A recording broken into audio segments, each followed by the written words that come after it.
Okay, we're in. We're in. We're trying. We're doing our best. Volume up to make sure this is working. Oh, at least for me.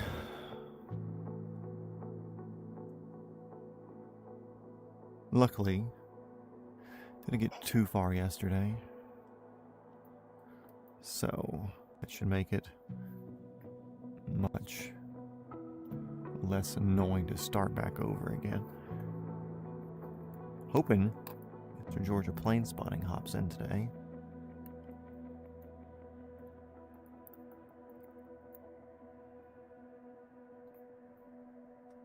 With the hope that we get to hear some of his stories from today. Hopefully he saw some cool stuff up in Atlanta.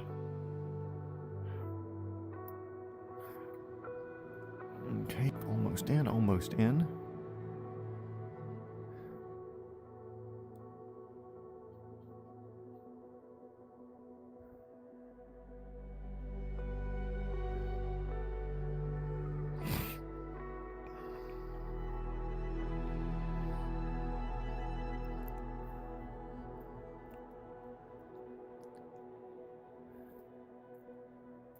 Almost there, 87%, 87. Let's go. 3 people in here already. Hello. We're getting to it. Had a rough night last night with this. We ended up losing it due to nothing ever being right with technology, but here we are. It'll be a little bit less nice for me. Hopefully, we don't lose too much graphically wise for you guys. We're going to be here starting. I said tonight I wanted to make it to Russia, so I think what we're going to do is we're going to do the crossing tonight. We're going to see what's going to work best. I honestly think the Puma will be our better bet, just for not having to stop much, if any.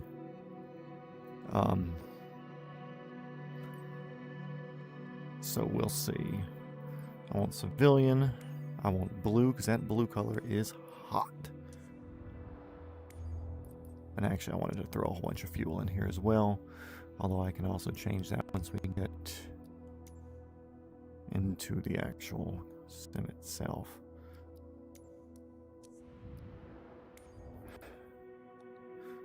Let's see, saving back.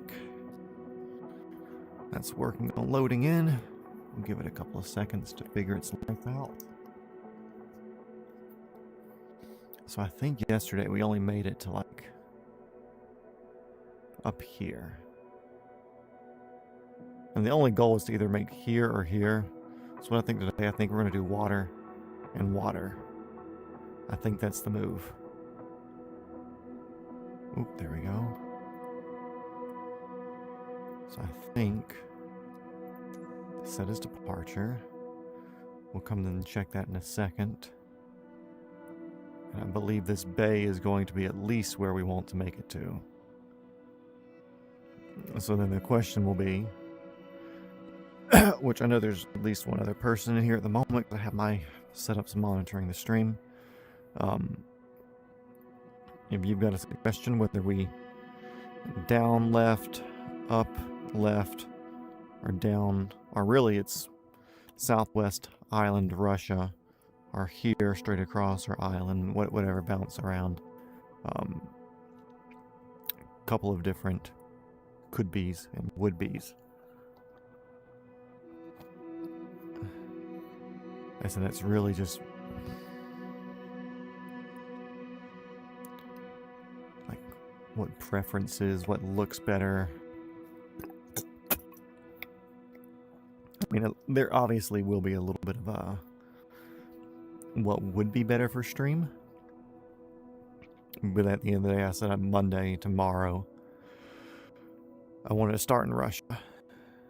So today we are going to end in Russia, because yesterday was going to be a short flight anyways. Yesterday was going to be an easy day and maybe make it to the island there. So, who knows?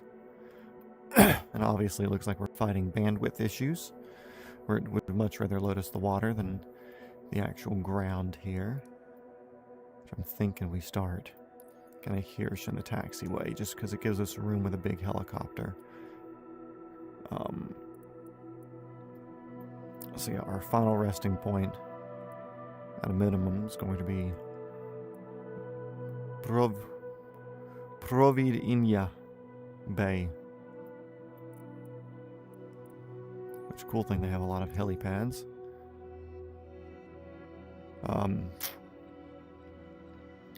Boom. Coast across. See, coast across Nome. Say goodbye at Nome. Head over. Or we come down to Imno. If there's anybody from Alaska watching this, first of all, congratulations on having internet. Second of all, I'm extremely sorry for what I'm doing to your native language. Let me make sure this is all live. I had messed with weather earlier when I was doing my own stuff. Making sure the headset actually worked well enough for tonight. It's honestly making me want to get a Pimax. Just to not have to worry about this stupid crap.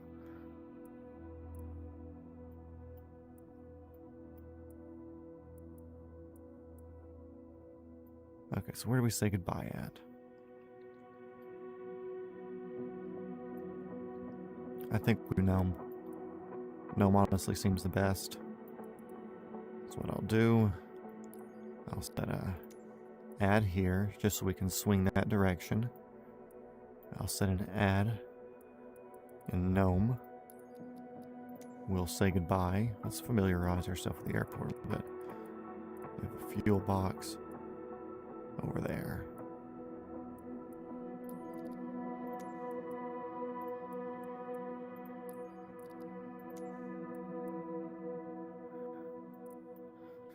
Because that will help. Do a coast, little water crossing, coast, coast, coast, coast. And then our big water crossing. And honestly, I think it'd be better doing this than adding in that extra 10, 15 miles, whatever it's going to be. Either way, we're going to Russia, boys. Fingers crossed that we don't have to... Oh, crap. Okay, cool. It still hasn't messed up my thing.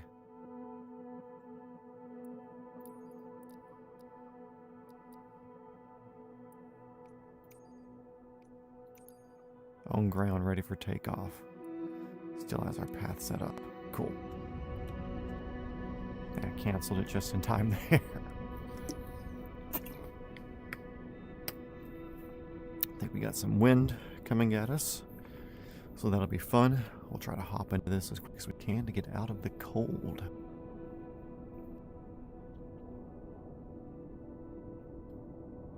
But yeah, hope everybody's having a good day. Busy day here in multi-shot Matland, but what can you do?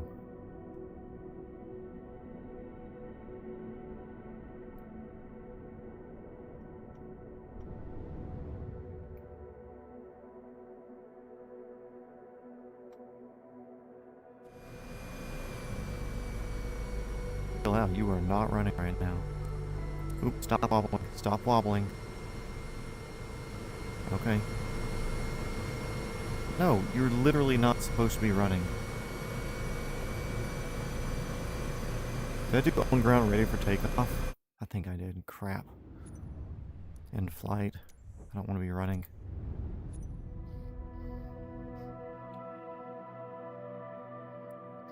Somebody tell me where I messed up. Set as departure. Yep, I did on ground ready for takeoff. That was on me. That was on me. And we'll add...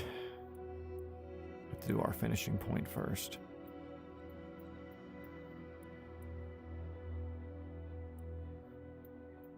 A helipad up here.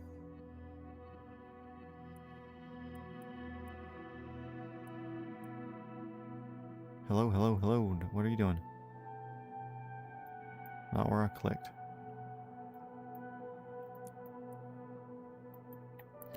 Honestly don't know what messed up.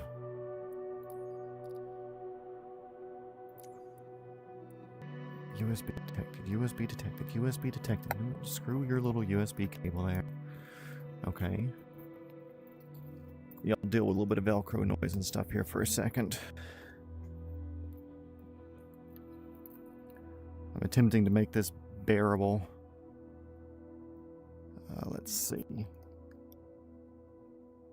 How can I make this bearable?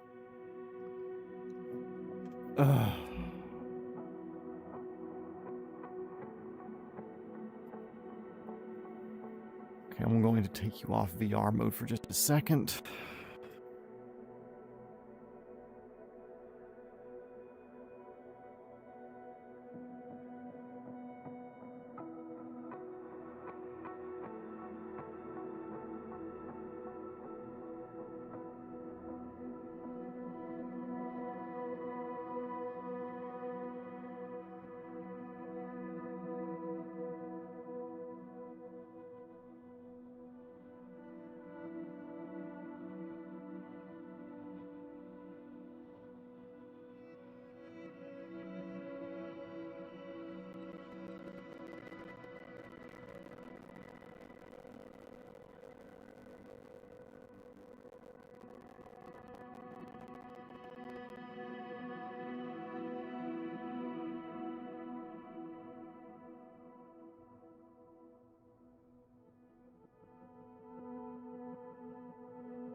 Because what I'm doing now is I'm using Airlink instead of the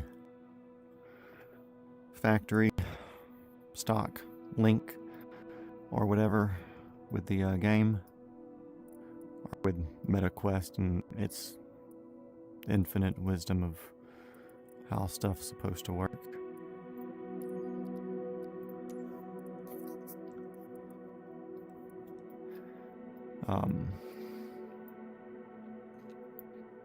So yeah, and honestly our range is way over here, but our fuel box isn't topped off yet. So okay, let's start the flight for realsies now, guys. Let's start it for realsies. So we have it set the correct way. Thanks to this eagle-eyed viewer, me.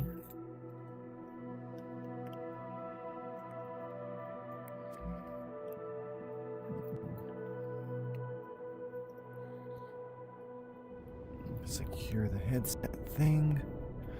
Okay, let's try it. Dude, what up? I was just saying, like, if you were to scroll back to the beginning of the stream, I was like, dude, I hope Georgia Plane Spotting gets here today. I hope he didn't. Like, I want you to get home and get some sleep. Don't get me wrong. I was like, man, I hope he's in here today. I want to hear about things that he saw.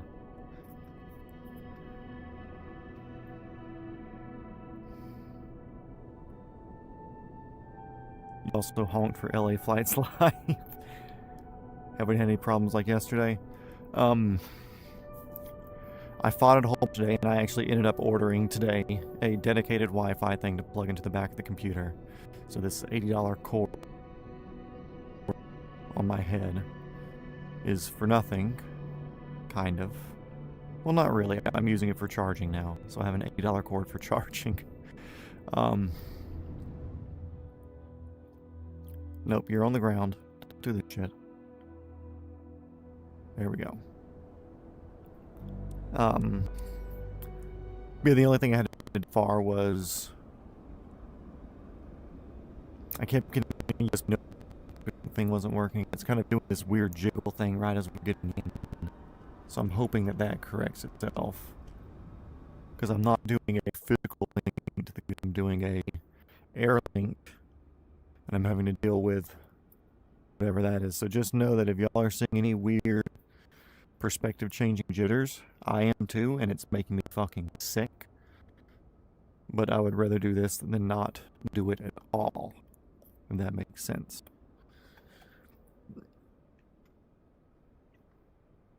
Yeah, it's definitely not as reactive as it usually is the air or physical link. So in case you're wondering, we're going to head up here, the coast, this little bit there. I don't know what it's called. Just an airport. We're going to hit Nome, and then we're going to go to Alaska because I'm crossing the ocean today. So by golly, we're crossing to a new country today. And I am nothing but a man of my word. Okay, now let's see if I remember how to do all this. There's a whole defrost thing here that I didn't even know of last time. That's fantastic news. Okay. Battery, no. I got to do down on the battery.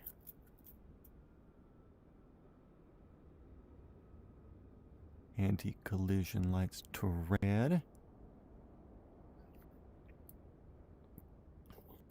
Fuel pumps on. Engines. Emergency battery to normal. Engine 1. Tick, tick, tick, tick, tick, tick, boom. It should be. No FADEC. Oh yeah, I gotta...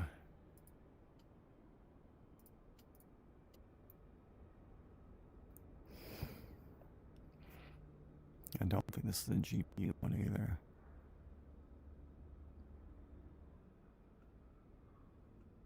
Do I have to look at my screen? Ugh. Checklist.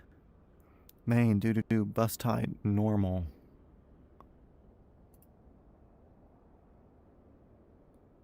Turn that off real quick.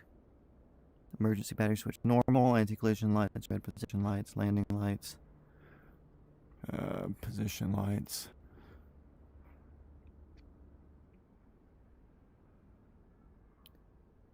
Rotor brake off. Rotor brake arming lever. Armed. Oh, yeah, because I gotta have those little switches done. Okay, yeah, I forgot about that. Pitot heats. We can put this off for now.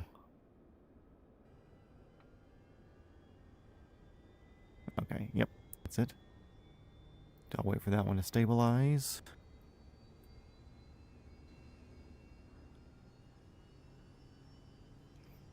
Parking brake is on. Your message here in just a second. Oof. That screen discrepancy is killer.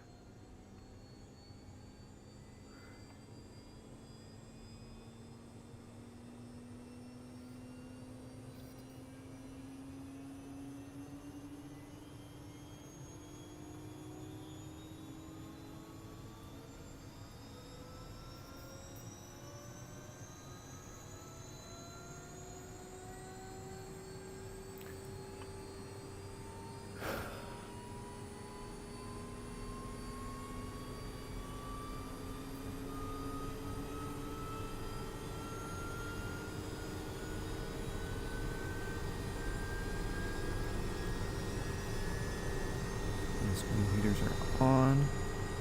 God, that's annoying.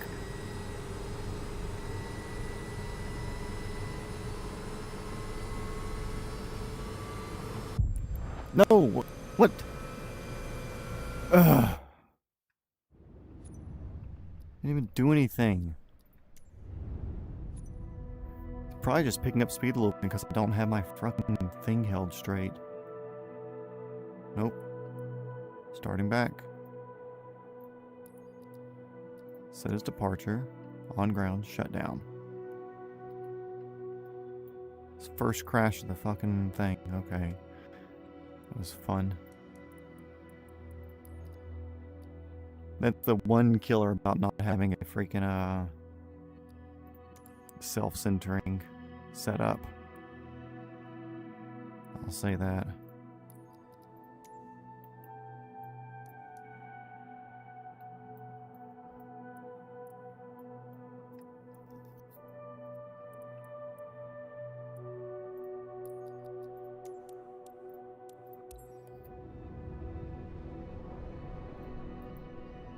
Post a whole bunch of videos on my channel, so I'll Delta 300 with the Team USA livery. Nice. I don't remember if I subbed to you with multi-shot matter with my personal. Did you do them as shorts? Or did you do it as like a full-length sort of things? I would assume short if you're posting it. Where you said you posted a whole bunch. I don't think you'd be doing individuals unless you just had a... I don't know how much a self-centering one cost. Like I said, it would be nice. You're in the ground. Like, it would be nice for reasons like that. But also, I feel like I'd be very tempted to do autopilot. Which, then again, not that bad of a deal, you know, but...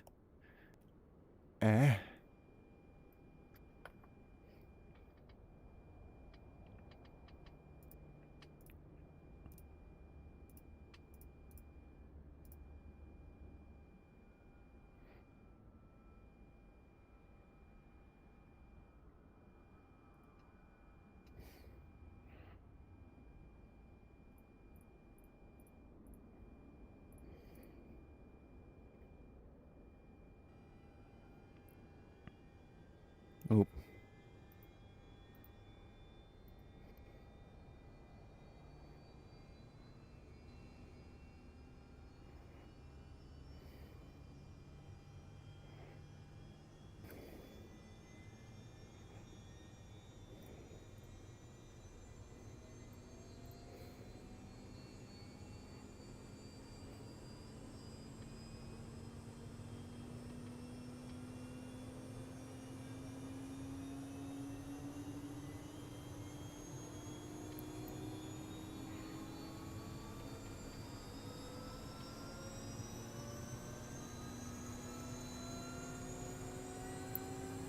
Okay.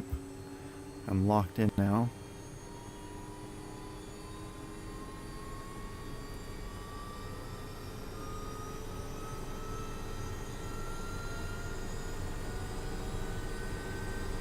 On, flight, N1. Okay, where's my auxiliary pump?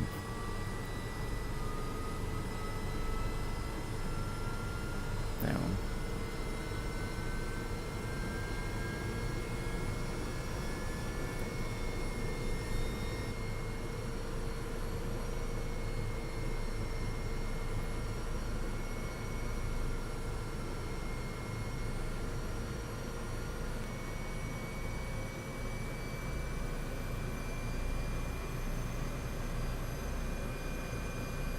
Okay, cool. Parking brake off. Get rid of that. Set our screen to us. Let's take off. Let's get going. Let's do the thing. Because yesterday was just going to be a short flight, but that made tonight even longer after that messed us up.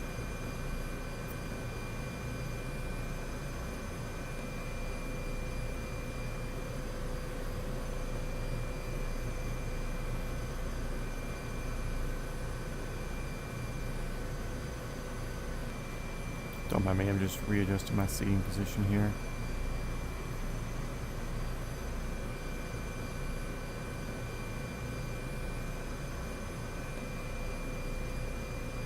Okay guys, don't mind us, we're just going to park on the runway real quick while we get our little bitty seating position figured out. Okay.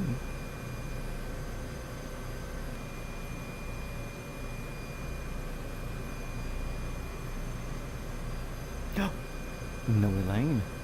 It's a good thing, guys. Elaine is gone. Oh, that screen movement's so annoying. Just a whole bunch of shorts. I've done like a 1.30 live stream.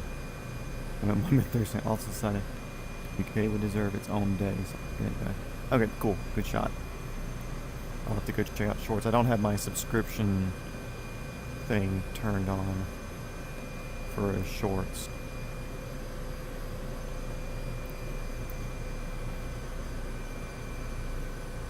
Okay, Unalakleet. We are on the way. Also, let me make sure I'm topped off fuel.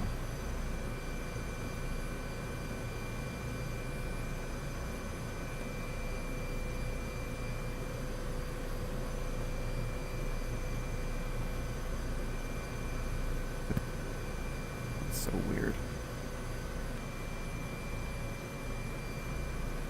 If you don't understand what I'm saying, it's so weird. Like, my whole screen will freeze and shift and shuffle for like a second.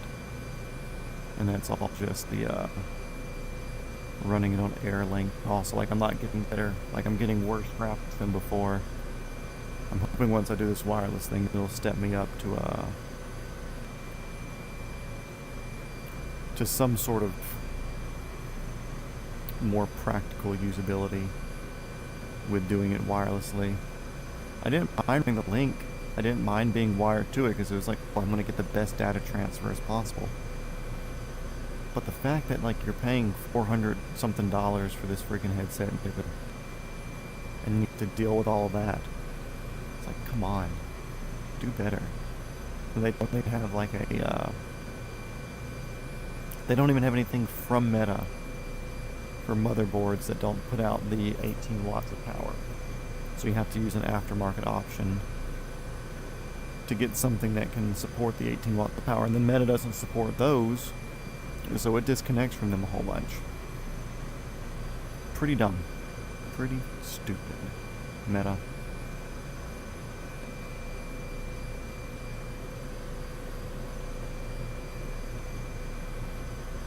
See if we can reenact our stuff yesterday without a failure.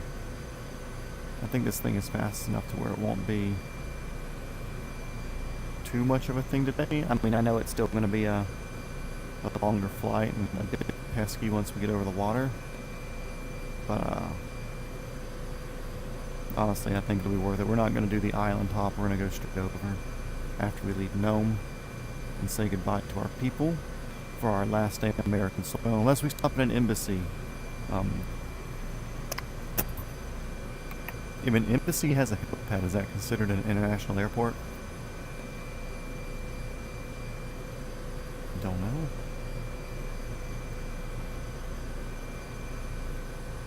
I can always guarantee you we find her and we can rush her somewhere. She'll be like, oh guys, you forgot me over in Alaska, but don't worry. I got a little plane to bring me over to the middle of Russia to hop back in your helicopter.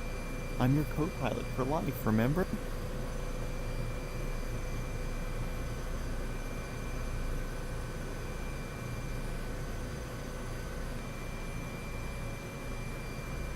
Cool things would cruise easily at 140. It's like a tank.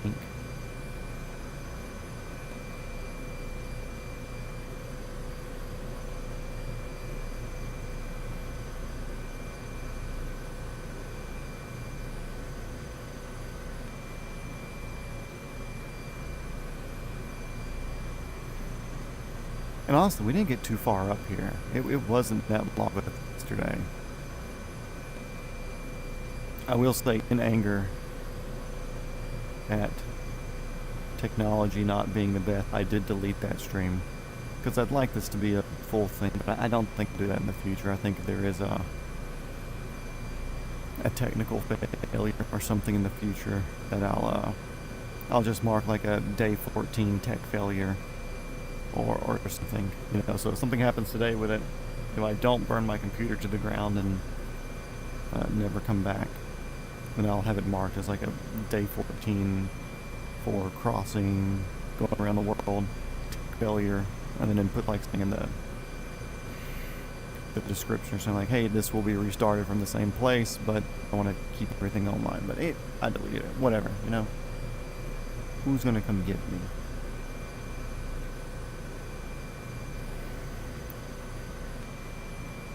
I feel like I've seen. Said you home for what, LA slotting or whatever it was.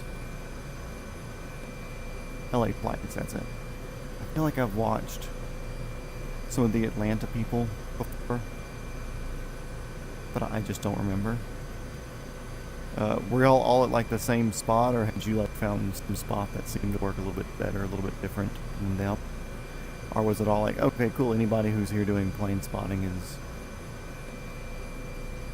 kind of showing up at the same place anyways?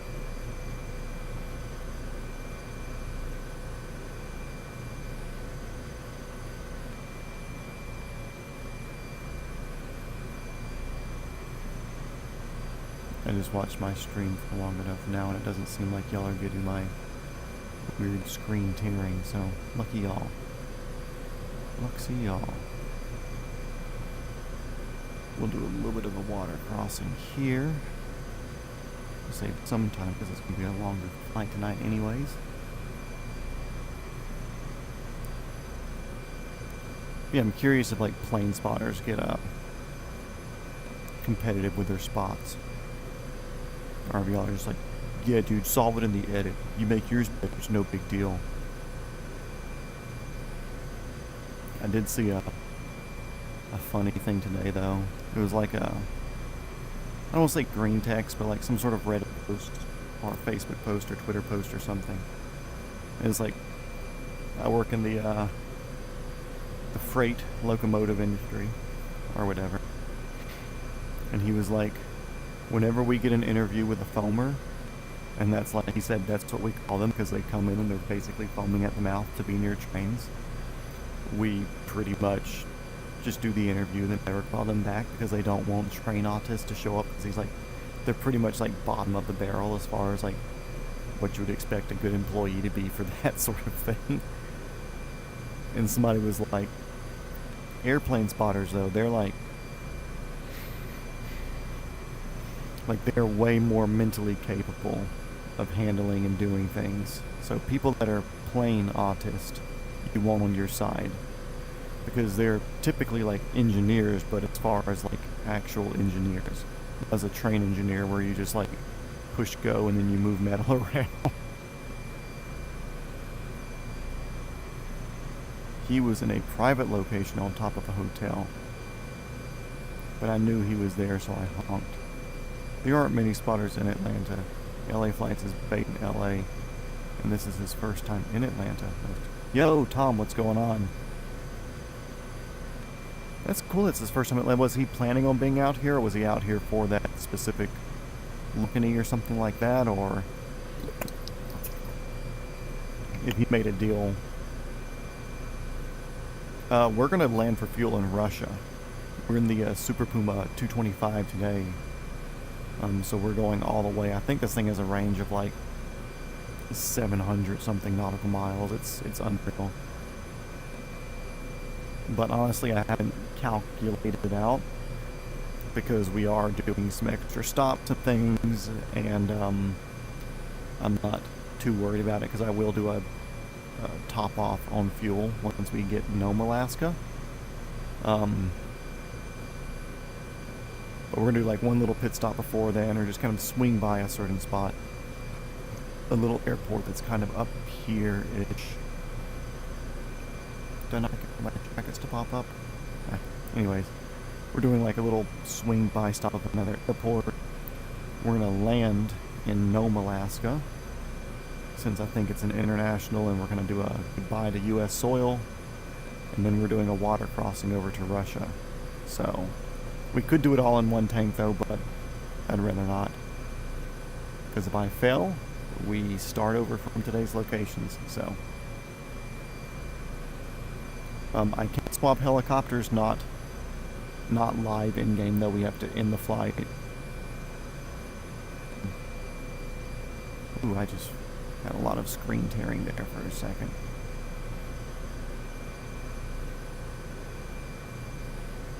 He was planning to be here as he is doing the U.S. tour thing. Okay, going to Boston next week. Okay, cool, so he's in Atlanta for a full week. That's neat. I'm going to move my phone a little bit closer so I can read the comments without moving my head too much and causing big screen tearing. Boy, I was gaining some altitude there as we were going. Holy crap.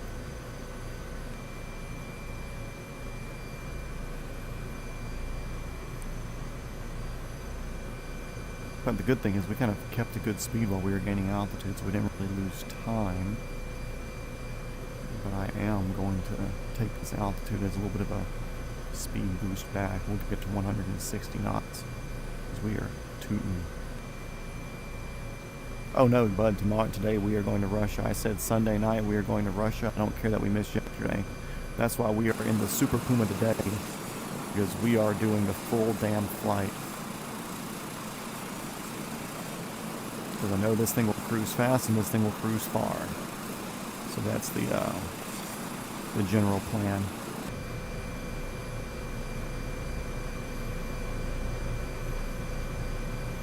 Oh, we just took off a few minutes ago, so Nome is going to be a little bit, I would say maybe, well, this thing moves pretty damn quick, so, I mean, we're turning for what, or in the air for what, 10 minutes? And we're almost to our turning point to head towards Nome. So I don't know, maybe 40 minutes until Nome? Ish, somewhere in there.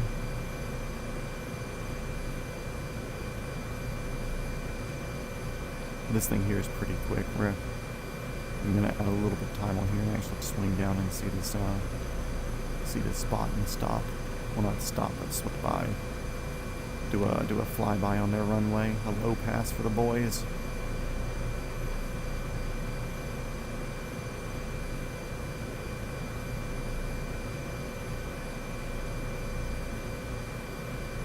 In the description, so on OBS it gives you the option to save the information of the broadcast till later, or so that way you can like do another broadcast with the same thing. I clicked the same thing, I just didn't update the location on the broadcast. But surprise, surprise, we're going to Russia.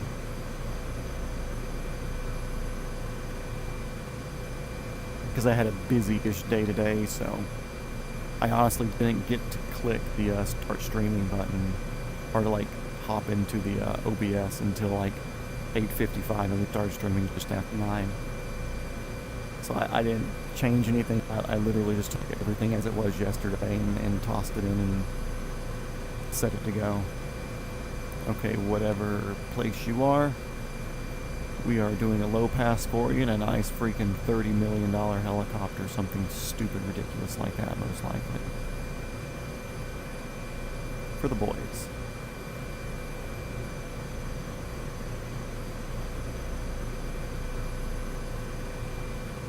Gotta love this beautiful photogrammetry this far north. That's another reason I'm excited to get through the Russian stuff, because I don't think there's a lot of photogrammetry information in eastern Russia, especially northeastern Russia, where we're crossing at. So, I know tomorrow and the subsequential 3 or 4 days as we go down the east coast of Russia, it's going to be ugly, and I can't wait for that to not be ugly.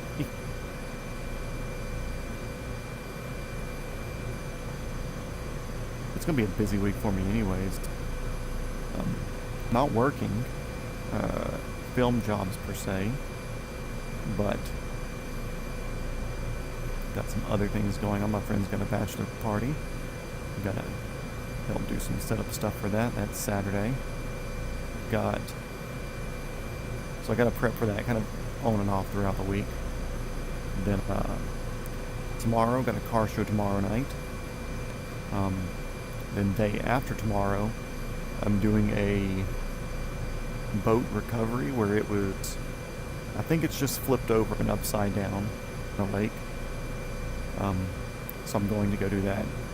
I'm getting to break out the scuba gear. Once I do that, so it's way up there, that's good. So that's on Tuesday, and that'll be a like noon to 5 sort of things. We got to get out there, and I got to see what the guy's plan is. I'm kind of his diver for this. I don't know if he has a plan. My general plan is to sink one half the boat, because it's a pontoon boat and it's upside down. Tomorrow, I don't know. I haven't really made my mind up for tomorrow yet. I kind of pick it on the day as far as what we haven't flown in a while. I do want to do the H160 tomorrow. I did buy that model. Haven't done it on stream yet. So I would like to do the H160. And also, by the way, the thumbnails are never representative as far as what we are flying. You know, that's kind of my little inside joke as we go. But, so tomorrow maybe the H160, but if you have any suggestions, I'm 100% open to suggestions. I have the full suite helicopters for Microsoft Flight Sim 2024 from the factory. Then I also have the Hype Performance Group H145 and H160 from Airbus. And I also have the Cowan Sim 206B3 and 206L3, and their R22 and their MD500, and I have their Bell 222 Bravo as well. I do have the Huey from Taug's hangar, but it's been giving me some issues with its startup processes and stuff, so I need to run through its manual to make sure I'm hitting everything right, because it doesn't have all the computerized systems to, I don't want to say assist you, but to run more of the stuff during startup. But I usually get like a transmission overheating thing if I do a startup myself, so I'm missing something. I need to go through that personally. I own and fly an R6 for work. Hell yeah, dude. I'll look at it. It was giving me a weird starting issue, so I do like to do start cold.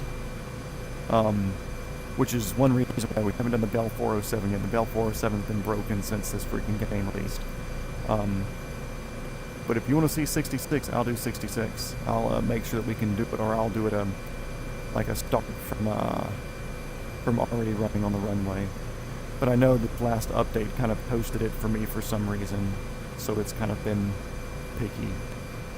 And if that's the case, then maybe I just buy the one from a Cowan Sim, because it's like $20 or something, so it's not that big of a deal. Oh yeah, and the AS350. I forgot the 350 125. I don't know Hawaii. Oh, I'm trying to leave the trying to read the thing. Trying to keep up with the chat. Australia, damn cool. I don't know of anybody who does an R44. If you know of somebody who does an R44, I actually would like an R44 model. So if they have one that's functional for Flight Sim 2024, I'll gladly take it, or take a look at it to see if it's something that's worth it. But yeah, I'll gladly play with it. I wish you were here in the States, though. That'd be sick. Because I'd come to your tour company just because you came by. Just because you came by the stream. So you said you're leasing the AS350. I know some people like to recall the chassis and be like, oh yeah, well, it's been called the AS350 start. Is it an actual like pre-Eurocopter 350, or do you have a newer 125 and you're just back referencing the nomenclature on it? Not that it matters, they're super fucking cool anyways.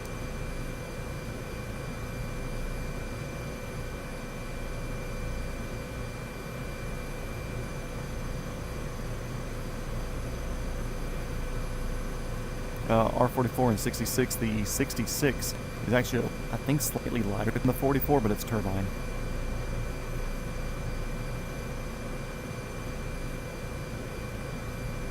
Ah, dude, appreciate it.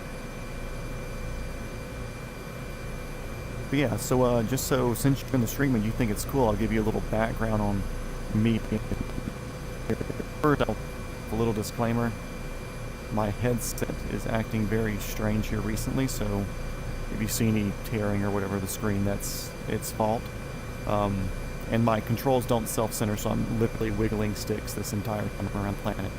But my real everyday job, I work in the film industry. I'm an armorer and a props person, so I'm the guy in charge of guns. I actually turned down the Rust job because they wanted me to do like 3 jobs, and they weren't going to pay anywhere near what one of the jobs would be. Ooh, that's some bad tearing. I'm going to pause for a second. My whole screen was shaking. I didn't want to put this in the water.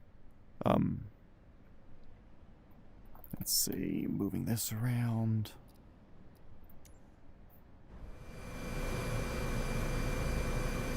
There we go. Get back in the swing. Cool. Okay, anyways, so I do that in the film industry, and I'm getting tired of going on strike every couple of years and being shut down for different reasons here and there. So in an effort to do something different, I decided to fly helicopters for a living. And as you know, as somebody in the industry, it's not cheap to get into. So in an effort to save time on learning how to hover, I bought and set up a flight sim for myself. And I've to hover and do a whole bunch of the processes. God, this is so weird. I mean, it gets like hypnotic here where I didn't know if we were moving. I had to wiggle to see if we were doing anything, flying over this water stuff. But yeah, I taught myself how to hover and stuff in the sim, all the emergency procedures as much as I can without having to like reach around and touch breakers or whatever else. I logged like 100 hours in the R22 when I first downloaded it on a Microsoft 2020. And now that I kind of have it figured out, I'm just kind of flying around for fun. And I figured I can not spend money on Amazon if I fly around this every night instead of browsing things to do every night. So, yeah, I'm here. Still haven't gone to go do my lessons yet because I want to pay in bulk to, reduce the hourly cost. But I figured if I save 12 to 15 hours, then what I've spent on the computer and the stimulator and the headset would have paid for itself. So, yeah. Anyways, thanks for stopping by. Welcome to the stream. Georgia Plains Plotting's heard that spiel 60 times by now.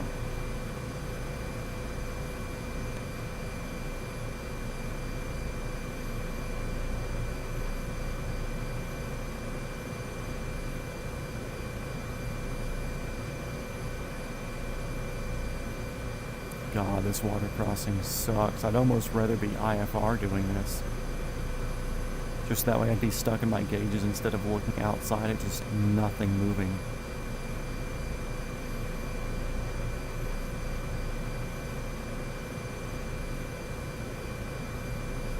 Flying into soup all over the soup. Honestly, dude, it's not that this is harder to fly. Like, it's super easy to do this over the water, straight and level stuff. But with my headset freezing so much here in the past couple of days, it's almost like triggering me to think that something's wrong with my setup. It's like I'm kind of wiggling it now and like moving around and doing stuff just that way I can like know that I'm doing something. If that makes sense. Like, holy crap, that's annoying. Yeah, Tom, super glad you're here. It's nice to have other people come in and drop in. We actually have a couple of other pilots that have swung through here and there. If you're here around long enough tonight, maybe you'll see Chuck. Chuck is a fixed-wing pilot since 1978. Got into doing helicopters in 2021, and did about the same thing I did, where he wanted to fly, so he taught himself hovering and stuff with the sim at home, and for the cost of what it costs to do that, he was able to pick up hovering within like 5 minutes once hopping in the real thing. So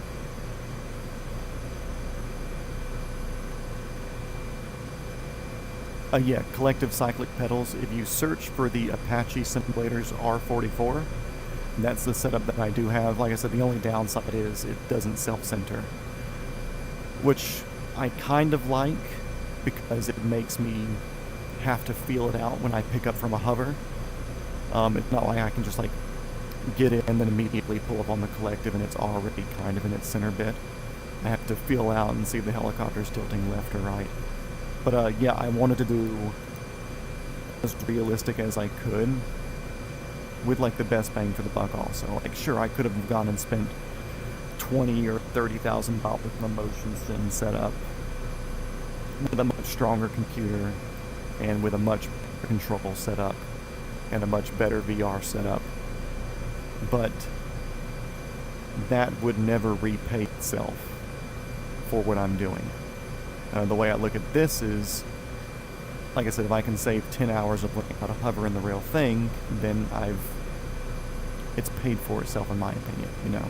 Will I ever know if it actually saved me 10 hours? Maybe I was just a natural and able to hop in a helicopter and hover it. But it did take me 10 to 12 hours of figuring out myself, learning how to hover, which I know that's kind of standard for most people, give or take, you know, or to get to a point where they're comfortable.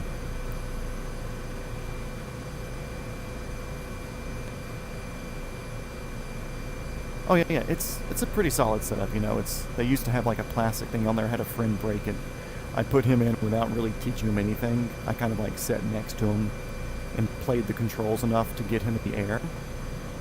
But then he was losing altitude and yanked up on the collective. Since I told him, I was like, I didn't want to give him a full like technical spiel of like changing the pitch in the blades and blah blah blah, torque, blah. Like I didn't want to go over all that with him. But he just yanked up the collective and snapped it. But Apache, they sent me over their new metal pivot setup. Like I said, it's super solid. Actually, I'm a huge fan of it. It works great. Like I said, the only downside is it doesn't self-center. I think that's something I can probably 3D print. And what I'll do, I'll actually just put like a little case around the bottom where the cyclic mounts to the frame, and put like 4 springs front and back of it, and just have that where it can have equal pressure on either side. I can adjust the pressures if I make like a little screw setup or something for it.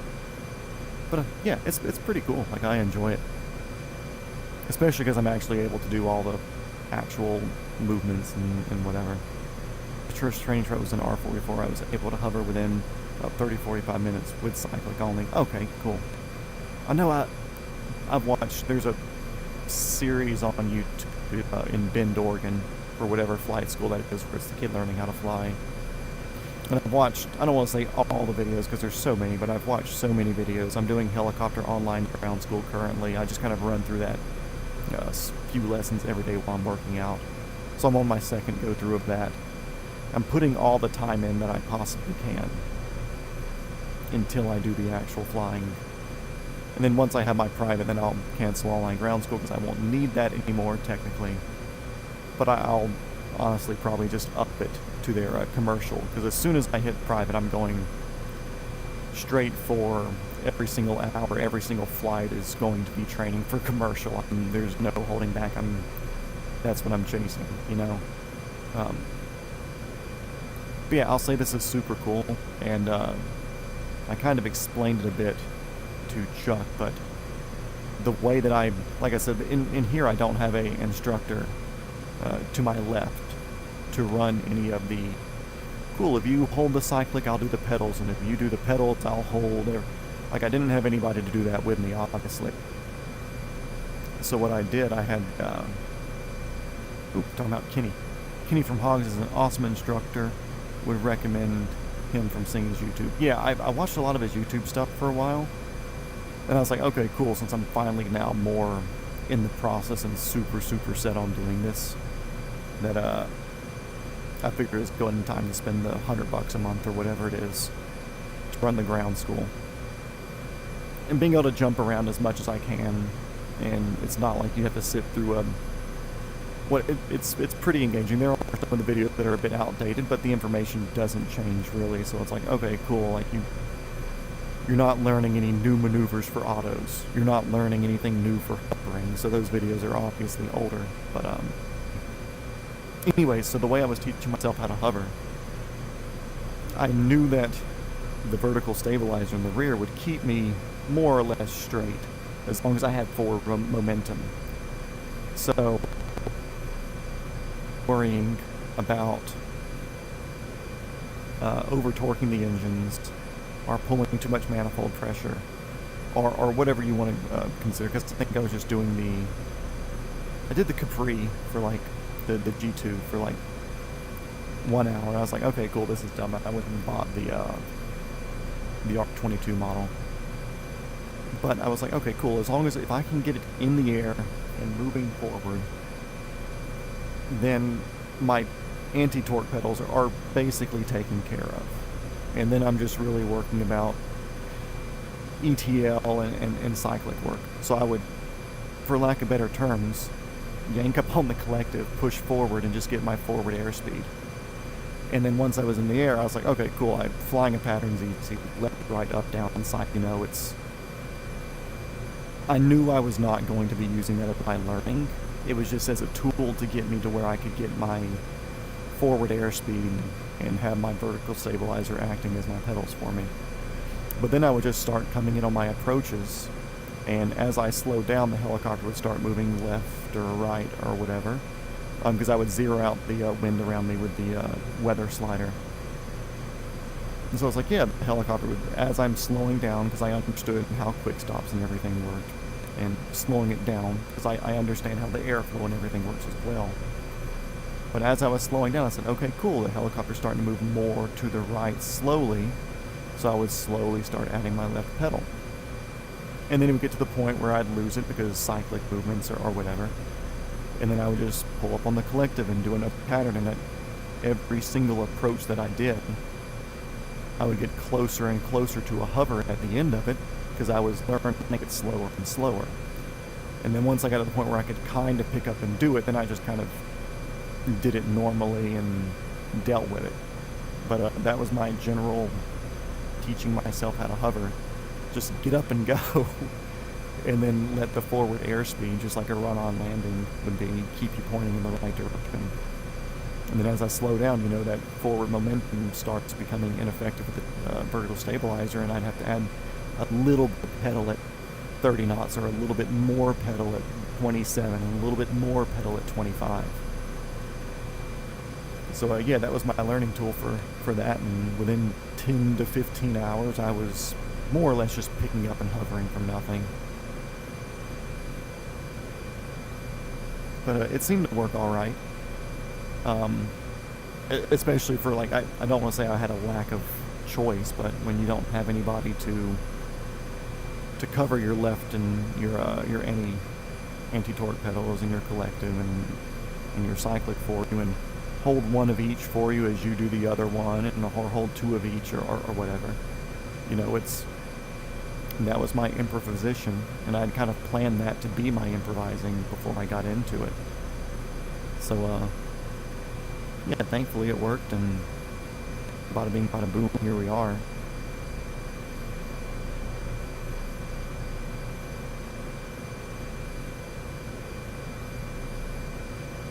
I don't know anything else, Sims, but I hear you. Here, if you have any questions, hell yeah. Well, now I'm at like 400-ish hours with it. So I'm relatively confident, but I'm also not, I don't want to say falsely confident. You know, I understand there are a lot of bad habits that can be picked up doing this. Like right now, I'm flying with my left hand, adjusting my VR setup with my right hand, and, you know, I'm got no hand on the collective right now without autopilot. So I know there's bad habits that I'm definitely picking up, and I think the biggest thing for me now is literally just getting into one, you know.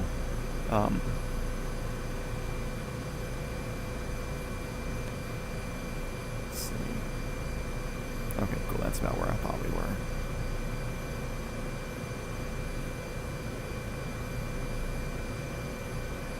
God, this Airlink sucks. My Wi-Fi router's on the complete other side of the house. But I'm going to keep closer to the coast here, because we're not going to be too far offline with that, but that gives me more of a visual reference of if I'm actually glitching, or if we're actually just moving so still and steady that it's not.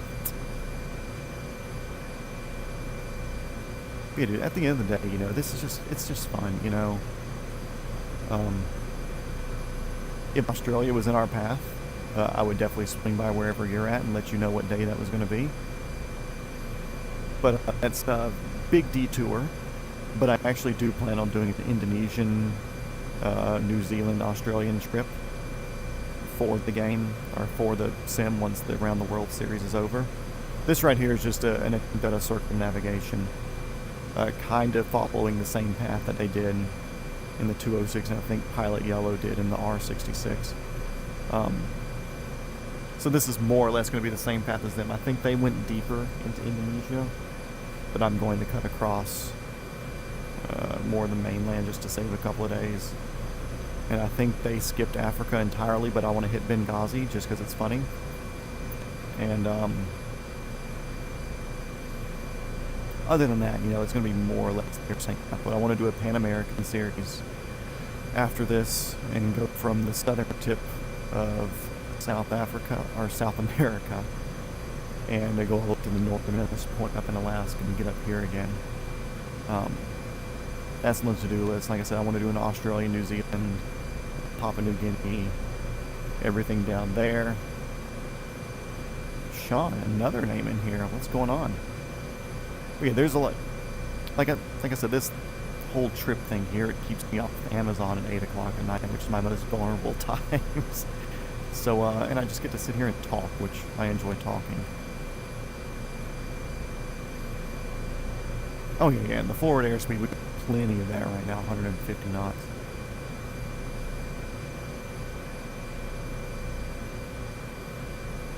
We're gonna have heavy thunderstorms on Thursday.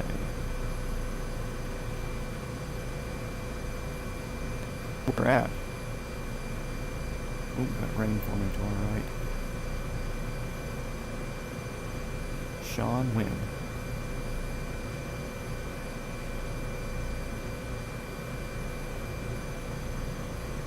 You gonna come over here and rain on me, or are you just gonna stay over there?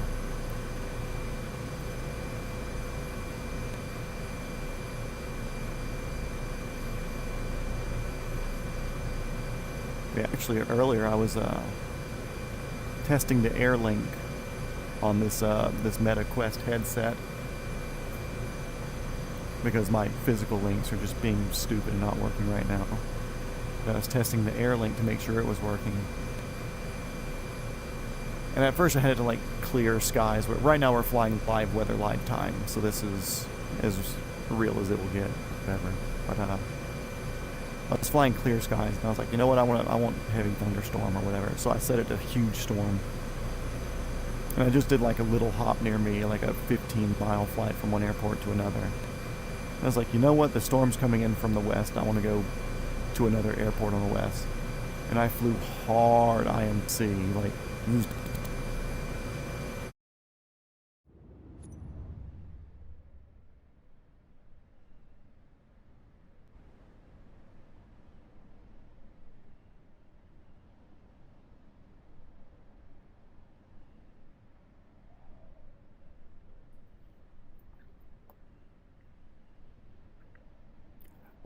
I don't want to say that I'm good at autos. I would like to say I'm great at autos.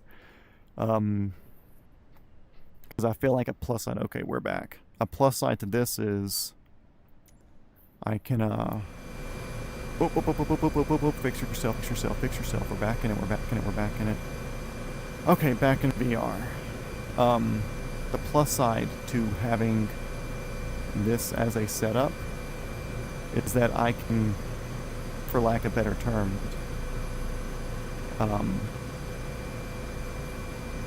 do stuff without any repercussion. And don't mind me for a second, I'm kind of readjusting my seating position. And I feel like we're kind of looking to our right some.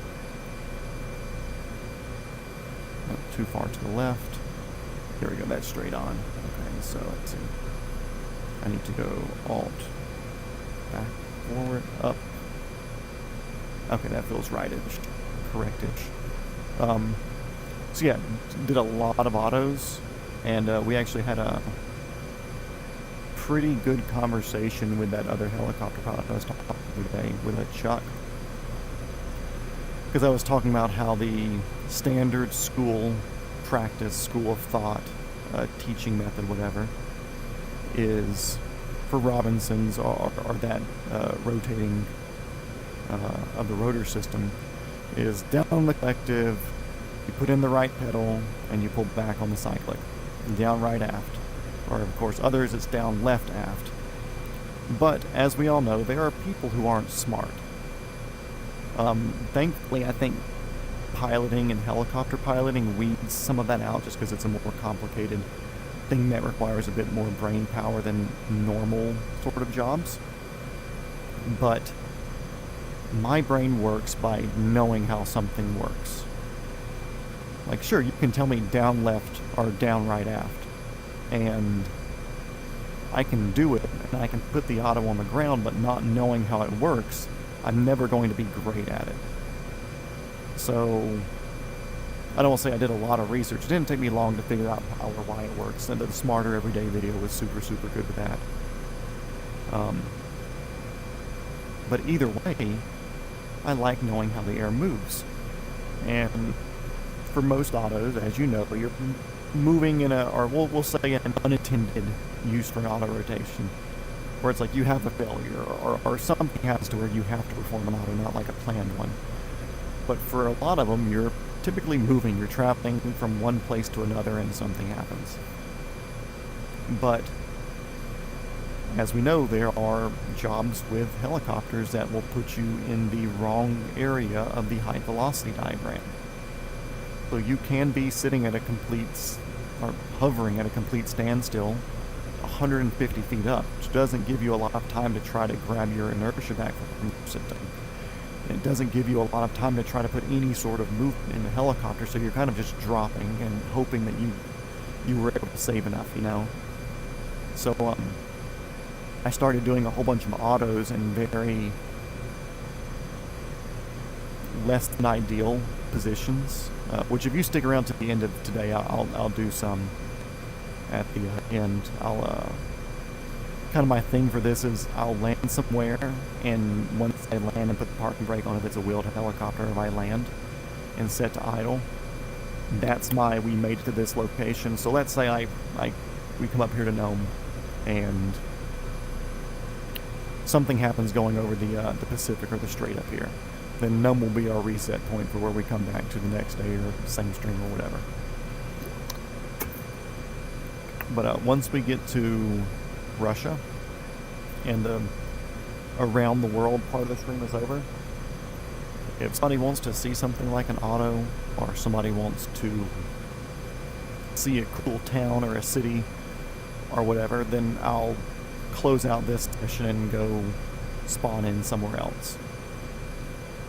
And anyways, I was talking about this with Chuck the other day. Wait a second. My favorite are takeoff autos from about 50 knots at 30, 50 feet. Yep.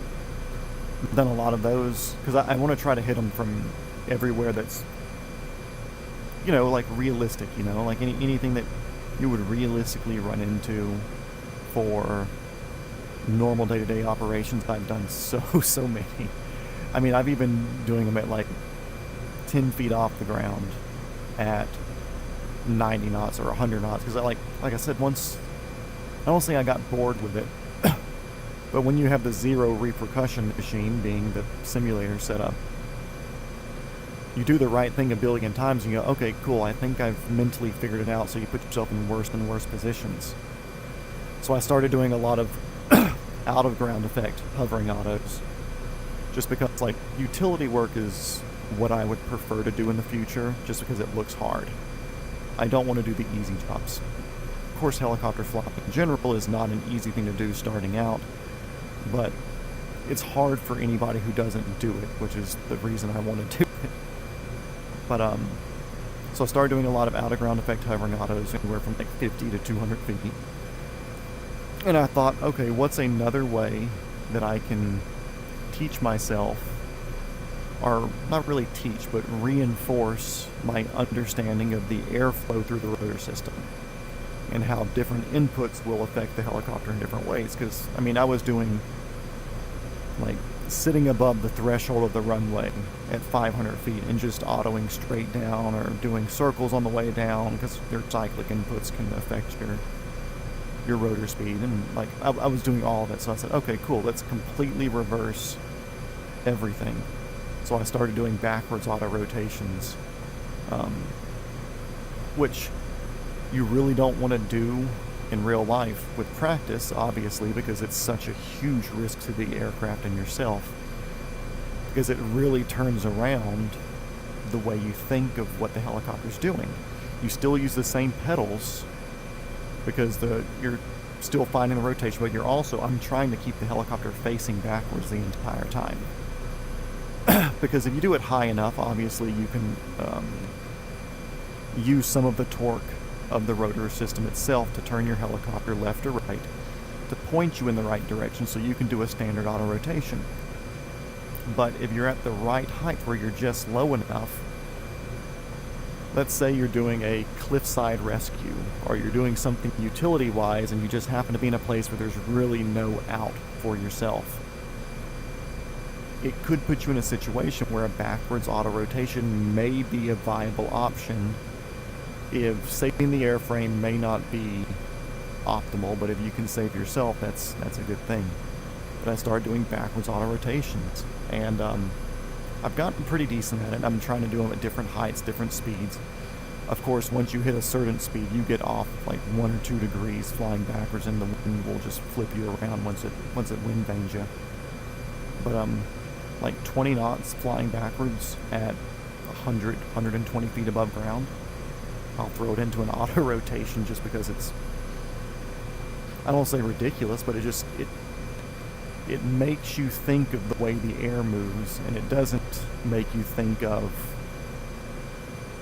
the procedure. It makes you think of the way the air moves. Yeah, I can change temperature, I can change wind, I can change barometric pressure. All that stuff is changeable. Which, honestly, if you're doing a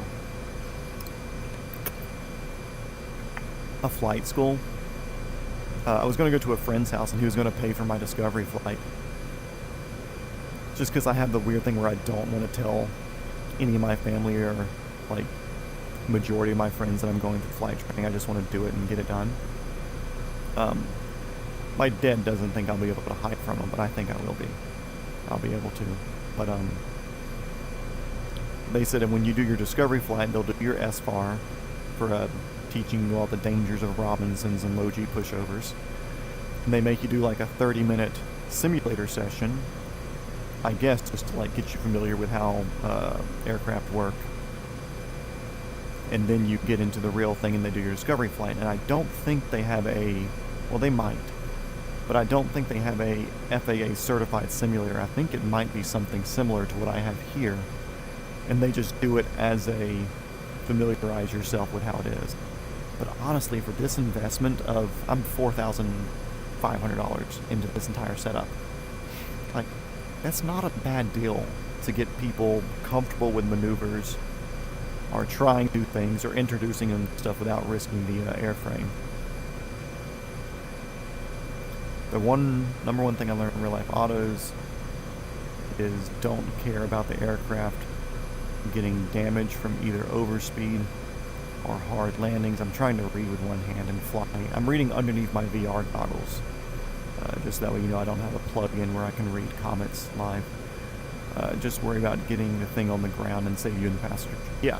And that's why I said, like, if your goal is to walk away, which is especially in a freak power out landing where there's nothing you can do, walk away from it. Insurance exists for a reason. And I hate to say that, like, oh my god, you want insurance to cover it, that makes the rates go, but, like, insurance exists for a reason. The helicopter is replaceable. You are not replaceable. Your passengers are not replaceable. If you're carrying any animals on board, like, they're not replaceable. Save yourselves and put it down the best way that you can. And that's coming from me just listening to every freaking podcast I can see, watching hundreds, if not thousands, of videos. Like, I've probably done more homework ahead of time than a lot of people would ever consider sane to do this. But, I'm okay with that. I don't care. I would rather be over-prepared. And I also have the understanding that this isn't going to be a perfect one-to-one representation. That's what I was telling Chuck a few episodes ago. Like, I know that this is not going to be oh cool, this is going to feel exactly like when I hop in my R22 for Discovery and all my lessons. Like, ooh, this is going to be exactly what the A-Star feels like. I know it's not. But I think the biggest lesson from learning how to hover and is learning how to pat your head and rub your stomach at the same time, because you're doing so many things that don't seem right when you don't know what it is. Or with autos, like I said, for me, the downright aft just doesn't do it for me. I needed to thoroughly understand and comprehend what the air movement is. And that's how I do stuff. I don't want to know how a thing is supposed to work. I want to know why it works. I don't want to know the answer to the problem. I want to know everything that gives you the answer. Look at Michael Miller's advanced auto training in the Philippines. Okay, Michael Miller. That name sounds familiar. I may have looked it up before. There's also one that it was kind of like a crossover episode on the helicopter podcast. It was with this older guy. He's like 90-something years old. He's been flying forever. Tens of thousands, if not 100,000 plus hours flying. But he was saying that, like, so many people really harp on getting the collective down in the 2 seconds for Robinson or whatever helicopter. And he was like, that's a really good thing to do, but they really need to talk about the importance of getting the cyclic back. Because he didn't mention it the way I was thinking, but he kind of like talked about it, because he talked about low speed blade stall. But it's like, once you hit low speed blade stall from the rotor not spinning fast enough, he's like, there is nothing that you can do, no matter how fast you fall, no matter how much forward airspeed you were able to like get over the blades, it will never gain that speed back. Once you get past that certain point, once it's degraded past that certain point of RPM, there's no saving it. You become an actual brick at that point. And he's like, lowering the collective's a neat thing, and it is something that you should do, but it should also be like very equally importantly taught to people that you have to get the cyclic back to get that air moving through the system. Because if you're angled like this, then you put the collective down and you kind of start down angling like this, you're not really putting a lot of air through the system as opposed to straight flight. Because you're just doing straight flight, just angled down. But getting the cyclic back changes the direction the air is coming through it, which is, as you know, the whole freaking point of an auto rotation is to get air moving up through the system. But it was very cool listening to him, because they had to like kind of, I don't want to say trick him into the podcast, because he was like super hard of hearing, so they had to like prompt the questions differently or whatever. But it was a super good listen if you're ever looking for it. I think it was like a 2-part episode on the helicopter podcast that vertical 12 people watching. Shit, what's up, guys? It was like a 12-part thing that 12-part, what am I talking about? 12 viewers. It was like a 2-part thing that the helicopter podcast, and I think the Hangar Z podcast kind of touched on with them. But anyways, very good listen, regardless. The other massive amount of people that are in here, what's going on? Don't feel shy. Feel free to say hey and chime in. If not, I'm just literally going to talk about the same topic over and over and over again. I'm not saying that I require prompts to be more entertaining, but it doesn't hurt. I'll say that. So feel free to say hey. Feel free to say what's up. We got my my main man, Georgia Plane Spotting, in here. He just got back from a trip to Atlanta today to go do some spotting at Hartsfield-Jackson Airport, the busiest airport in the world. I think he was dethroned for like a year from O'Hare, but who cares about O'Hare? Anyway, he's my #1 mod here. We got Sean Wynn in here. We got Tom. We saw Orange Jeep yesterday. I haven't seen him yet today.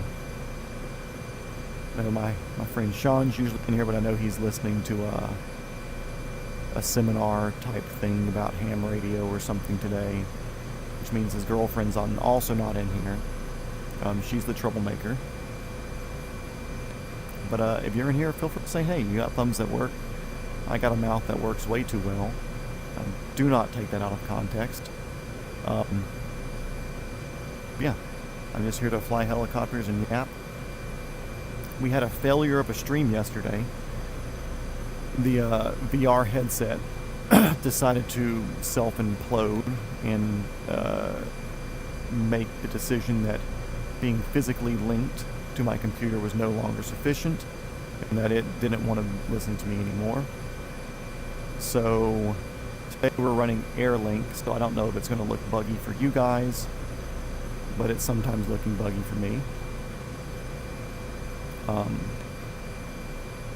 But that said, we only made like 10 minutes into the flight yesterday, so we just restarted from where we started yesterday for today.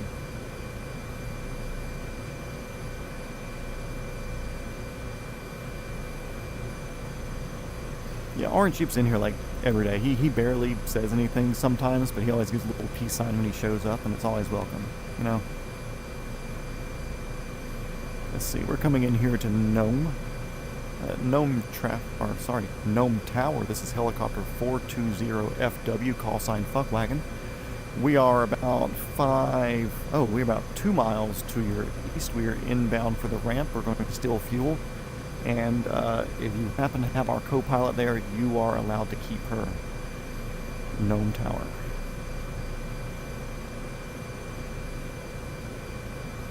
We'll start killing a little bit of speed off. Not necessary yet, but we can drop a little bit. We were cruising like 160 there.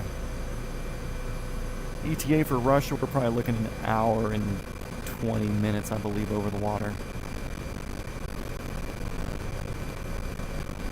But that being said, I'm also hand flying. I don't have a way to, like I said, center or trim it out or anything like that. So speeds vary. I am trying to keep it above 120 tonight, though. But if somebody that's outside of here wants to do a calculator type deal to see what 140 nautical miles per hour, 140 knots, will give us to from Nome, Alaska to something Bay, Russia. It's almost directly across. It's kind of in one of the little things, but it honestly shouldn't be too bad. I'm more worried about our Greenland crossing here in like 75, 80 days or whatever it's going to be. I feel like that's going to be a much more intensive crossing as far as boring flying over the water. But yeah, also it's hard to do the times with these things because I like sightseeing. We could have gone straight line over the water to get over here, but I know we're flying over the water later, so I didn't want to make the entire flight just like a whole bunch of water with a few little peninsulas here and there. Oh, also, if you see myself adjusting, I'm fixing my headset and getting comfortable in a seat that's honestly not that comfortable. So, yeah, we're gonna throw our slows in here right now, back on the cyclic, down collected just a wee bit. Once we get below 60 knots or so, we'll try to deploy our landing gear without crashing. Oop, weather change. Some little airport there. That's not where we're going though.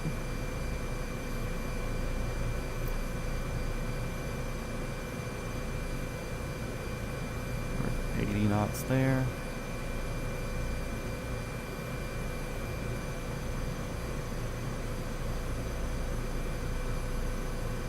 Oh great, my mouse isn't working. I just have to use this. The only reason I say that without dying is it's very distracting to pick up everything while I'm trying to fly. It'd be nicer if I could just do it with my hands, but that's not a thing. Maybe I should map a landing gear button. I don't have any spare buttons though.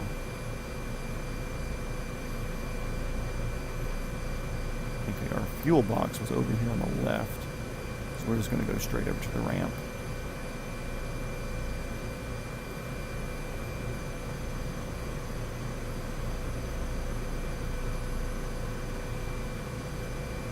Relatively dead sought for the wind. We'll pedal turn before we set down just to be more aiming into it. Oh, it's picked up a little bit. Do a cool guy, dangerous pedal turn.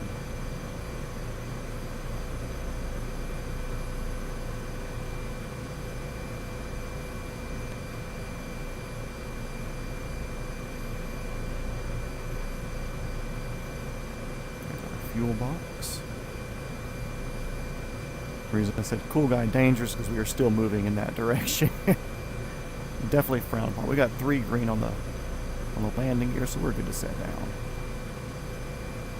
Let the ground render in a little bit. It looked kind of smooth for me for a second.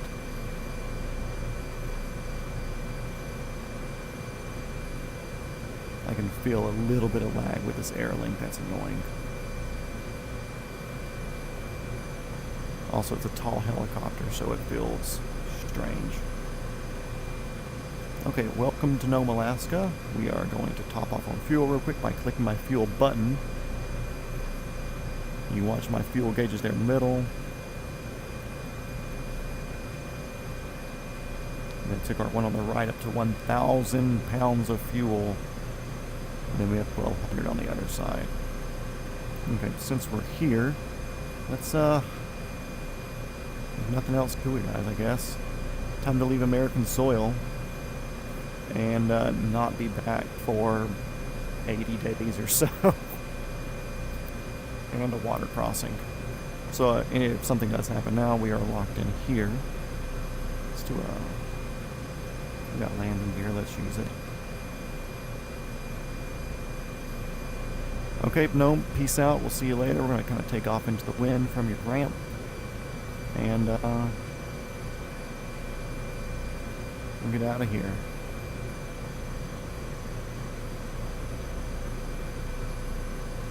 It's also a weird thing with the model. It has a weird, if you're taking off, it'll snap left, even if you're doing everything correctly. Landing gear up. And now I can pay attention to what we're doing since I set the controller down. Okay, let's go. Off we go. Russia, here we come.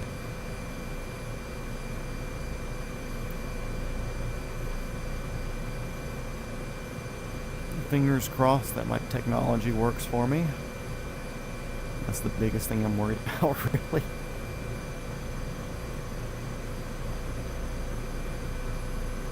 Yep, that's our trip here. So however long I've been streaming now, expect that. That's our Russia landing. Whatever we've been streaming for an hour and 30 minutes. Then we're landing in Russia in an hour and 30 minutes.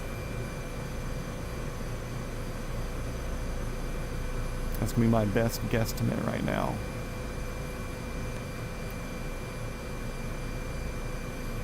Let's see, do I want this further in or further out? Where's my mouse? Oh, we do have a little island that we're going to cross up here. How cute.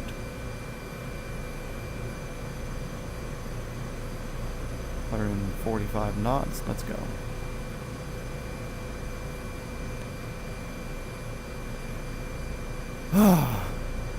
Hope everybody's doing all right. Everybody left. They saw me land in Nome and they said, we do not want to sit here for the fucking water crossing. And they peaced out. Understandable, guys. If I could fast forward, I would, but I've also told myself I'm not going to use the sim rate feature where I can actually speed up time. Because what's the point of doing a trip around the world if you're going to cheat it, you know? Part of this was to do something hard that's going to take a bit of time to do and to take part in.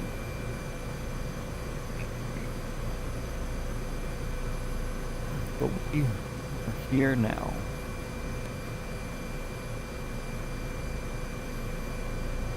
And we're not touching American soil for another fucking 70-something days. So that's going to be a thing.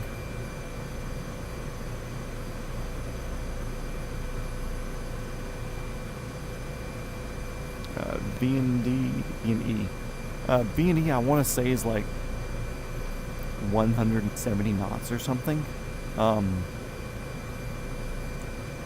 it all is, because it's such an integrated system in here, it does actually change that calculation dynamically with atmospheric pressures and stuff, altitude, temperature, all that is something that is changeable dynamically with how it's programmed. So I've seen it where I've been flying this before, like deep, I don't want to say desert, but like super hot climates when I've been playing around like at my home airport and stuff over the summer, and are in hotter simulated conditions, and it's been showing slower than other places, or at different altitudes it shows higher or lower. So these newer Airbus systems are very capable of, I don't want to say figuring it out, but they do a pretty decent job of giving you enough room to do as much as you want, you know. Like, cool, if you really want to cruise 168.7 knots, then we'll let you do that, but just know if you go 168.9, sorry, bud, your blades are coming off, you know. Or really, this is Super Puma, sorry, bud, your transmission's failing. But that's been fixed, so that's no longer an issue. With that said, I want to say there's a couple of Super Pumas that actually got a fire contract here in the U.S. for this season. So I'm super excited to see pictures and videos of that come out here on Instagram over the next year or more. I know a lot of people have bought these things and then they had their transmission issues.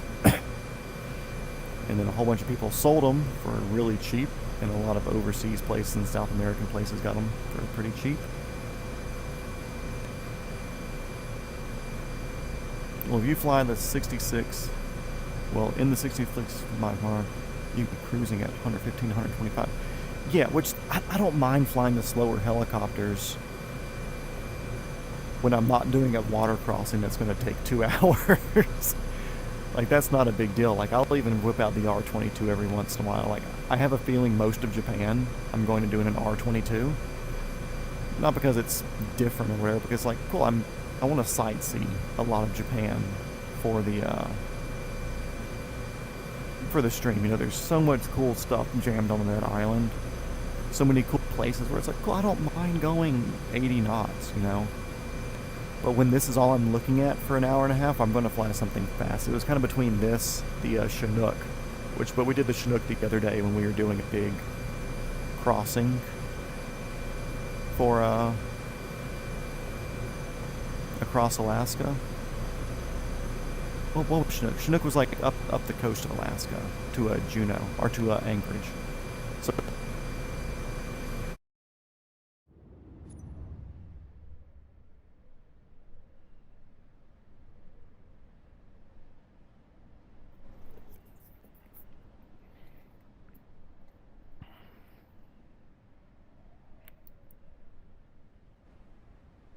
okay, I'm back. Lost the link again. But, resume. Okay.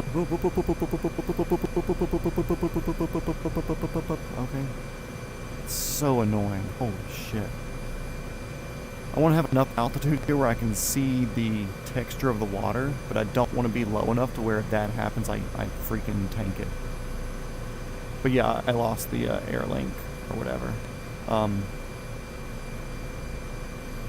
I don't mind flying something slower if it's something that we're going to see. Like we did the Chinook over the lower-ish part of Alaska. We did the H-145 when we first got into Alaska, Vancouver Island, because we were doing a pretty big jump there. Did the Bell 222, or Canada and Alaska. We've done the Bell 222 Bravo retractable gear model. The H-145, we've done the Chinook, and we did, sorry, I'm readjusting my seat to make it comfortable, and we did the A-Star yesterday, well, day before yesterday. And we were going to do the MD-500 yesterday and stop at Nome, and then make this Alaska crossing a one-day thing, or a separate day. But since yesterday messed up, I still wanted to be in Alaska by tonight. So we're heading to Alaska tonight.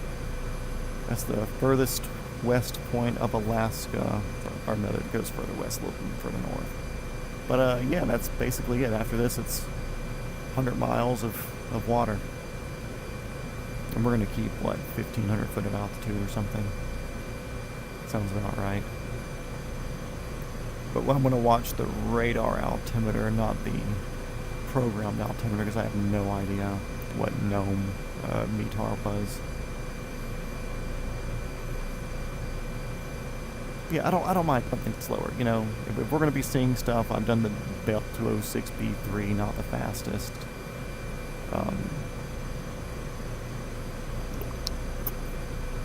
Did the R22 for about, did a 66. And we'll try to do the 66 tomorrow. I'll mess with the starting sequence and see if it's been fixed. But if you're going to be back watching tomorrow, then I'll toss that in there. And if you come in the day after tomorrow, the day after, whatever, like, did you do the R66? I wasn't there. I'll be like, you gotta go back and watch it, dude. Or else I'll do it the next day. But either way, you know, it's partially doing this to our wanting to take the fastest route, which there are faster routes available. But I also want to do some decent sightseeing as well, too. Like, I think there's a better route technically going through more of the Siberian area or airspace. But I'd rather not just fly over Siberia the entire time. So I figured it'd be nicer to go down the coast. I'll be here, hell yeah. But as far as my starting times and stuff, I started about an hour later than what I usually do. Or I try to. So I try to start at 8 p.m. our time. Tomorrow, for sure, it'll be the 9 p.m., which is what I did today. Tomorrow, there's a car show Monday nights at the local Summit Racing. And I like to go there with my father. It's kind of our thing on Mondays. But that gets over at 8. So I won't leave there until 8. So don't expect me here at 8 because we're a good 15-minute ride, and then I'll have to get home, shower, and get the stream set up and make sure everything's working. Dude, it's funny, if you have you ever listened to the helicopter podcast? The guy that well, they now got picked up by Vertical magazine, and it's now the Vertical Helicast. But Halsey Scheider hosted. Super cool listening to him talk, because he's even admitted that he doesn't have all the helicopter experience in the world, because now he does like brokerage and stuff for it. But he's talked to a lot of people, and he was saying that it was funny when he was flying the Grand Canyon here in America. He said it was funny because, like, after work, everybody every day, like, going to work to fly helicopters, they would go out to drink after work at the local bar or restaurant or whatever, or they'd go over to somebody's house to cook out, and they would just talk about flying helicopters. Like, that was it. That's their gig. That's also kind of why I'm streaming too, because guess what? I kind of just like talking about helicopters. I'll talk about anything. I can talk about a lot of stuff I'm very good at. But this helicopters is kind of relevant to what we're doing here. Oh, and something I was mentioning to anybody that was watching yesterday, I bought that dirt bike for cheap for my neighbor. Got it running, did a little bit more work with it today. The fuel valve, I went to go turn it on today, so I turned on the fuel valve, and the fuel valve was leaking, so we went to a Tractor Supply, grabbed a new fuel valve for it. But it's still kind of being hard to start. Don't know what it could be. Plug looks decent, wire looks decent, but it could be like an intermittent problem here or there. Starting fluid, so that's fine. And once it's warm, it seems to start all right. But that's an update on that. I don't know how far we got into that conversation yesterday when the game collapsed on us. Bandwidth too low. Loading times may be extended if streaming degraded. Oh boy, I hope all the graphics around me don't get degraded. Honestly, no, I hope it doesn't. I hope it keeps this up. Hopefully, the fact that there's a lack of ground around us, except for way out there. Hopefully the lack of ground around us makes it where it's consistently loading in the waves. Because the waves are a very good way to, like, stop the hypnosis from happening, you know? Yeah, and it's like we're dudes. Helicopters are fucking sick. Like, why would I not want to talk about helicopters? Some weather off to the left up here. Out that way. I mean, helicopters are cool as shit. All I want to do is talk about helicopters. Oh, and Tom, to put it in perspective for you, I got a dog. He's like 2 years old now. But as long as he's been my dog, anytime a helicopter flies over outside, I'm always like, oh hell yeah, a helicopter, so I run outside to go look at it. I mean, usually it's one of like 4 or 5 different air evac helicopters, HIMS helicopters, or like the my state's Department of Natural Resources or Georgia Forestry or something. Anyway, it's not like a huge variety, but there's like 5 or 6 helicopters that will go over my house like at least 10 times a day throughout the day. So he's gotten used to me running outside to go look at them. And of course, since he's my boy, he gets to go outside with me. Well, he learned that the reason that I go outside is because I hear the helicopter sounds. So now, he will hear a helicopter before I do, come and find me, bring me outside, and I'll play with him for a few minutes once he does that, because I want to reinforce the good behavior. But now my dog's like minorly obsessed with helicopters. And we even took him by the airport the other day because there's a local Army Aviation Heritage Foundation where they have a Huey and a Cobra that they do rides for charity and stuff. And we took him by the airport the other day because they were doing the rides. And he was just sitting there watching these things come in and out and landing, and he was watching the Cobra. And they were nearest to the fence, and his little ears were flapping in the fucked wind. Of course, it wasn't downwashing the helicopter. It was a windy day, but the video I made makes it look like he was just like straight up having his ears blowing by the fucking helicopter. But yeah, that's how much I enjoy talking about him and looking and being around him, is that my dog knows it, and now he's into it too. Love it every time I land or a helicopter arrives at my house.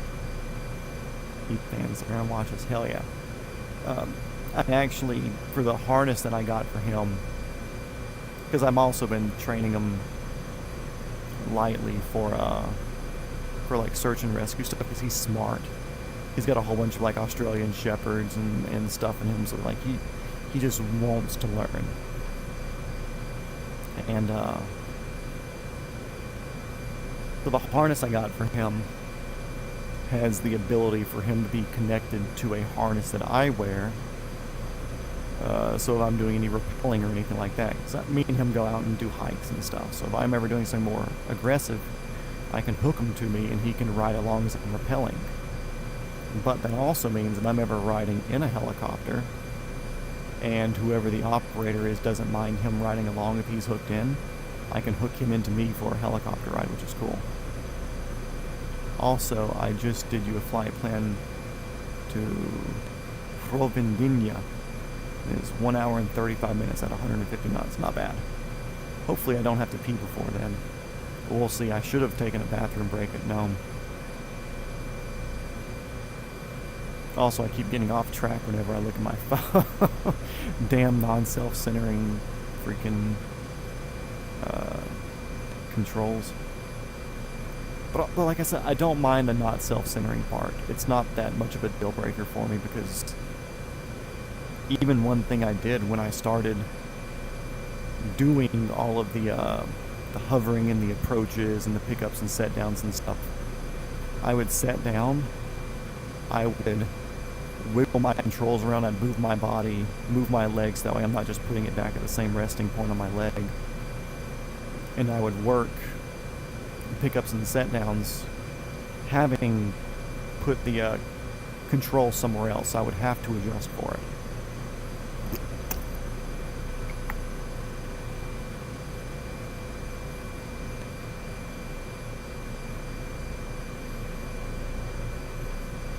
Any islands on the way? There's that one island that we saw, but that was just there off the coast. That was before everything left. We did a pre-pee break yesterday, or day before yesterday in Alaska. We attempted to summit Mount McKinley, which is the highest point in North America, which we are capable of doing. They've set down on the summit of Everest, getting a lot of shaking, chill.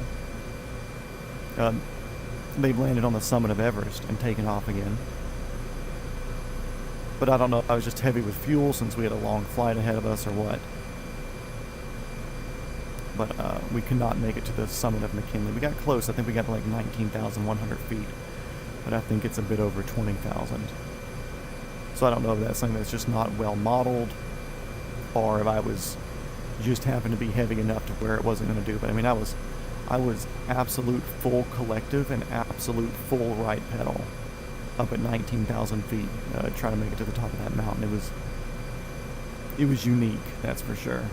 Okay, what's this weather look like? Do I need a divert, or can I VFR, IFR it? Where's my mouse?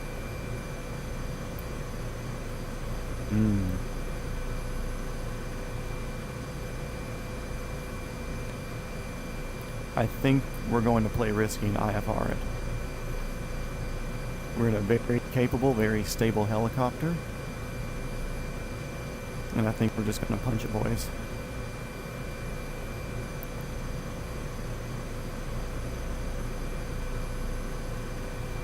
It's like, and honestly, too, I could just pause the game and go pee.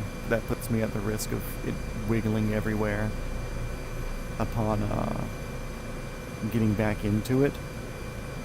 But I could also give us like 7,000 foot of altitude beforehand. So no matter how bad the wiggling gets, you know, it won't be that big of a deal.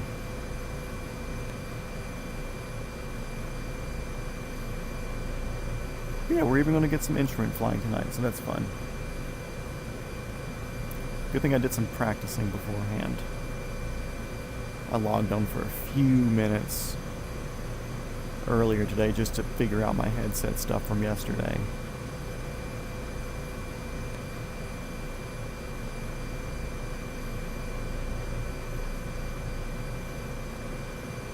Dude, flights like this, like, I don't want to say I'm glad I'm in the sim to where I can just do this, but like having a manual compass and knowing like where your nearest land is, like the manual compass is almost godsend if something were to happen out here. Like if something happened where all your screens just went black, you know, there's a lot of redundancy in these systems or whatever, but like, imagine being 100 miles offshore and it just goes black. Okay, cool. Whew. Either I know where the oil rig that I'm going to is, or I'm turning around. And that would be terrifying. Holy crap. And it looks like we have a little bit of a pretty decent tailwind with us, so that's nice. I wish I had a way to see what ground speed was, which we might. But also my headset's not super high fidelity because I have it running lower settings for smoothness.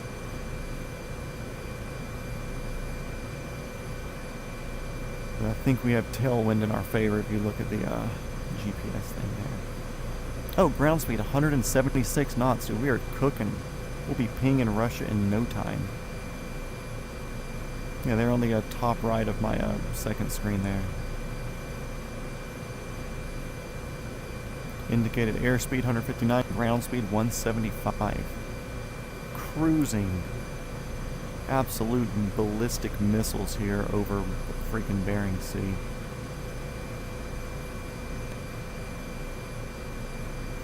Nah, 15 minutes isn't worth the diversion. I'm going to go straight for the jugular, man. Whatever the name of that bay is, Krinsinsla, I'm going to have to learn how to speak Russian before this stream's over. Go straight for the jugular here.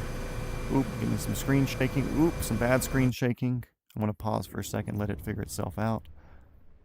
I'm not moving my stick.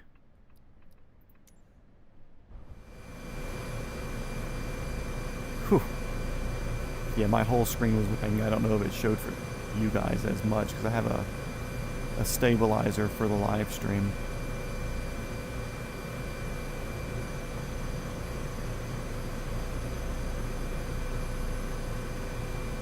But we got a good 1,700 foot altitude here, so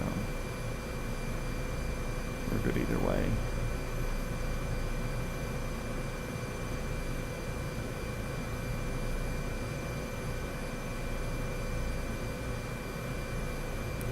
Yeah, also another reason for using the 225 Super Puma for these crossings is I know it's also cold here.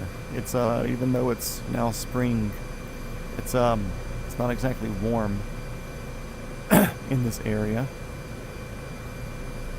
So 225 has heated windshields and has a heater system, and I believe it's modeled well enough in the sim here to prevent icing, which I'll probably end up using this a couple of days in a row once we're doing the Atlantic crossing and hitting Iceland and Greenland. But who knows, maybe at that time, 60 days from now, 2 months or whatever, it'll be nicer.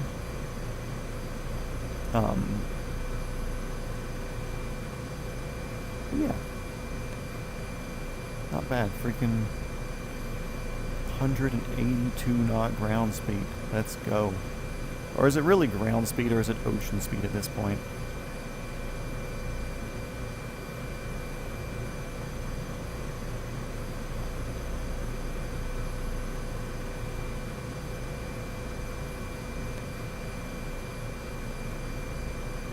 I see the rain up here, but it just doesn't look like it's getting any closer. And I also know it's moving away from us. Or it's moving west at 25 knots, I would assume. And assume it's moving with the wind, you know. But we're also closing at a ridiculous pace here. 180 knots of ground speed.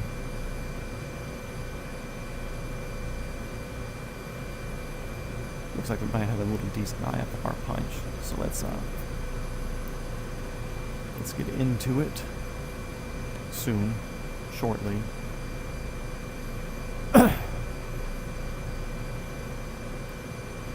Also, once we get into IFR, I'm not going to be looking at my phone, which is how I view the comments and everything. So if somebody says something that's like a pressing issue, then don't be offended if I don't mention you for a little bit. The safety of me and my no passengers. I wish Elaine was here.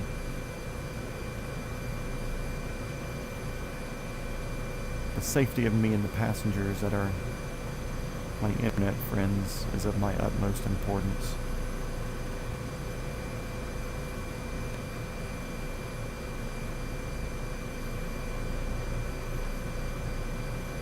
I wish this was the Sikorsky S92, but the 225 is cool. 225 is acceptable. I just know the S92 is a very prevalent helicopter now. It's also now Marine One for the President of the United States. It's their fleet helicopter now. And they're finally off the Sea Kings. I think PHI is running S92 now. There's a whole bunch of offshore operations. They're all running S92s. Like, if you get on Flight Radar right now and look at, like, the Thailand coast would probably be popping right now. But off Thailand, those areas of oil rig transportations, I think they're all, like, S90. Oh, there's a lot of freaking Leonardo Augustas out there, like 139s, big units out there. They use a lot of those. Which, that's one that's not in the game. There's no Augustas, no Leonardos, none of theirs here. Or at least that I've seen. Of course, there's always, like, little mom and pop shop type game developers that have made different models of different things that I just haven't seen because I'm deep-ish into the sim stuff, but I'm not that deep. Like, I care, but I don't care that much, you know.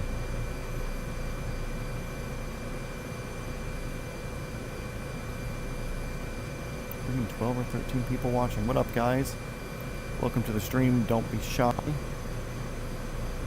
Feel free to talk, although I'm probably not going to talk too much here in a few seconds once we punch into the soup.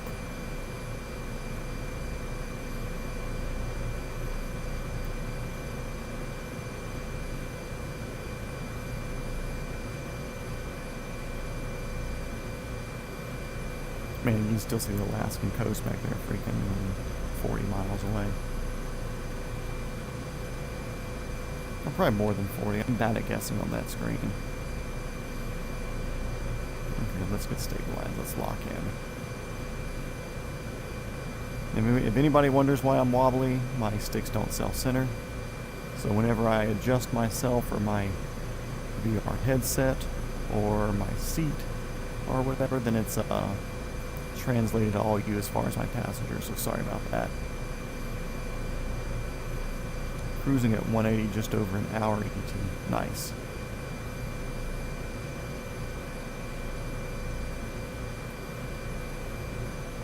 Okay, let's get our altitude back.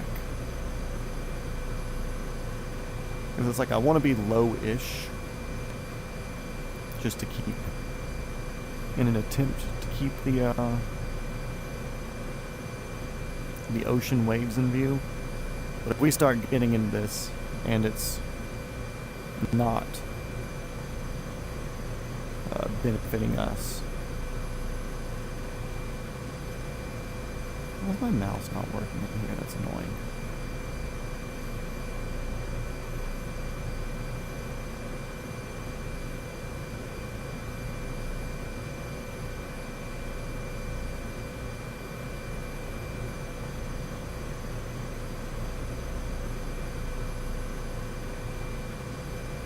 Okay, let's see if that helps me when we get in here. Probably not. It probably is more annoying than it is helpful.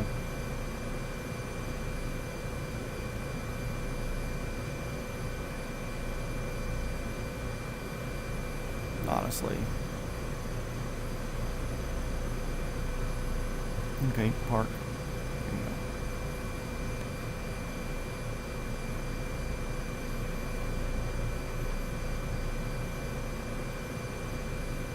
Chuck, what up?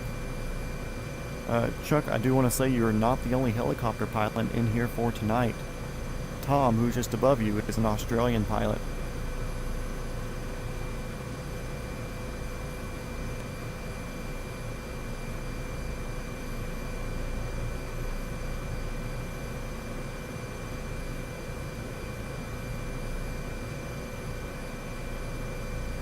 But yeah, we tried to stream last night, had an equipment failure with my headset and everything, to where my physical link, this is weird, I guess it's a change in weather in the game, where my physical link wasn't working anymore, and my air link didn't want to match. So I had to go through and do like a factory reset on the headset and everything today. And we're running air link, so I'm getting some bad tearing every once in a while. But fingers crossed that it doesn't get too bad in a place where we're too close to the ground for a recovery. But I did order a Wi-Fi, or like a dedicated back of my computer to make its own Wi-Fi, whatever, VR, PC VR router thing for the headset, so that should be here tomorrow, so hopefully that will fix itself. Major Scumbag, what up, dude? Yeah, they, like I said, they like those out there, and I saw a handle of S92s at one point out there.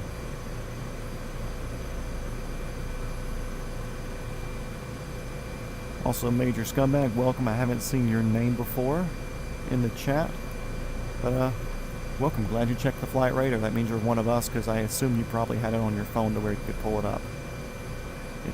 If so, then you are definitely in the right place.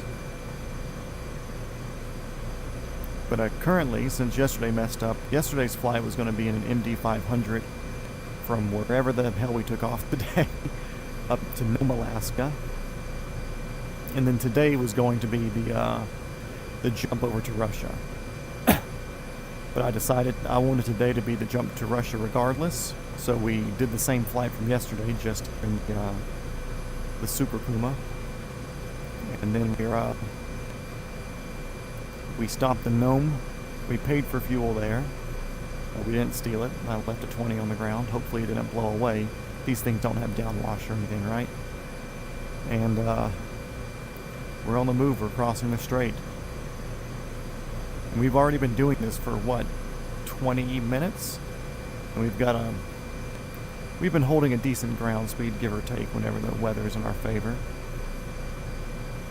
But estimated time of arrival is maybe about an hour from now, maybe a little bit less. I can throw some torque in here. We got plenty of fuel to burn, so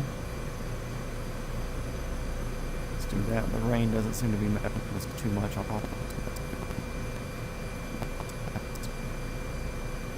Yeah, we're about halfway across, maybe a little bit less than halfway. Not bad at all.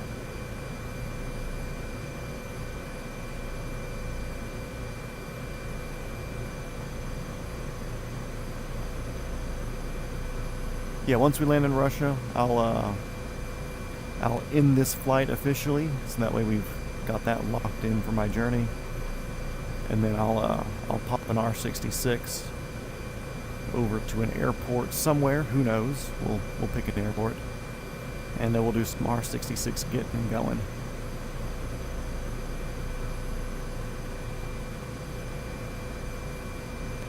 Actually, Bell 505 parked behind his shop, and that's actually owned by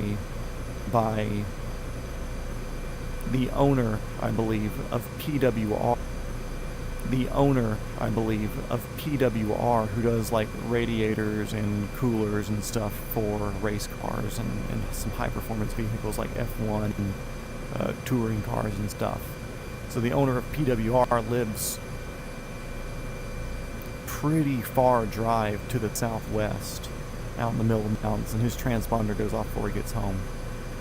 But I kept seeing a 505 in a few episodes. First time I just saw a red helicopter kind of in the back, so I assumed it might have been like an air medical helicopter. But then I saw it there again on another episode. I was like, okay, cool, this is obviously somebody there. Or Curtis is doing really, really good at cutting edge engineering, and he's flying helicopter to work. But it's the PWR people, so that's neat.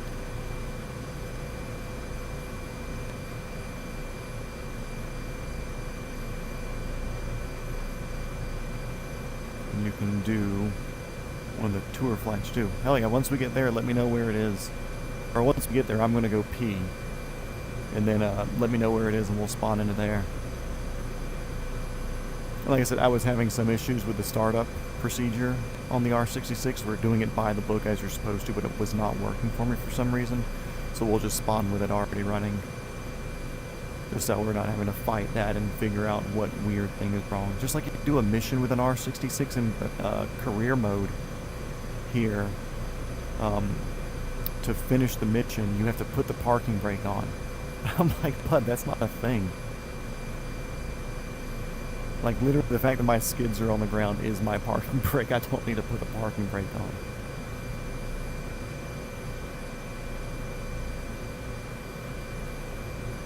Yeah, I enjoy that channel, which I see they posted one. I think they're Saturday posting, or Saturday posters, so I saw they had a new one up that I'll need to watch tonight or tomorrow or something. But yeah, I enjoy watching him. And there's another Australian machinist dude that I saw pop up, bald dude, big beard, shiny head, way too nice for his own good. I think I subscribed to him, but I've only watched like one or two of his videos, but I don't remember what he's called.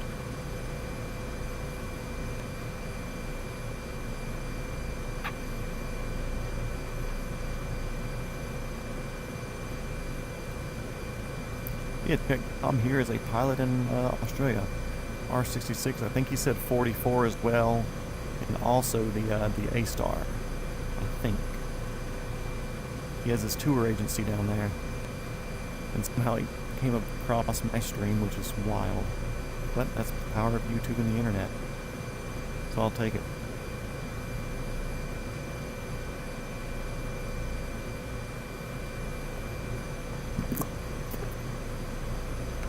Also, at least on this pocket, it looked like we were far enough this way to where the rain didn't affect us, so that's a plus. Means I'll throw a little bit more altitude at it, staying low to be able to see the waves. See, ground speed currently 172 knots, indicating 162 airspeed.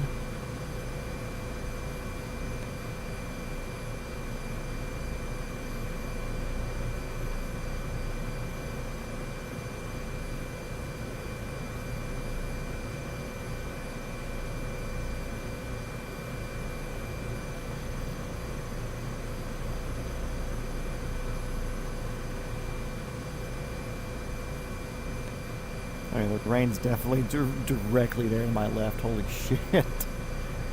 Can't see shit over there. The soup is to my left. The clear is to my front.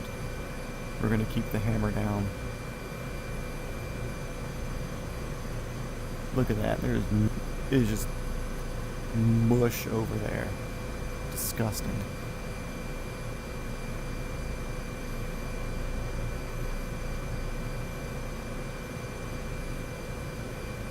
Dude, I'm glad you stumbled upon.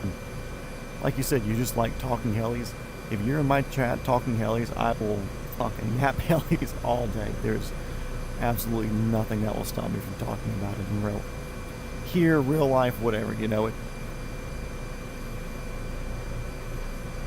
But yeah, you're in here, Chuck's in here, 2 real pilots, super sick. I will say I've had a couple of like just only fixed wing pilots drop in before in previous streams.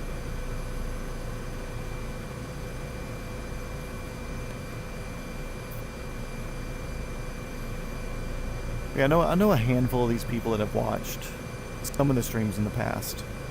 Like Chuck, you've seen Sean and Belen here. Those are like in real life personal friends. Jake, he's a in real life internet friend, I guess you could say, where I've been friends with him online through like Instagram and stuff for a few years. But it's always interesting to me how people come across this organically, like how the algorithm will suggest it to somebody.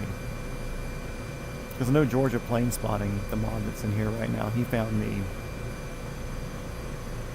doodling around one of my parking lots when I was, months and months ago he found me. I remember his old username. But it's neat that it's getting suggested. And it's like, cool, I know having 12 people in here watching isn't hurting, and then 12 people that are watching and participating and not leaving, that's another plus. So it's like, it could be like 3 people that come in and out the whole time, and I may have more views in total because 3 or 4 people came in and left, and another 3 or 4 came in and left, so there's more like unique viewers. But honestly, it's like, I could care less, you know. I'd rather have people that want to be in here and talking and chatting or whatever, you know. Give us stuff to talk about, bouncing ideas off. Oh, by the way, Chuck, Tom was asking about auto rotations, and I mentioned my whole theory of how I enjoy, you know, knowing how the airflows work. You gotten a chance to hop into yours and attempt a backwards yet? Or is that still on the to-do list? I'm curious if you were able to give it a shot and see if it worked for you.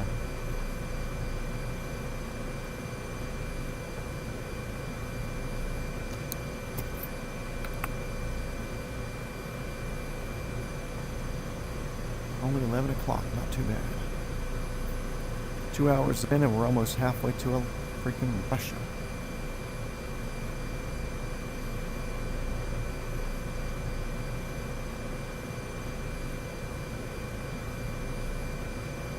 Oop, add screen steering. Oop, oop, oop. Got super wiggly for me, so I'm pausing. Okay. That's something we're going to have to put up with until I can get my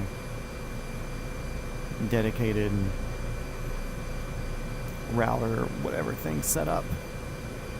Can't readjust my because we're getting back into it now. And if y'all see the wiggles on your end, sorry about that. That's just the nature of technology being absolute trash, but a miracle at the same time. The fact that I'm able to sit in like 3-dimensional space with gauges in like a fully developed like flight model and system for a helicopter that I may never fly in real life, you know, it's pretty damn cool, to say the least.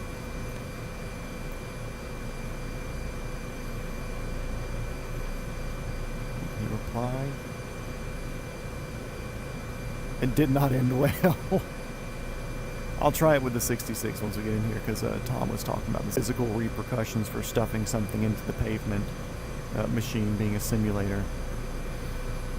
Like, I've done a good bit of flying backwards and like maneuvering and stuff just because it's something different, you know. It challenges your understanding of the airflow and whatever. And I was like, cool, I'm doing this. Let's try a backwards auto, because the idea of pushing forward on the cyclic to do your auto and backwards to build up your airspeed just seemed, I mean, it seems foreign. I mean, especially as you two as being normal pilots or whatever. In real life pilots, it's just not taught. So I was like, cool, let's try this. Let's see if this exercise can help me understand the airflow. I think it has. We'll see. Later this year, once I'm doing the real schooling, we'll see if it applies in real life to doing the real autos.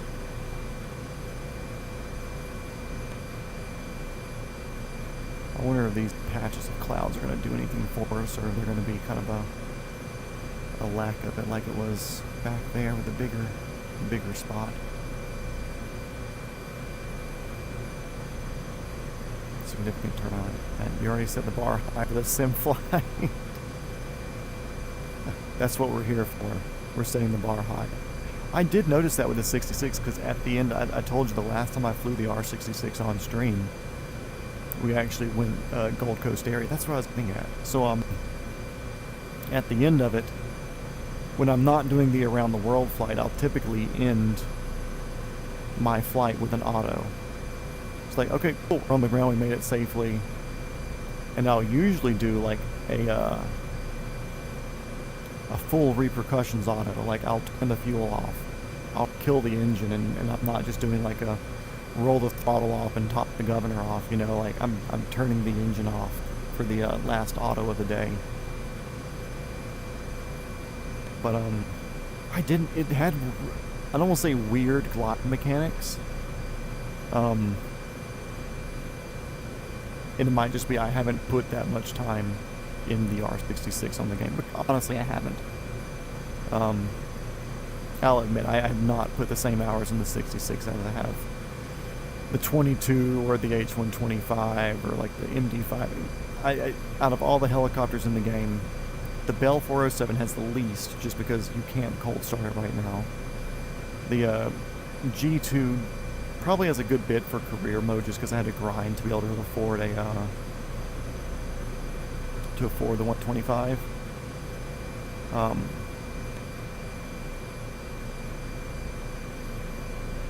Like flying it because I want to, the G2 is almost nothing. But the 66 is pretty low in there. Just because it's like, okay, cool, you have an A-star available, you have all these other things available, my 206s that I've downloaded or whatever. Since those are available, it's like, okay, cool, like, maybe if I was in a realistic position to where I could be in the pilot seat of an R66 sooner rather than later, I would. But it's almost in that weird spot for me of, I fly the other things because they're more unrealistic and unreachable. The R22 is obviously the most realistic and reachable one for me right now. But then jumping up to everything else, it's like, cool, those are obviously way out of my reach for right now, so I'd rather fly those. The R66 is like, okay, cool, it's reachable, but it's also farther away. So it's unobtainable, but obtainable, so I kind of skip it.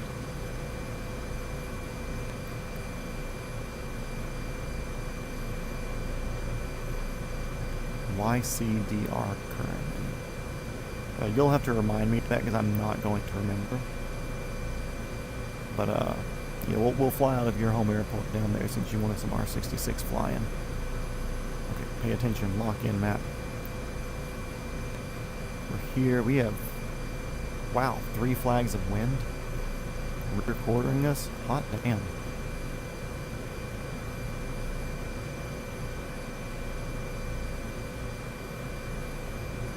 We're about to throw some airspeed up in this, boys.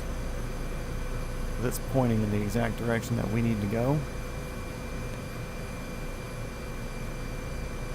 And we got 22 knots and speed up our assholes, so we're taking it. Little pods of rain everywhere, ain't nothing we can do about it at this point. Because they're also changing so much that it's like, oh, what is the point, you know? I'll get here, I'm happy about 1,000 feet. far as radar altimeter.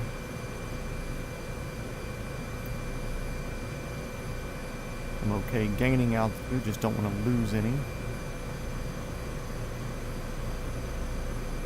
There we go. Pretty chill with that right there.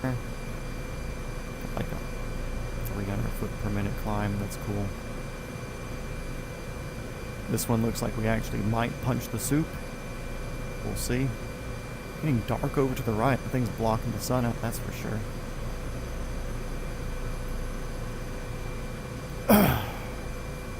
Pretty clear off to the left, though. I'm not too worried. If it gets bad enough, we can just break left, but I'm not seeing that being that much of an issue.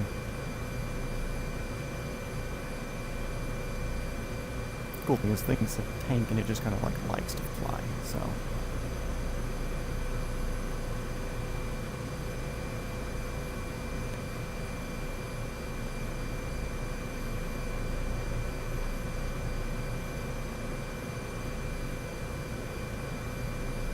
A little bit of right turn, back on the flight guide.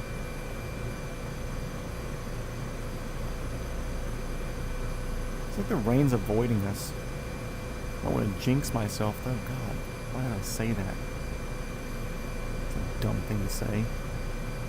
Having a nice easy flight over the freaking coldest crossing in the ocean I can do right now, and oh man, it's great that the rain's not throwing us around everywhere. Boy, are we in for it now. Like I said earlier, I kind of want to do some IFR flying, so I was testing the headset AirLink setup, and it seemed to be working, so I turned on the big storm, and I was doing that in the 206L. And it was deep IFR, like there was no chance of seeing the ground. Like at one point I was all the way down on the collective and pulling back slightly, trying to slow down, but I mean it was just keeping speed damn near V&E speeds. It was nothing, that was just fog. Just going through patchy fog in the middle of the ocean, that's annoying. But I did like a good 20-25 minutes just straight IFR earlier. When I say straight IFR, I really didn't have a plan. It was like, okay, cool, I'm going to go north because I know that's where the airport is, general heading. It wasn't like a super set up flight plan or anything like that, so. The survival gear is this helicopter may float. Let's see, what's our nautical miles look like? Oh, we're fucking close, boys. I feel like once we punch through the storm, we're going to start seeing ground. We're going to start seeing the shore. I think I can see ground.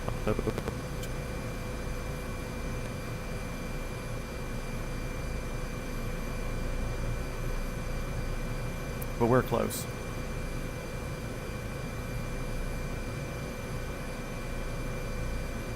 We are close. Get my speeds back up. What am I doing under 180 knots ground speed? Am I poor?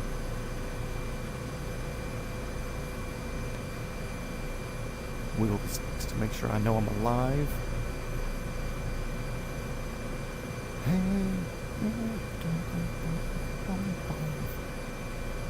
Let's go, let's go.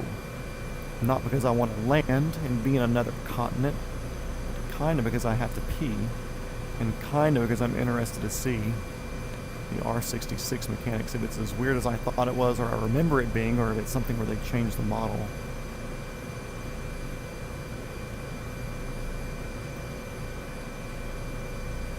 Yeah, I can even see the ground. I would say the shore is probably 20 nautical miles away, if not less.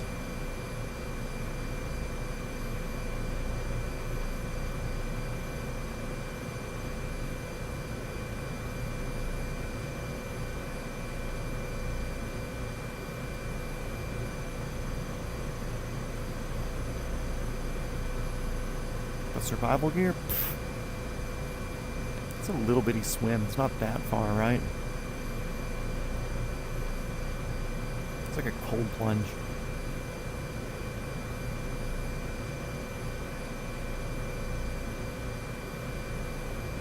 We got 177 knot ground speed in the B2. 135 air, 40. Jeez, that's a tailwind right there. So can we land? No, actually we can't land. We're just stuck going this fast now. This is our life. We're just going to go this fast forever now. Was that like pretty near the ground, or had you like gained some altitude to get up around something?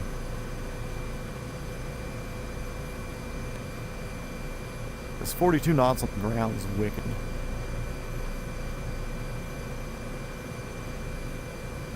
Yeah, I feel like it's definitely got to be shoreline up there.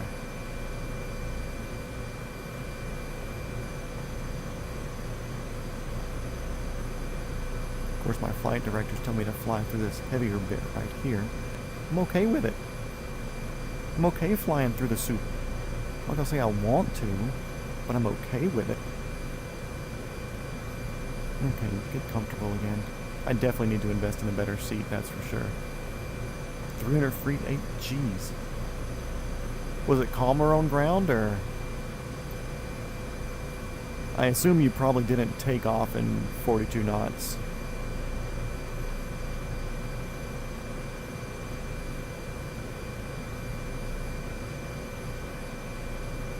Sounds fun, honestly. Like I said, part of the reason why I enjoy doing this stuff here in the sim is because like I get to put myself in, I don't say reckless situations, but less than optimal. And with this, there's no repercussions or anything, you know. If I stuff it, I stuff it. I do my best not to, except for the other night when Chuck wanted to see if we could hover upside down with full down collective. You can't. At least not in the Robinson R22, you can't.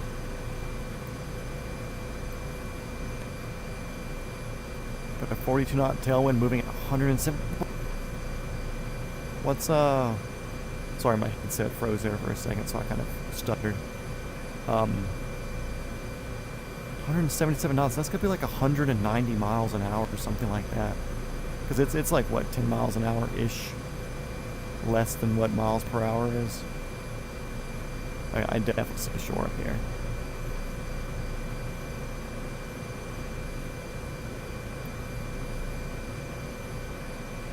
Okay, pay attention, Matt. I know we're getting soupy. Don't fuck it up now that we're this close. Watch the gauges, fly the plane. Weird winds, okay. So I didn't change anything for that to happen.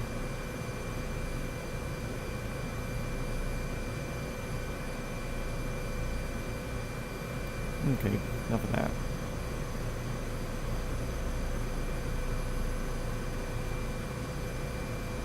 $500-foot ceiling, jeez.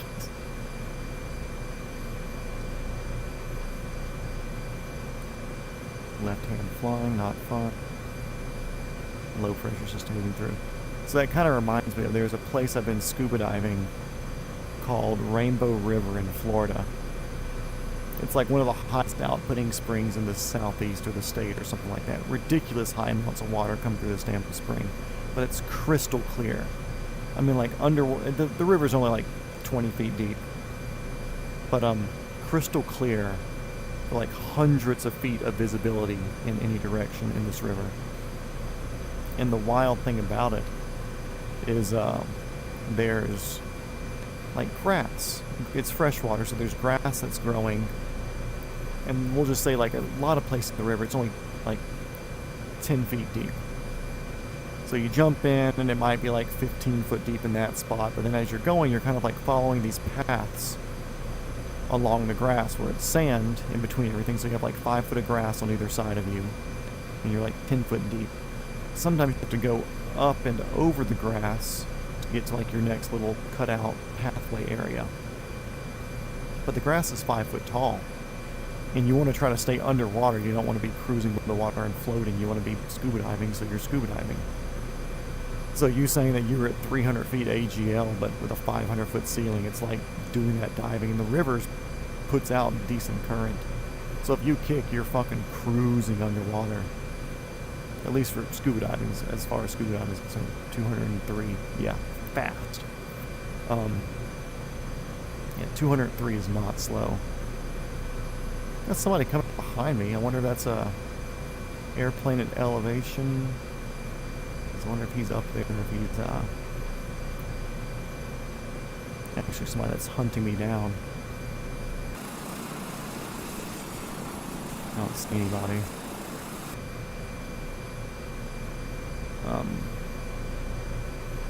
Might be higher. Oh, disappeared. Guess he stuffed it. Or logged out, or I logged out. Who knows? But yeah, it's a super fun dive because, I mean, like I said, you're kind of, in some areas you're skirting 5 foot of water at like almost a running pace outside of it. Oop, we're finally seeing rain on the windshield. Hello. So at like a running-ish pace if you're like walking next to the river. But low ceiling that fast, 300 feet above ground, that's cool as shit. Because we're, what, 450 above the water right now?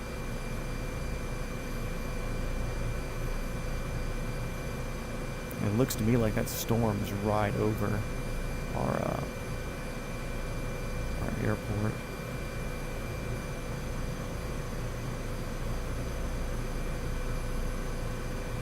Oh yeah, of course. Why wouldn't it be easy? Why would it not be fucking easy? I'm okay with it. We'll survive. We'll come in from the south because I know it's inside of a bay, and we'll follow the shoreline in. IFR is I follow ridges. So I'm going to do, change my layers here. I'm going to turn off weather so I can actually see the shoreline.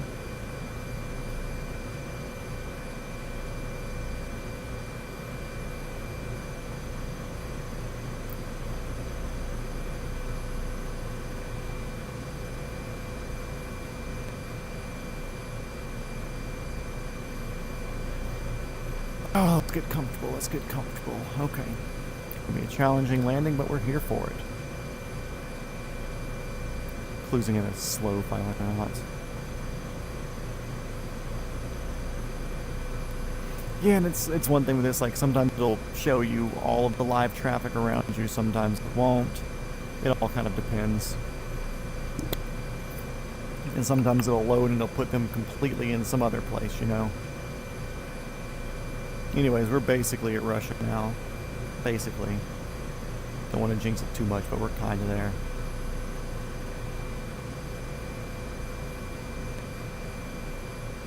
We're getting close. Like, I can verifiably see ground now. I can see land. We're back to traveling 100 and... I can put some speed up, but we're back to using ground speed instead of seat speed. Even though they do use knots at sea.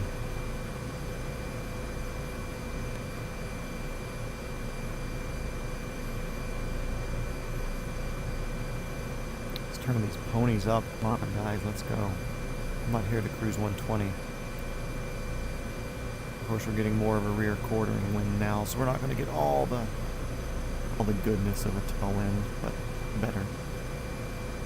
Oh, nope, they're back over us again. Because it respawned in.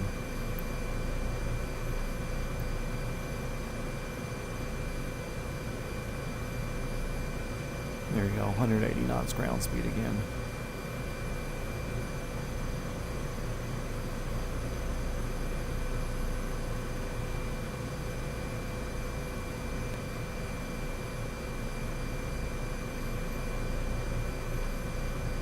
If you would like to imagine the Russian national anthem in your head, you are allowed to do that now at this point, since I would like to say that's verifiably Russian ground.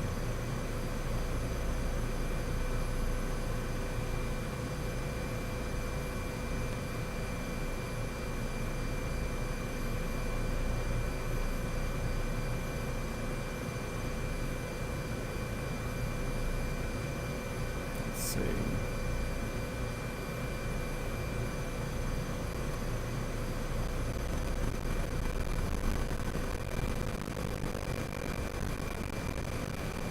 If he was there, he'd be out my left window, but he's way up, so I can't see him.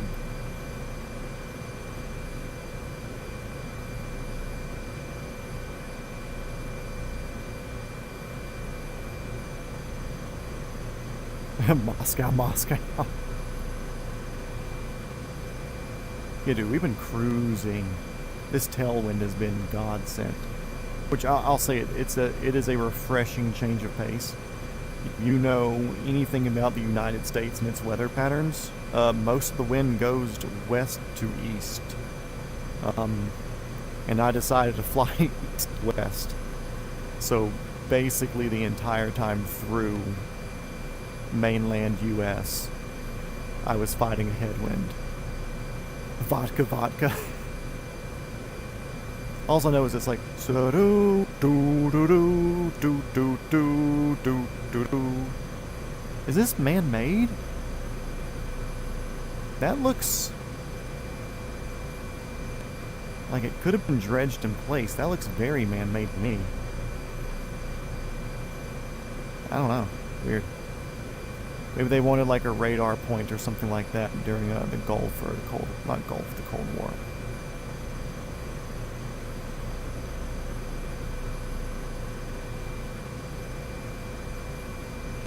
But yeah, United States weather patterns, a lot of times it's the wind's going east. And I decided to fly west.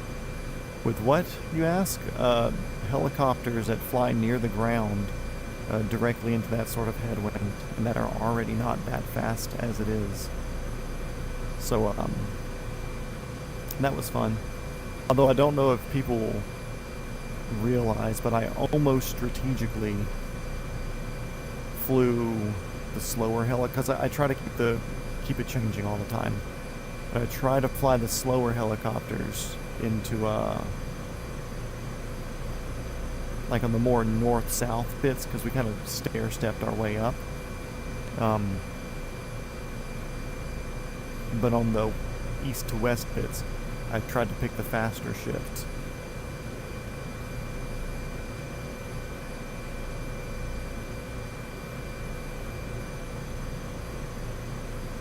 Yet, shoot, I actually studied Russian on Duolingo for a bit. And when I say for a bit, I mean like 2 years, but the fact that I didn't have anybody to practice with kind of like killed it. So I technically don't know any Russian, really. I know that militia is please, cafe is coffee. I can figure it out, I think, if somebody were to speak slowly enough to me and if I were to have context. If it was just to be somebody speaking to me, even slowly, I don't think I could figure it out. But if I had context to what they were saying, I think I could. I also did, I had like a Learn Russian CD set that I listened to in the car for a little bit.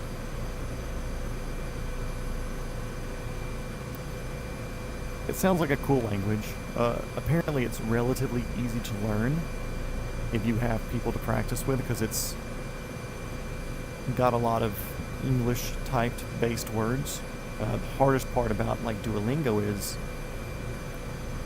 of course, they use their alphabet, but they don't teach that alphabet in Duolingo.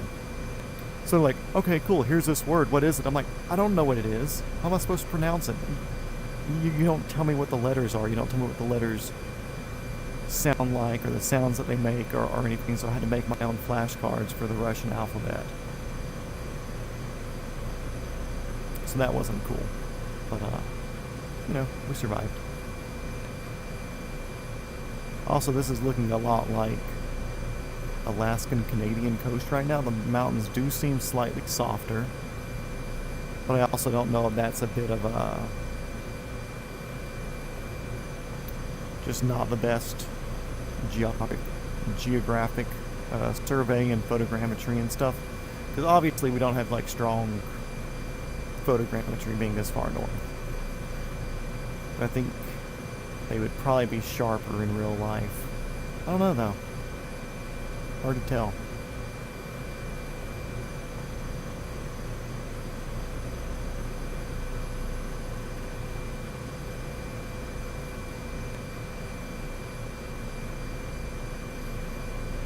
Let's see, I'm gonna actually follow this a little bit and then cut left. Okay. I'm gonna go and cut now. I'll take this path here. I'll take this little bit of potential soup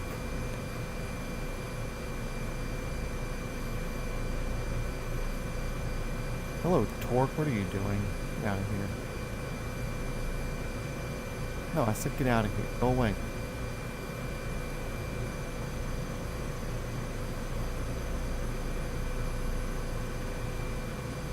Definitely cold up here, that's for sure. Okay, I need to recenter on me.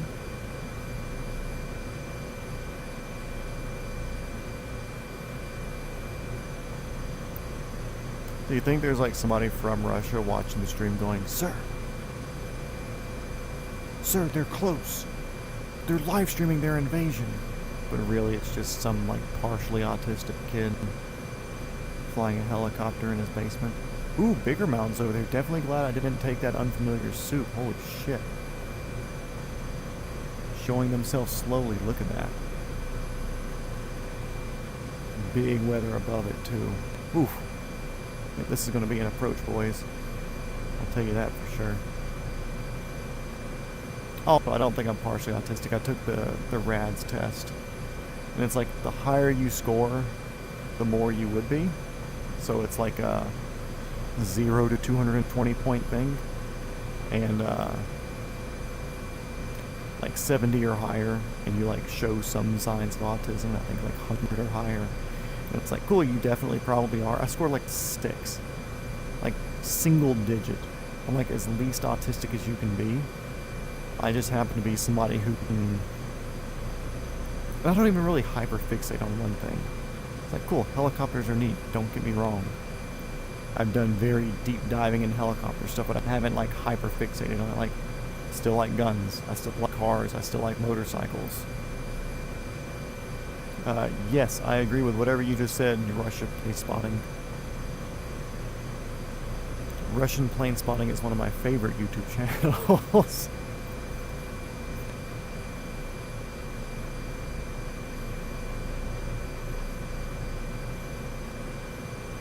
Oh yeah, definitely glad I'm following the coast here.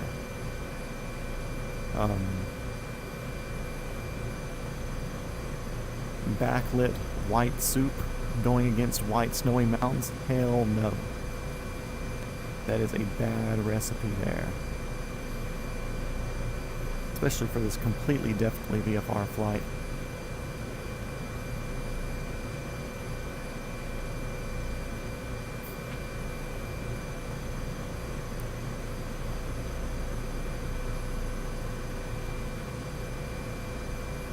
Drifting it a little bit, coming on in. Yeah, you can see Snowy Peak. Ooh, screen tearing, screen wiggling, pausing. Good? You happy? Okay. Whatever you say. But yeah, there are some peaks hiding behind those clouds, and I do not want to find those out by following the flight director's purple line there. I will stay here, slightly slower, a lot lower, and much happier along the coastline. I can start cutting here, I can see that, that's clear. I can at least see to the other coastline at least, the other shore. I keep saying coastline like it's a whole fucking country now. I can see the other side of the shore.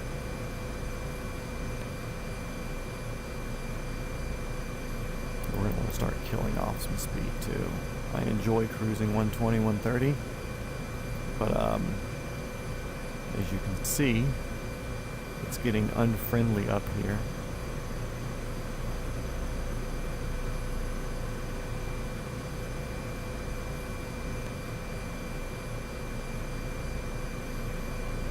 And I will gladly fly slow and not have to do that crossing again. Which then again, like, the crossing wasn't that bad. It's one of the smaller crossings. I see you type something, but I'm not going to read it right now because we're about to superfy ourselves.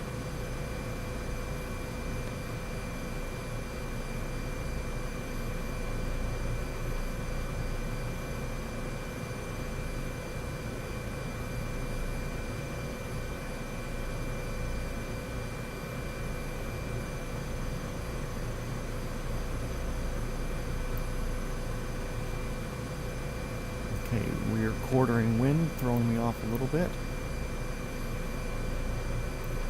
Add a little bit more speed. I'm still happy I can see a few miles ahead.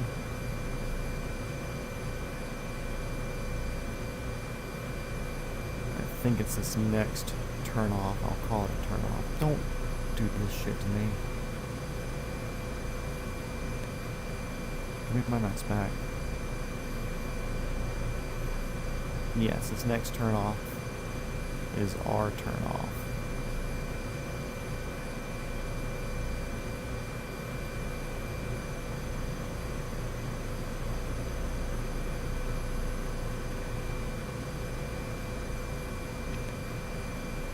Still very good on fuel.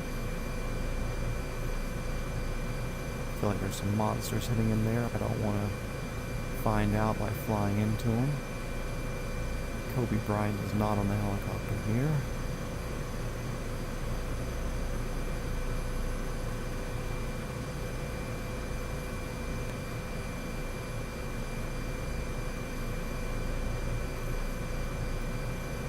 Visibility just gone up here.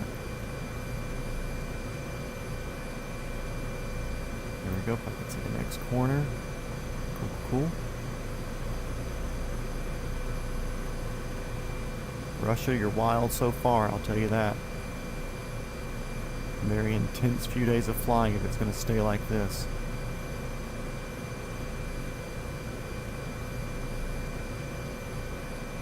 Looks like the range just off to our left. Or at least thicker stuff.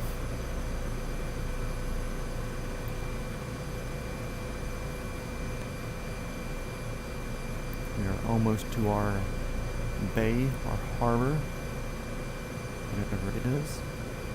Slowly adding more and more left pedal because the wind's now coming directly off of our right, which is weird that I'm having to do that. But it might be just trying to push on the tail and turn us. Yeah, that's what it feels like when I go straight. Here's our next turn. Kind of drifted, anticipating it. Yep, perfect.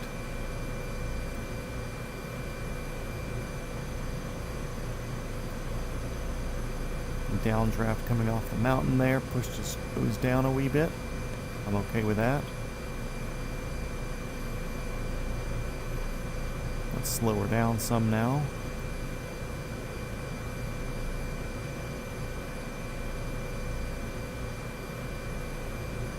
Finally, technically over Russian soil, which we kind of went over earlier, I just didn't mention it.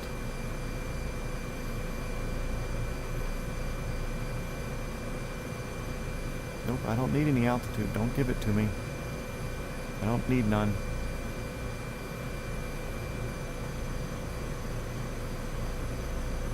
Ooh, wiggly wiggly. Whew. Headset, please don't do this to me right now. Look, headset, you can be wiggly all you want to tomorrow or the next day. Just don't hit me right now.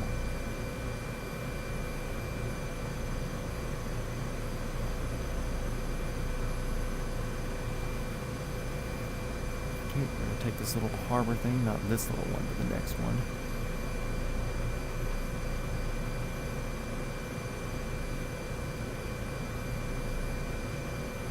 A little bit of power at it.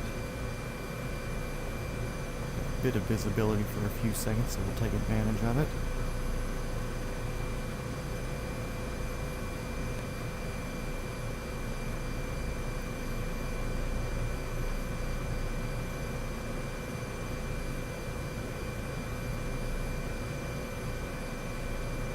Start our turn here. Crest of the hill.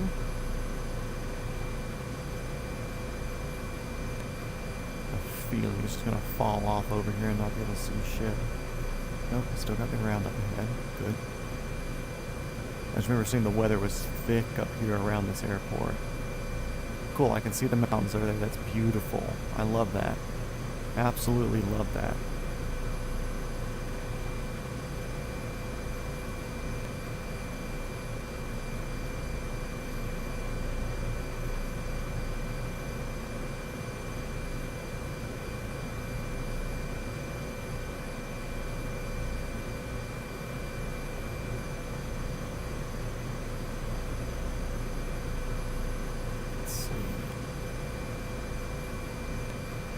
that and I have our...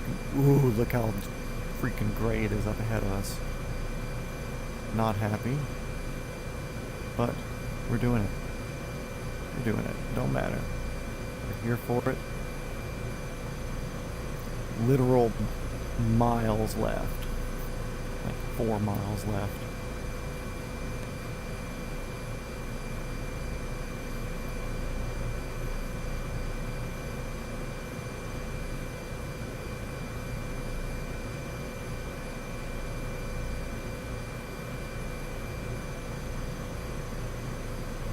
Wind coming right at us. 15 knot headwind-ish.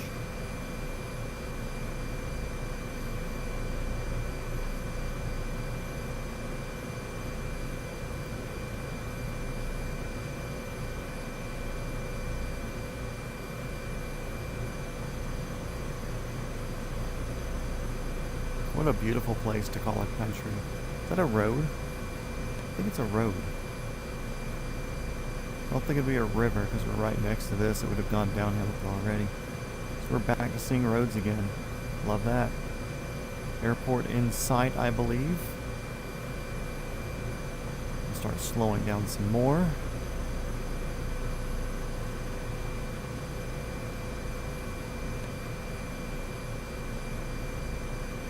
Why does it keep taking away my authority to mess with stuff here? Annoying.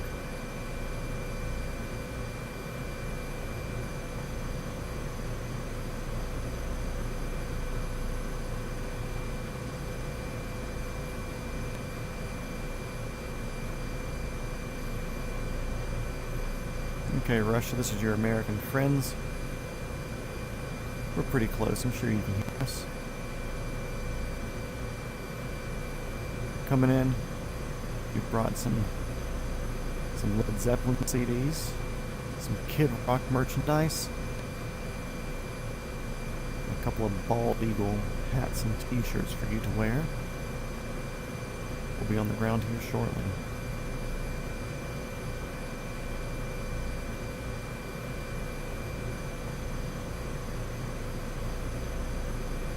Cool thing is they have like a pretty stout helicopter set up down here. Going to kill our airspeed and get the gear down.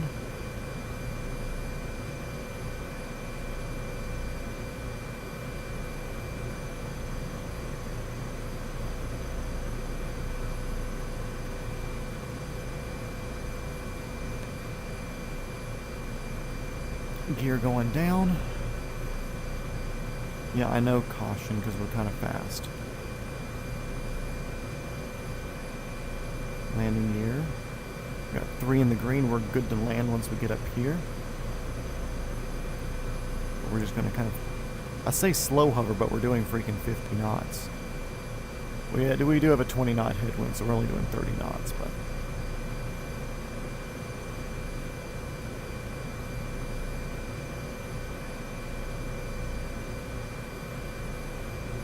And I ain't saying shit yet, because I'm not going to jinx this.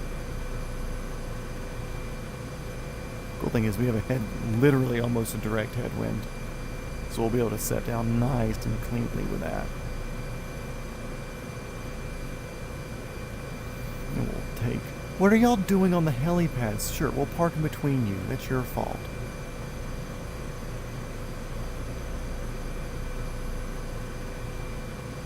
Absolute low IQ move. No wonder you're Russian.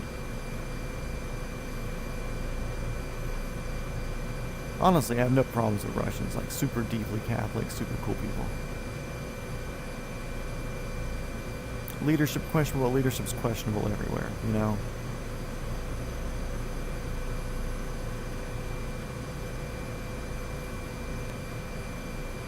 Boys, we are on Russian soil. Parking brake is on. Make sure I don't screw up any of my...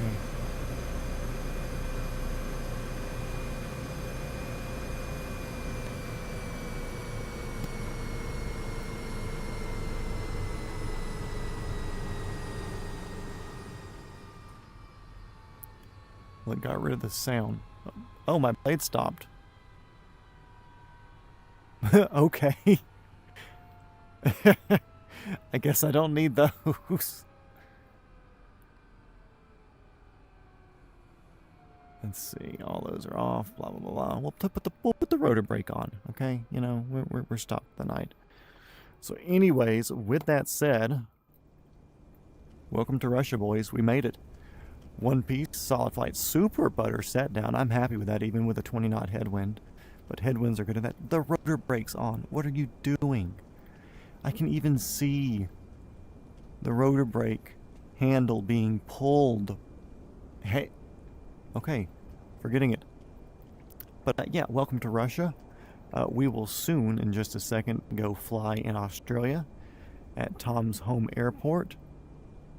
Tower has a phone number for you to call. Something about no radio comms? What are they going to do? Shoot me? I'm immune to AK-47s. Fun fact. I've been microdosing ever since I was a kid. But yeah, we're going to... In the flight, let me reset my view. In the flight, so we are locked in. We are here in Russia. I'm going to go take a quick bathroom break, and then we're going to go to... See, set it up here. YCDR. Yankee Charlie Delta Romeo.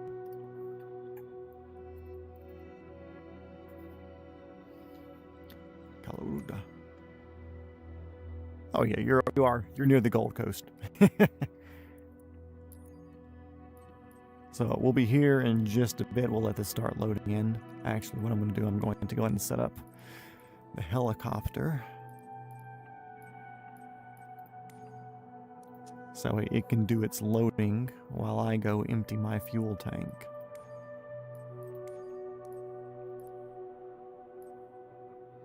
I'm partial to the orange.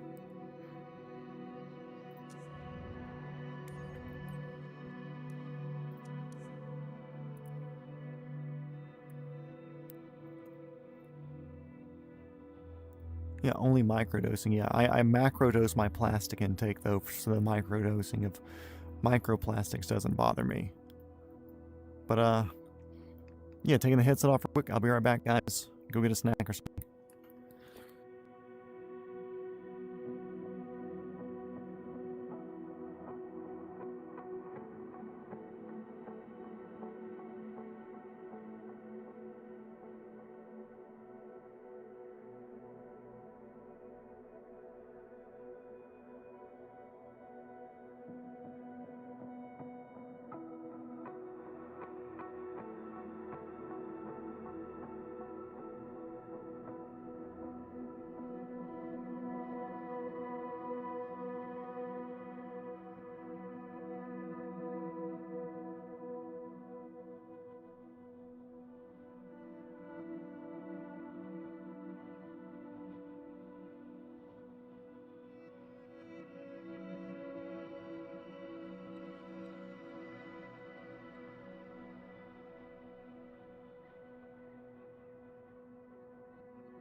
Also, something I thought about while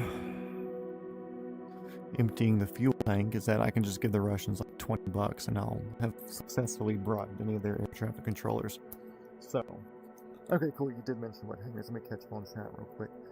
It's about flying super fast. Been an hour. Vodka, vodka. The song. Missiles are coming. Where are we even going? No airports. Provideniya. Atlas Air Cargo 747 go over Russian airspace and disappear. There's no way Elaine. No way Elaine. I bet Elaine's in freaking Australia with us here. Hour and 20 minutes from Nome, Russia. Not bad. That helicopter scoots, and with a tailwind it moves. Yeah, exactly. One of the running jokes here is since I change aircraft every single time, every single one is a rental, so I don't care what happens to them afterwards. Only microdosing. The tower calling, I bribe them. I'll drain my fuel tank as well. From the southern hangars, this airport has an aviation museum with a lot of planes outside. Looks like I'm going to go to Australia this summer. It's a great spot. My hangar is the most southern one.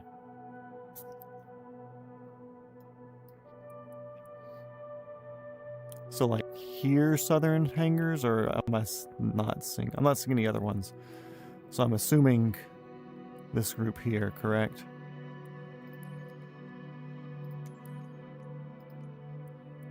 Actually, I'm going to do it. Set as departure. On ground, ready for takeoff, so we don't have to worry about any of the glitches with it. Let's see.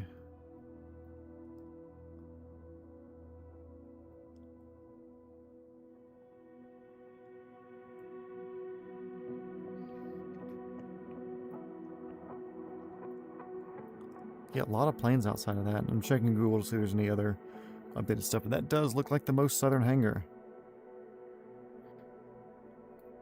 Cape.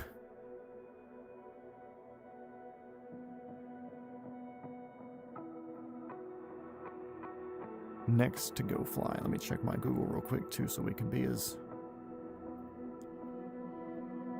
Ocean View Helicopters. Looks like my man. Actually, I feel like I've seen... Y'all have Instagram stuff?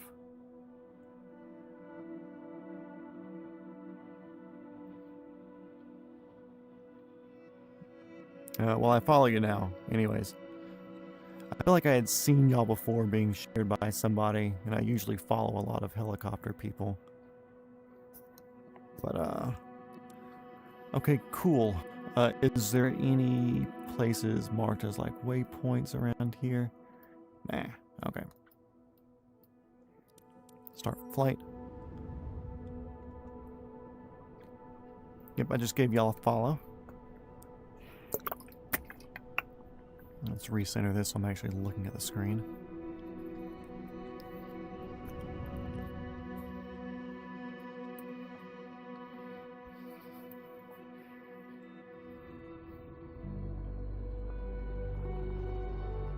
Okay.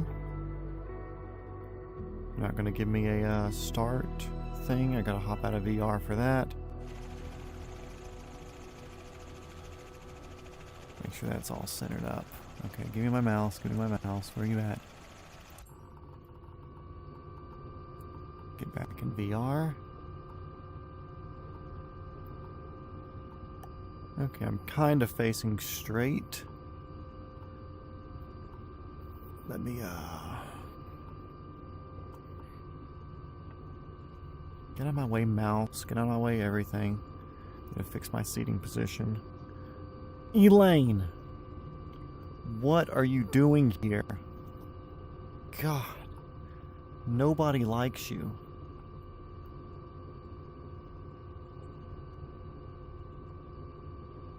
In real life, there is no fuel pumps. Okay, let's see. Ocean View Helicopters.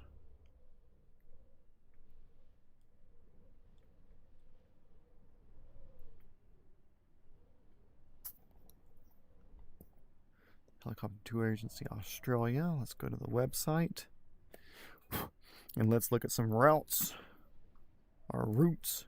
Ooh, you fly by big rocks. Very cool. Beach Blast Tour. Kind of a circle-ish there. Okay. Coastal Explorer Tour.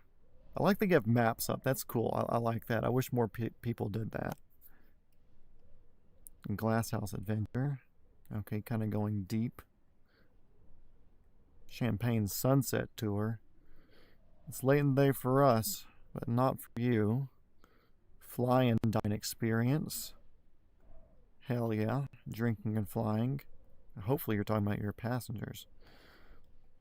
Or the Sunny Coast Safari. I think we might do the Sunny Coast Safari. Just because it looks longer. Going up to the point, kind of cutting back down, going south, swinging back around. So, I say we do it by memory.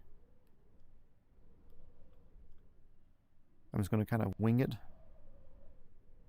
Most common coastal explorer, glass house. Glass house looks like it was off. Of course, I have zero clue what sort of VFR references are down here. Like, really, the only thing that I know about Australian coast is what I know from playing Forza Horizon. So, let's see, I need to go up, because he will never be taller than me, no matter how much she tries. We have my throttle all the way up. The governor is on.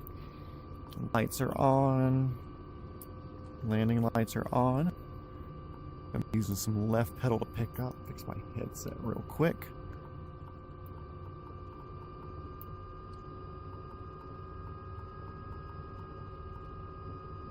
We're pretty light because I haven't fed Elaine since she ate all of our cookies in Alaska.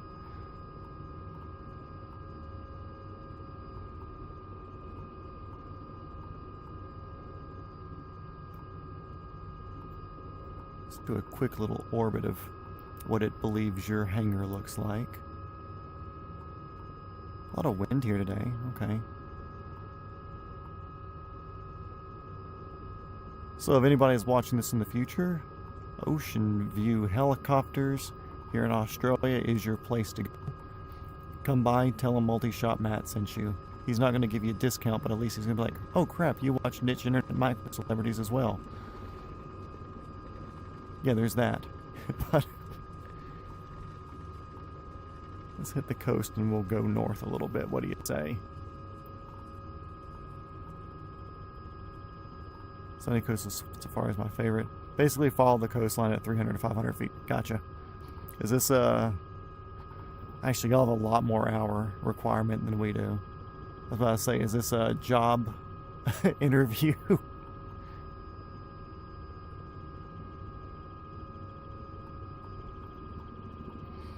Okay, you see here in this sound is where they filmed the Pirates of the Caribbean, believe it or not, when they did the Australian dubbing and started to put in all the other words for it. This is where they filmed it at.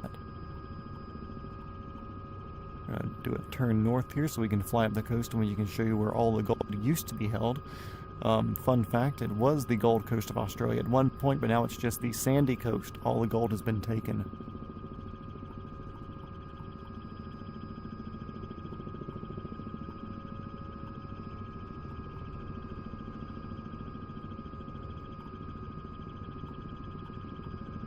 And I will be making up all the touring stories and facts as we go.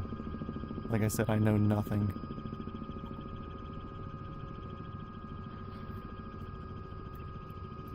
Oh yeah, and that's another thing. Like, I will 100% visit any places like this that I'm like hear of or know of or meet or whatever from doing the streams. So Australia is on my list to go to, obviously.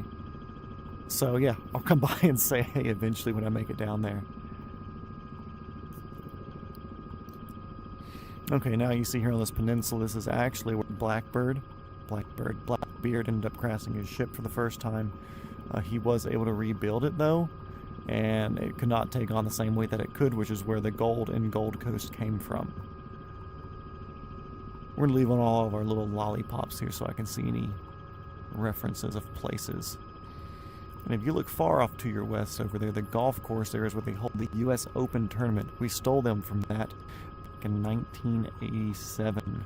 Believe it or not, it's not actually... The Masters is not filmed and shot and played in Augusta, Georgia. It's actually filmed and shot and played here in Australia.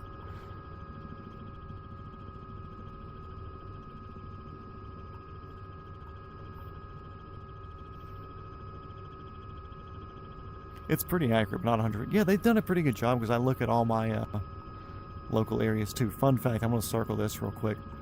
One of my favorite videos, or types of videos to watch, is people doing river breaks on beaches. Because the sand will push up or whatever, and if the rivers are super slow flow, it builds up where the river's actually not into the water. But then all the surf kids and everything will come to a break, and they'll kind of do like beach surfing with it. If you look up Jamie O'Brien, he's a Red Bull sponsored surfer. Lives in Hawaii, but they do a lot of river break videos like once a month or once every 2 months, however long it takes for it to build up. The Sunshine Coast, not the Gold Coast. Fuck. Okay, guys, as you can see, we still have sunshine up here, so this is why they call us the sun. There's a fucking hospital right there, I should have noticed. I'm sorry, I'm just toasting this job interview completely. Completely toasting the job interview, my bad. What are the hour requirements in Australia? I'm curious about that. It's like I know that going down there to work would not be a thing unless it was like a movie pilot sort of thing. But I'm curious what the hour requirements are in Australia. I'm pretty sure it's like double what it is here. And most people usually go out and work a job and then come back as an instructor later, versus in the US where everybody's an instructor first, more or less.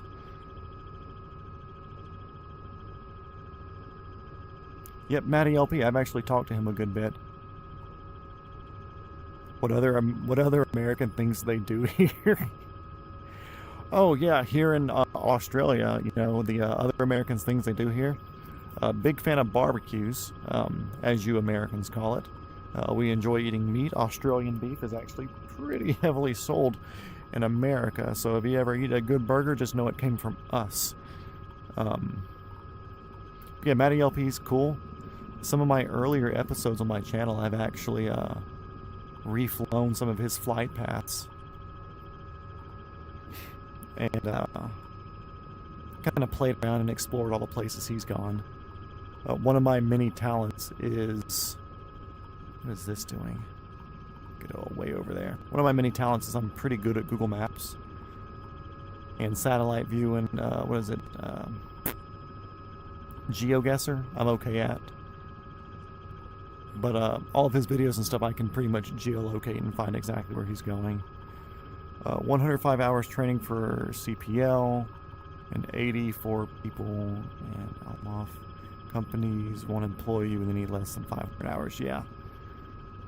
Yeah, that's basically... God, that's annoying. I guess I gotta put it in my lap, maybe? Just deeper hour. You know what? I can't get rid of the door. Crap. Usually there's a get rid of the door button. Okay, back to paying attention.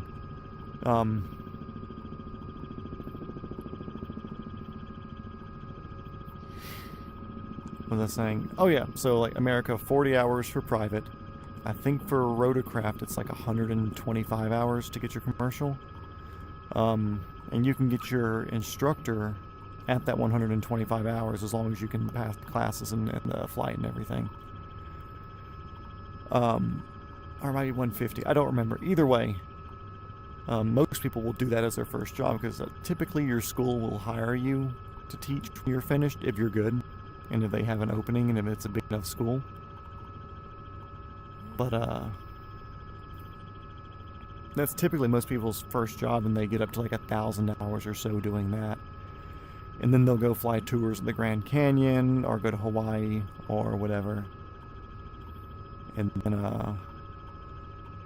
then they'll work their way into like air medical or something at 2,000. I'm kind of looking at doing the odd jobs once I get my license, because I do plan on purchasing an R22. Putting in a whole bunch of personal hours, doing odd jobs here and there, like cherry drying or like Louisiana pollination gigs. And if I can get into like an entry-level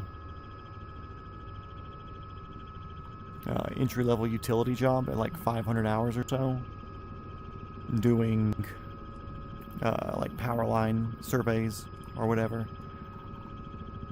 then I'd like to get into that. And hopefully get into the utility world for a little bit, or agriculture. actually a cool place to land. At a creek that I go to quite often.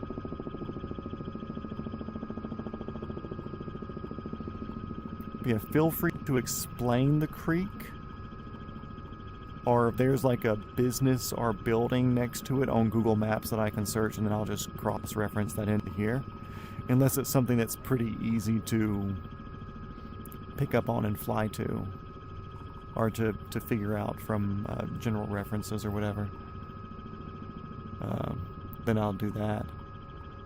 2 gold bars. Sea Goddess. A lot of boats down there.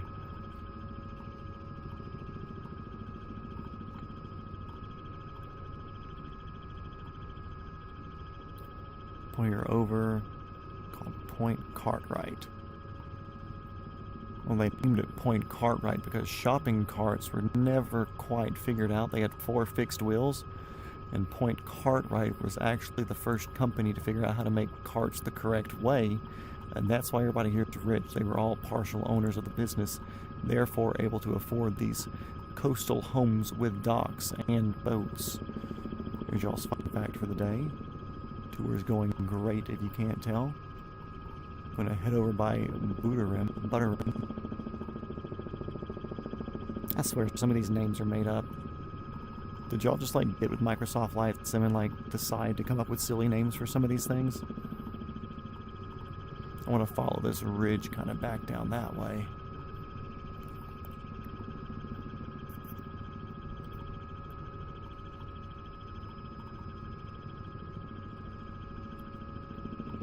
Maroochydore? Maroochydore. Maybe, that sounds fun. Yeah, shopping carts are made in Australia, actually.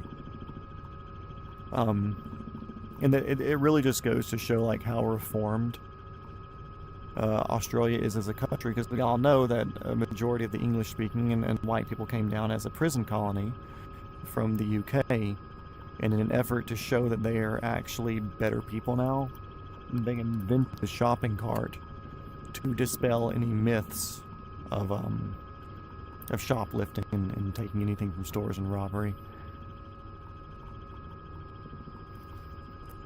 Or if you head to a town called Kilcoy, then I can direct you to it. Airport code YKCY. Let's see.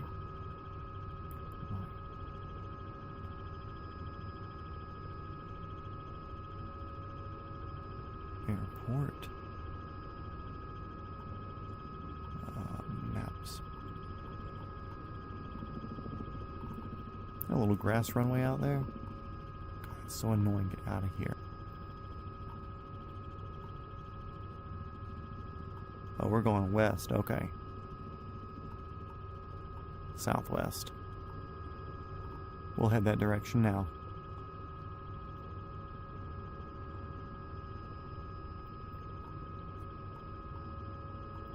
Get all that figured out.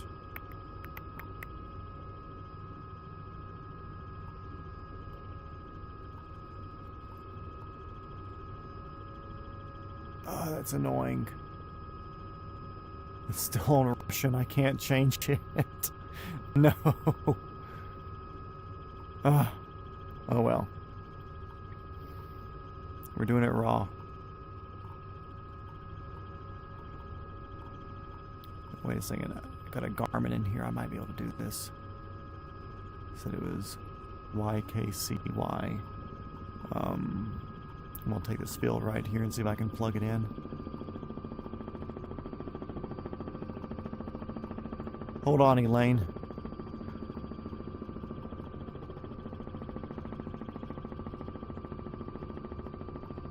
Where's that field at? Oh, there it is. Cool.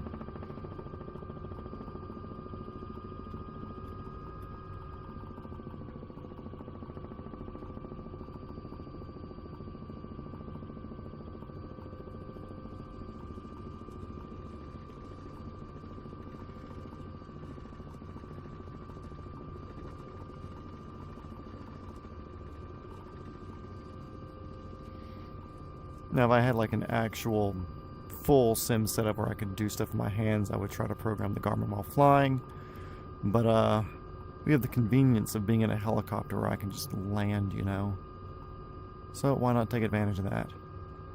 Keeping our descent speed slow since we don't have any forward air movement right now.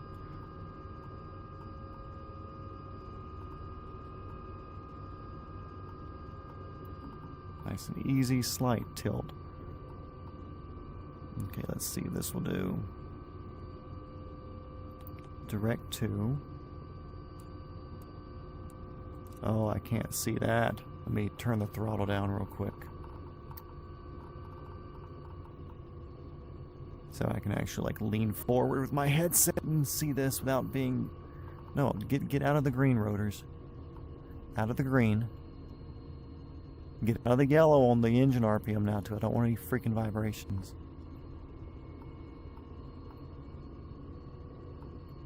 Okay.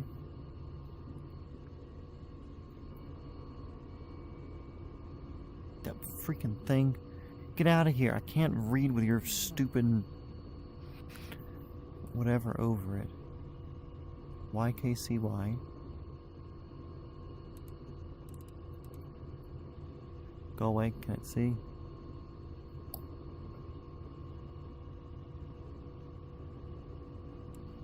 God, that's so annoying. Ugh.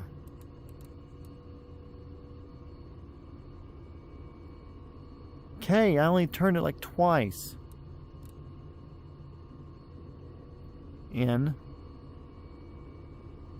Back down there.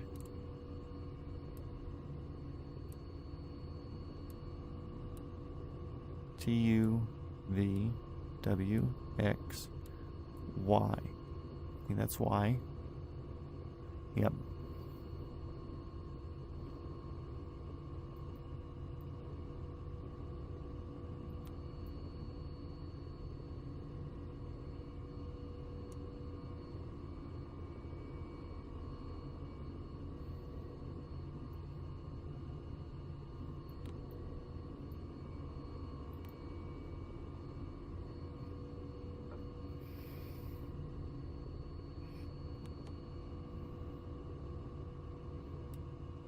Go away.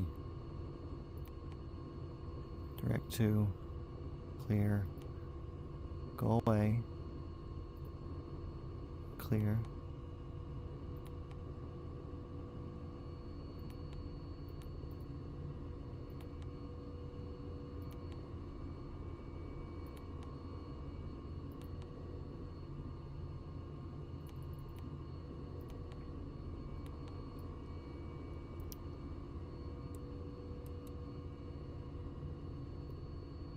I don't want to do that. Ah! Stupid freaking thing got in the way and I misclicked it. Okay. We're just gonna go southwest. We're gonna figure it out.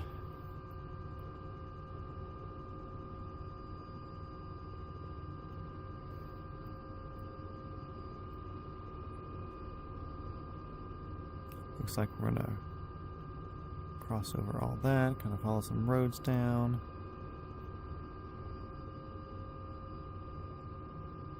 Kilcoy Airport.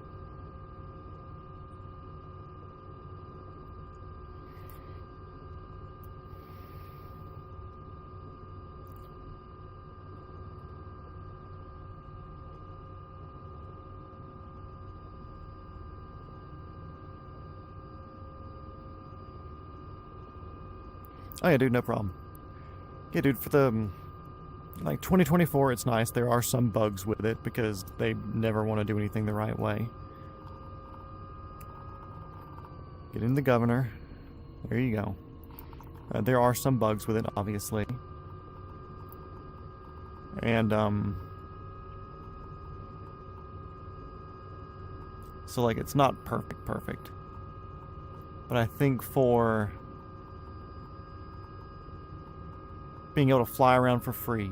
I've spent so much time just flying around my hometown and like my stomping ground and stuff that it's not like, it's almost like a weird amount that I've done that, you know. It's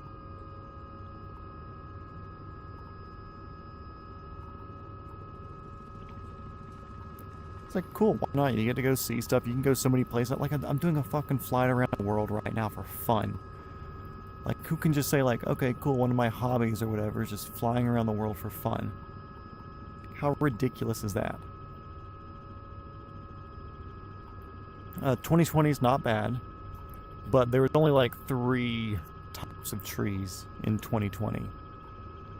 So I don't want to say it got old, but it gets very iffy. 2024 is a cloud-based game, so you download like a few gigabytes of it, but then the rest is streamed to you, so you need to have a decent internet connection for it. But if you're this much in town, at least with your hangar, you should probably have a pretty solid internet setup. With that said, I spent $2,000 building this PC. My headset's $500 or $400, and then you saw the Apache simulator controls. But with that said, it's like I could have spent another $2,000 on this computer, and we would have super, super good graphics. But it might run a bit smoother, a bit more frames per second, whatever it is.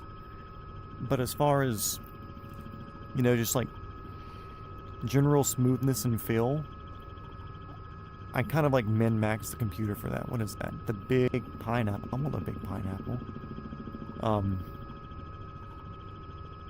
I kind of min-maxed the setup, so it's like my computer runs this great at like mid-level graphics to where I can not have much glitchiness or stuttering or whatever. But I still didn't spend a fortune. I had to spend a bit. I had to spend $2,000 to build it, but spent a bit, but I didn't spend $4,000 to build the ultimate PC. So it's kind of all up to you what you want to spend, what you want to put into it. I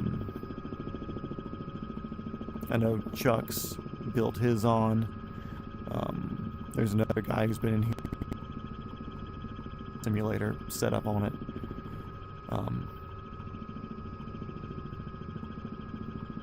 Yeah, it's not a bad investment. Like I said, it's free. You get to go fly anywhere you want to. Like here, within a few seconds, I'm over your town, and it's familiar. You know, it's like you see the areas, and you see the coastline, and you see the house. You're like, oh man, this is almost like doing the real thing. And I can tell you from driving or flying around my local area, it's pretty damn close. It's not bad. What is this pineapple? Actually, I want to come in from the roadside on it. Hold on, Elaine. We're doing it again.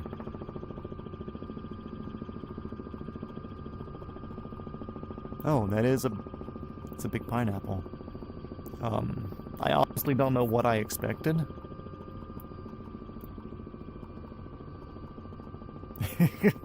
but it's just a big pineapple.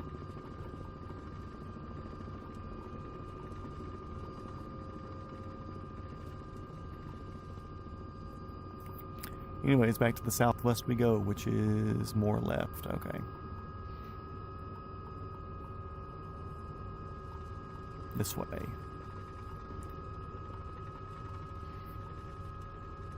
And as we go, I'm leaving my little airport markers on so we can see names of places as we go. That's what those little dots on the horizon are. Those are airports out there.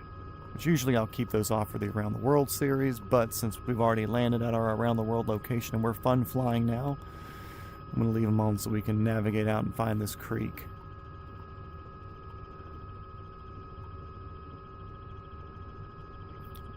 Dude, I was halfway expecting SpongeBob to fucking hop out of it.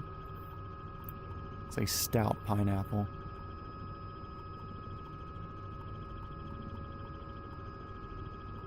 And this seems to be flying better than what it did before.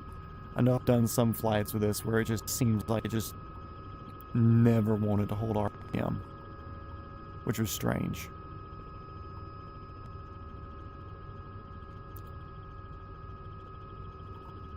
Jeez, 30 meters? In American units, guys, that's about 100 feet, if you didn't know.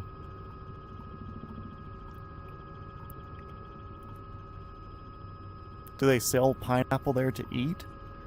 Or is it literally just like a giant metal or fiberglass pineapple to get people to stop by, but then they don't sell you any actual edible version of the fruit?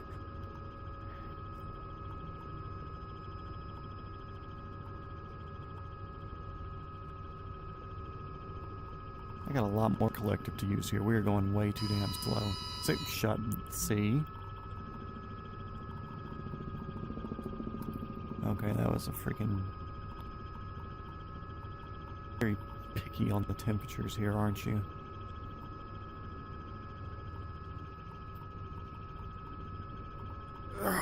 Crack the neck a little bit. Off we go. Oh, animal sanctuary, not bad. So at least they're bringing people in and... Why are you warm?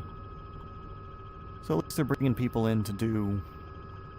or to support something for good cause. Not bad.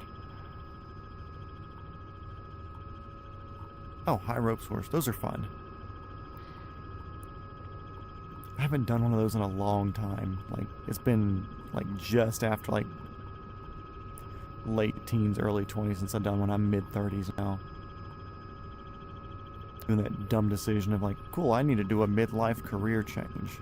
Fucking idiot. What am I? Yeah, ropes courses are sick. A little bit more left. Got it. Yeah, we were kind of heading more westish. So once we get over this ridge and we start getting more that way, then I can, I should be able to spot the airport with the little markers and everything.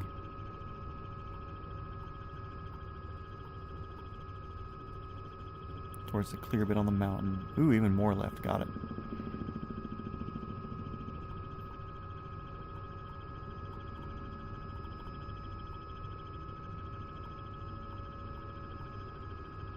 Mm-hmm. You better stay off temp gauge.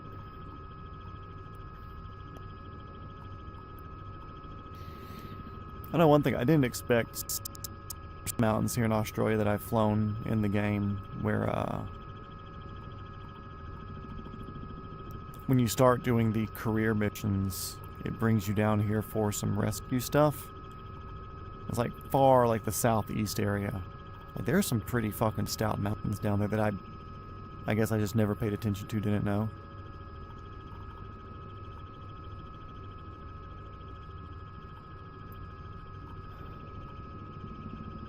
$30 meters is 250 burgers. Yeah, Americans will do everything but the metric system.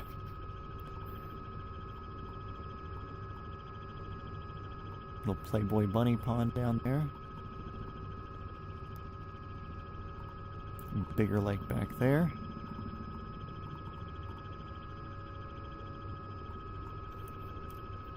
Oh. Sorry if the mask is wiggling a bit. I'm making sure my eyes stay sufficiently scratched. Looks like you got like a little standalone mountain over there. A big bald side, or either that side just hasn't rendered in yet. And now I know this Kilcoy is near a lake. Kind of on the northern side of that lake, so I'll be looking out for that as well.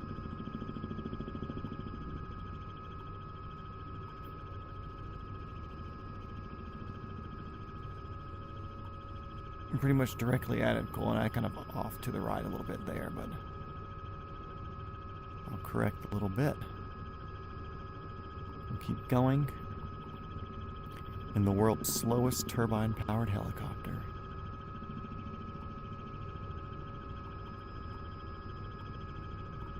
I mean, it's not that bad. I know this particular model is just picky. You can see there I'm getting a freaking NR temp. Trying to milk just enough speed out of you, you know? Not losing altitude.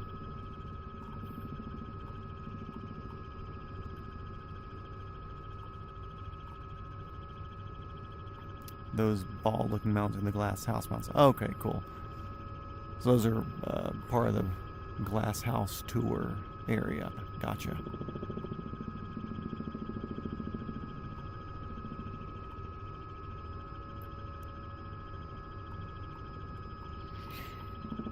And stuff like this is like why I enjoy doing the sim. Which I feel like I'll even do this once fully licensed and flying professionally. Because, I mean, at the end of the day, you're usually restricted to whatever area that you're working in or living in to where you fly. But there's so much cool geography out there. I was like, cool, I get to go out here and look at the stuff for free, you know?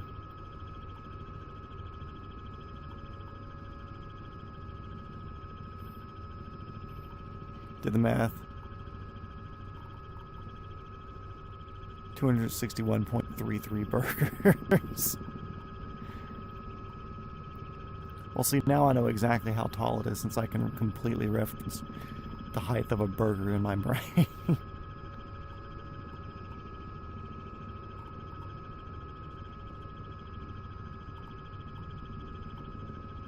Pretty decent mountains and stuff over there. Kind of like an elevated plateau bit, almost like when we were,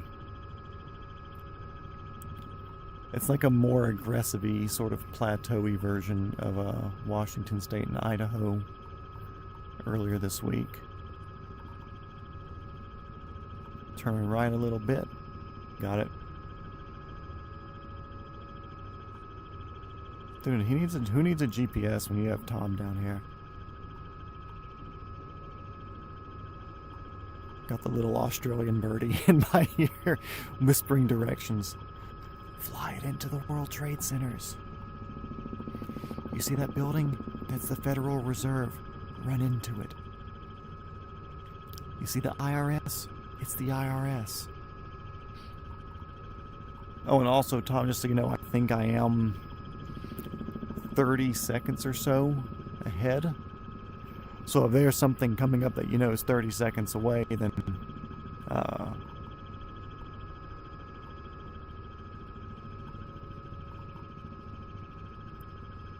the Tom position system.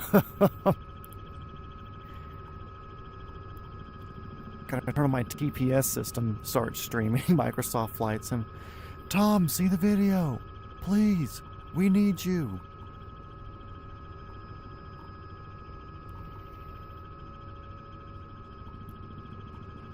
Yeah, when we get out to Killicoy, are we going to go to the airport itself? Or are we going to fly around it? Because if we're going to go there first and use that as like a starting place, then I'll do an auto down into there. Like a controlled, you're doing it with your instructor sort of auto rotation.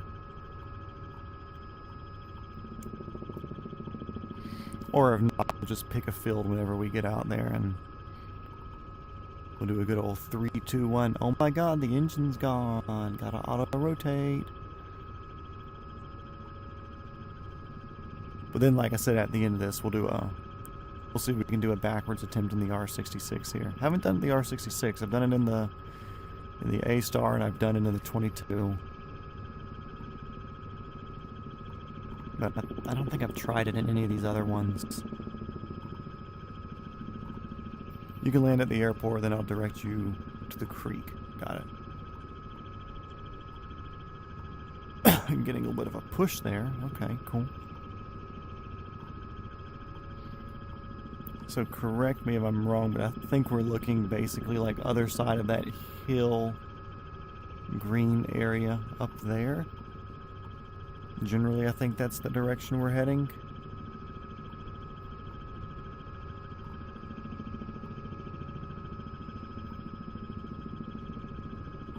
Stop trying to select the door. You're outside. You can be there. It's okay. Oh my god. I'm just not going to look to my right. Nope.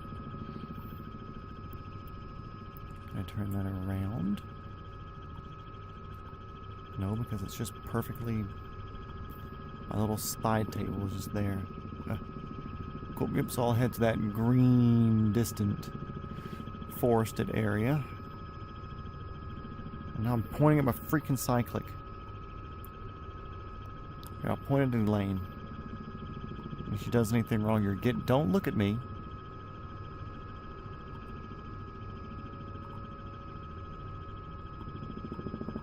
No. Thank you. Troublemaker, I'll tell you what.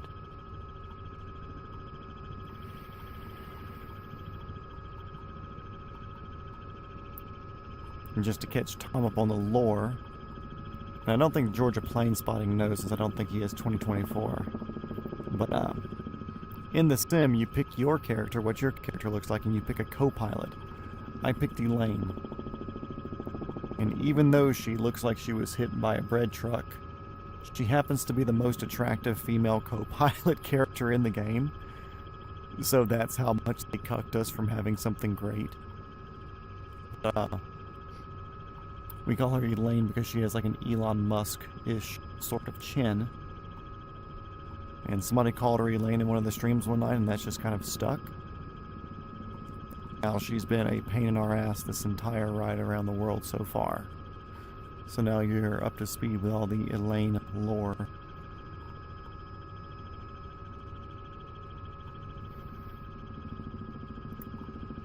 I'll tell you what, Tom, you would have, if you enjoy flying and stuff, it'd be neat for you to get Flight Sim 2024. Probably one of my favorite days that we've done so far. Of course, we're only 14 days in currently.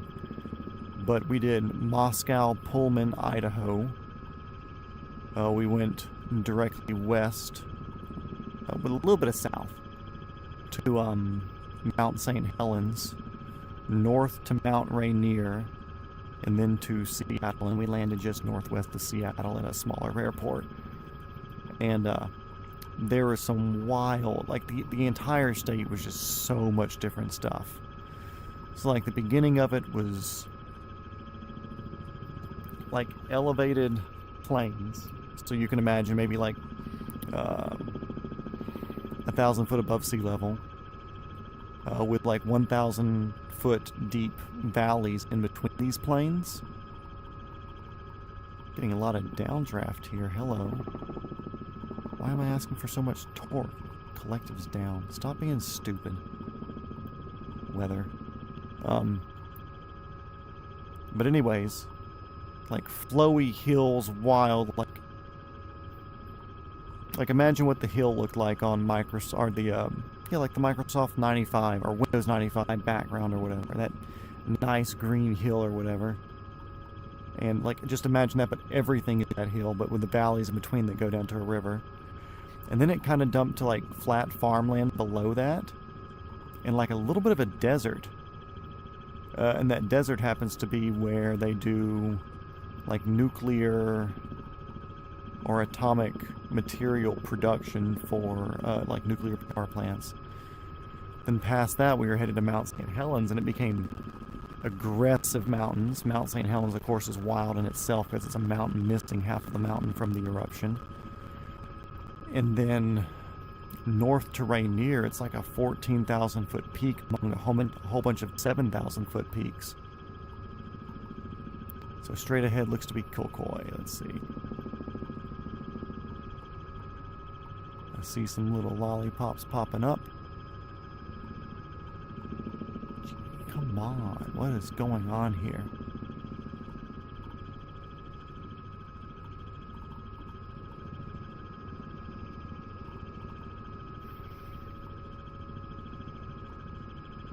See, it looks like it just popped up there for me for a second, but it doesn't want to show. Is it that one that's kind of popping up? Let me get my laser pointer where to go on my lap. So it's Kilcoy, this one that's right there, kind of in the nape of that that mountain, or the nape of that area, whatever. I'll fly that way anyways, because I think that's what it is, because I see the lake. But for some reason, it's not popping up on the.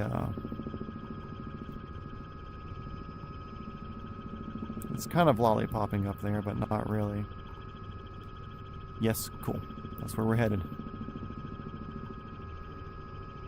Woodford Airport right there, but why is it not showing me that? That's so dumb.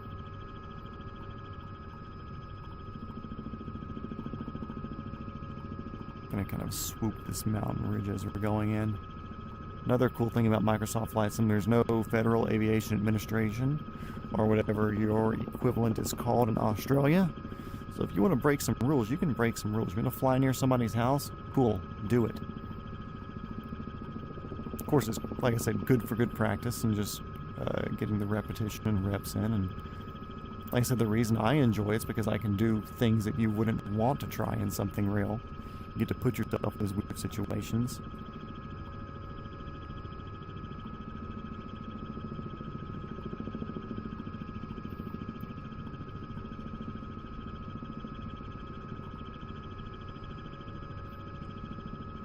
Robinsons definitely have that unique sound of more like whisper chops versus like a Bell 206. They're just more like vibrating chops. I don't know. Anyways, Robinsons, they always sound different.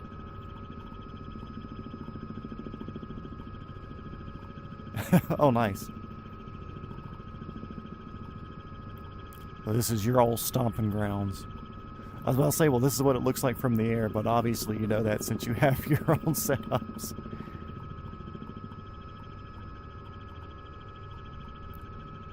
Hey, there it is. You're finally showing up. Good. Dude, there's like a lot of aggressive hills out here. This is nice. Kilcoy State High.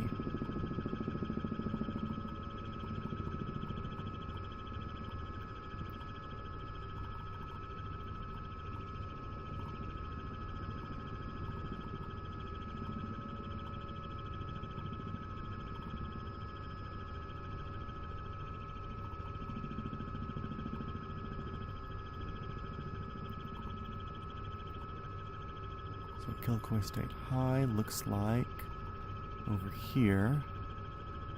There's a main road coming into the east side. Oh, fix yourself screen. There we go. Okay, there's that right there.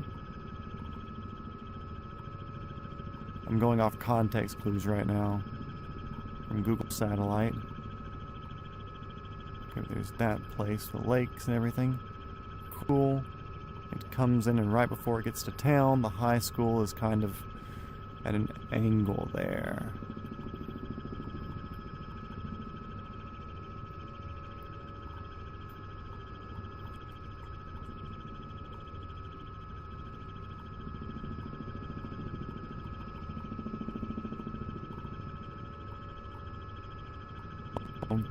Freaking glitchy on me here.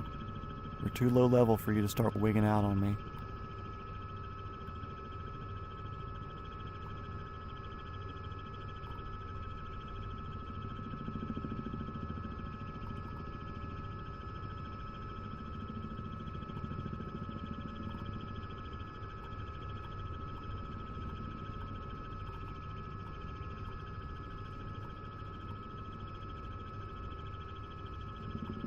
Looks like literally the first north-south road once we get into town. Looks like the high's right there, center of the screen, a little field there.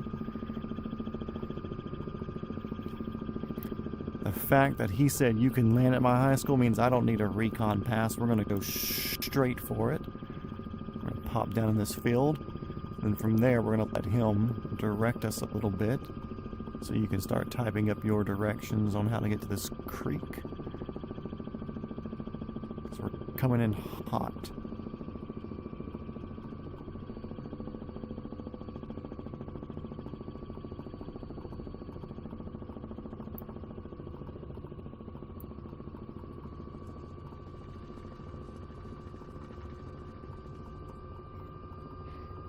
Hello, boys. We're here for career day. You remember me?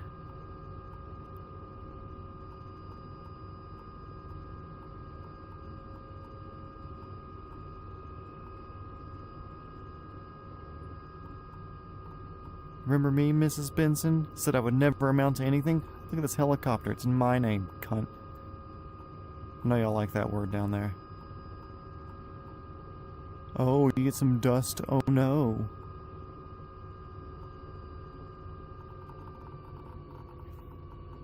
Cool, welcome to Kilcoy State High.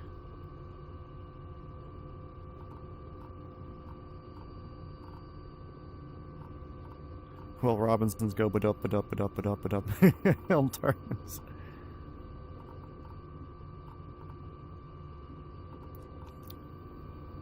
Harris County, Georgia? Don't worry, I told you, whenever we get to the Georgia leg, to when we're getting back, I want to go to Florida anyways. We will be coming back through Columbus, Georgia. So, to head to the creek, basically it's straight ahead and a tiny bit to the left. I want to go on Google Maps just to confirm this. So I'm facing north right now, or just north-ish. I see a creek next to Kilcoy-Mergen Road. Was it Sheep Station Creek? Is that the one you're talking about?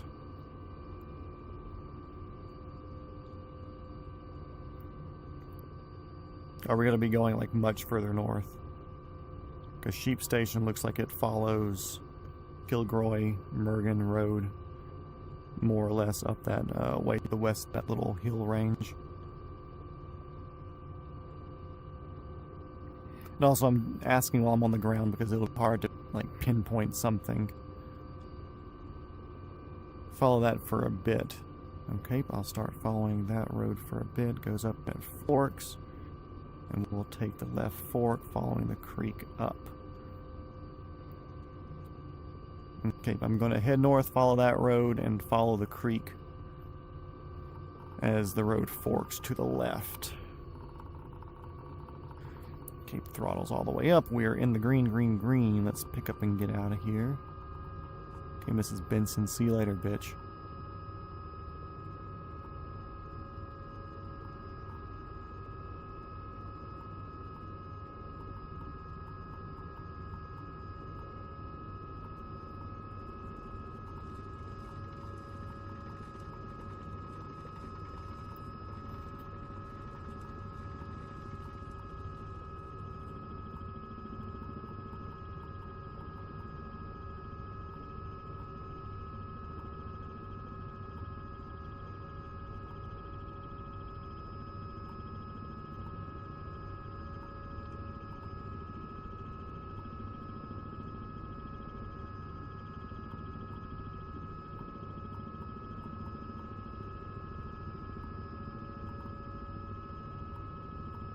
There's our creek right here. There's our fork in the road. I'm going to follow the fork in the creek.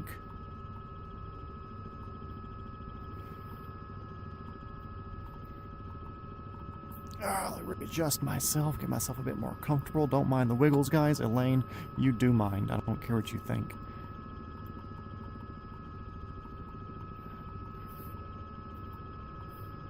And if anybody else is watching, is curious, we're following this road, thanks to our man Tom, because we're finding a cool place to land on this creek that he knows in real life from actually landing on the creek in real life. So, don't get much no better than that.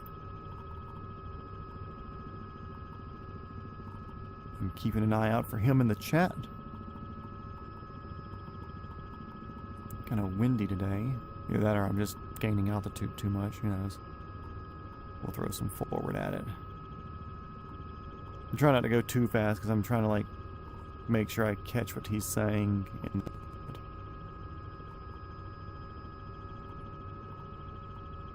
Yeah, I definitely do think we have some wind. Look at my freaking indicator string. My yaw string is not happy right now. This stupid remote.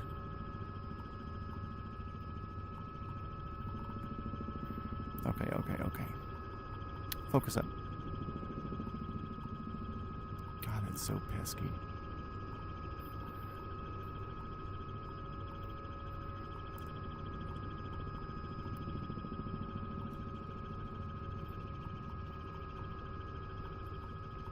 I literally can't put this in my lap because it rolls down my lap.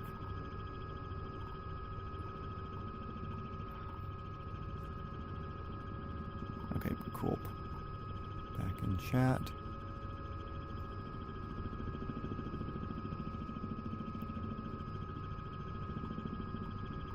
This creek is a ziggy-zaggy bit thing underneath of us right here. And that Kilcoy-Mergen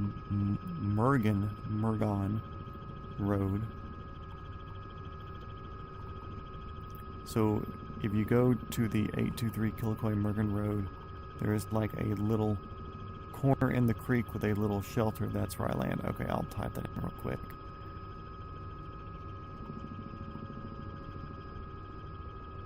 Eight, 2, 3 Kilcoy Mergen Road. Okay, we're damn close.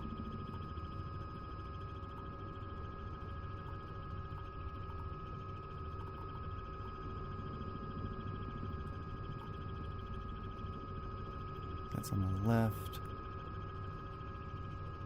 There's that road there. Okay, what point does it cross over? I think we're a little far north for it.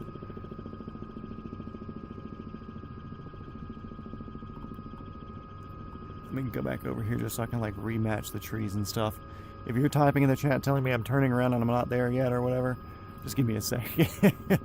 I gotta see this because I'm tracking the road and stuff on the... Can't have two apps open at the same time. So now that I know where that is, we'll be able to do this before the road gets crossed.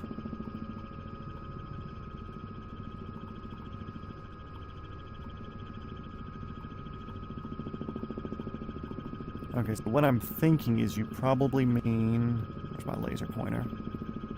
Like right... Ooh, almost opened that. Here-ish? Somewhere along this little bit. Now I'm looking at my satellite view now. I'm looking for the... Is that a shed?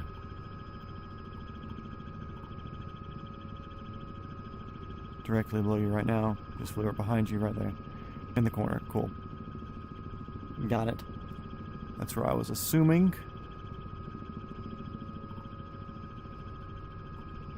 Ooh, bad screen tearing for me. Oop, wiggles, wiggles, wiggles. I don't see the little shed, but I'm going to set down where I assume you're talking about, because I need to lose a lot of altitude really quick. Death spiral. Or death zigzag, really. Vortex ring state doesn't exist when you're going sideways.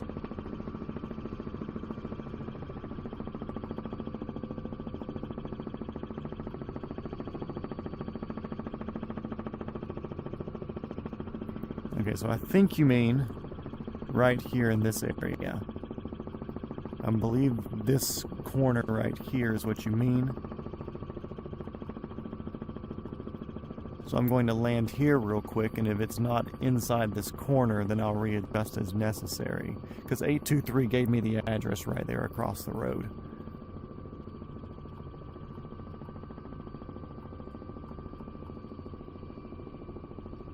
But I'll also, once I be on the ground, I'll be able to see, I'll be able to look slightly closer at my maps, you know, just to see.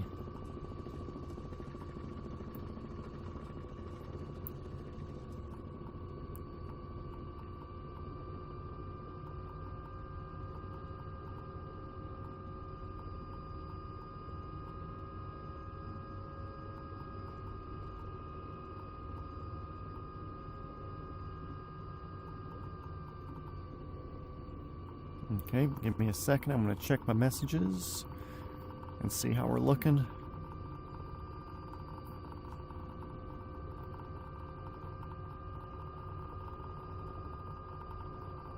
Okay. Georgia plane spotting, been a pleasure as always. Thank you for being in here. Good night. See ya. Okay, to the right now, to the left now, actually. Okay, so I'm parked now, facing to the east. Over the trees to the left, there is a sharp corner. Okay. Okay, in the pocket of that sharp corner, okay, I see on Google satellite view, it looks like a lot of trees and stuff on the inside of that corner. I assume that's what you're saying there. Okay. That's where I'm going now.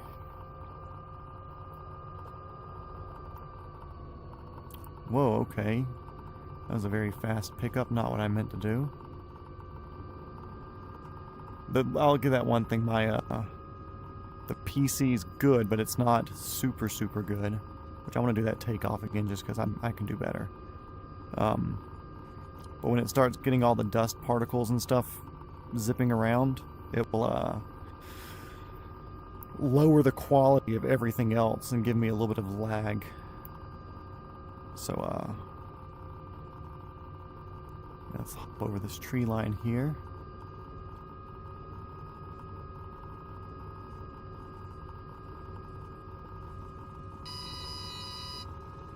Now you got your freaking rotor speed. We're gonna play it close, but we're good. Elaine's not that heavy. I assume in this pocket here is what you're talking about then. I'm gonna set down and recheck. We are now facing west.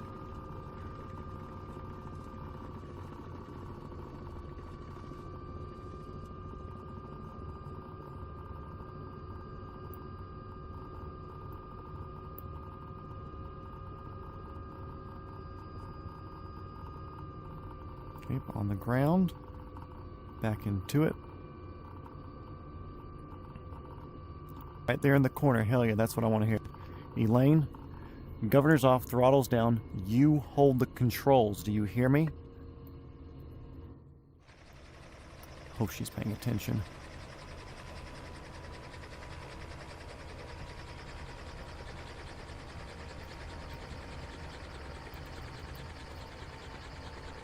We're going to the creek. Hell yeah. We were for that full immersive experience here on the multi-shot mat channel. Okay, to the creek, to the creek, to the creek. I wish I could run. How many deadly things do I need to worry about out here?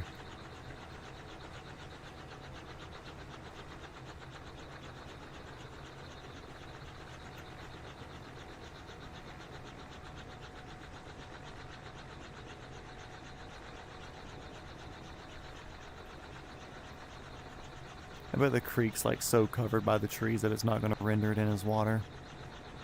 The rock. Yeah, I believe this would probably be the creek here. Here we go, homie. In the creek. Let's go.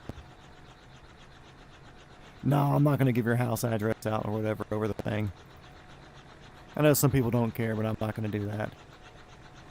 I'm not going to say that's my line in the sand, but, you know. Okay,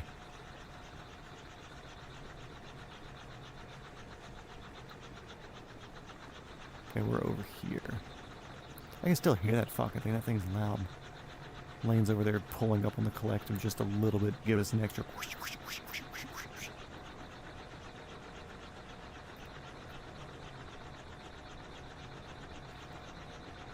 Yeah, 2024 is neat. 2020, you can't get out of the helicopter. But just making the collective's down. Why are you making dust? That's one thing they got wrong with this. I'll say that for sure.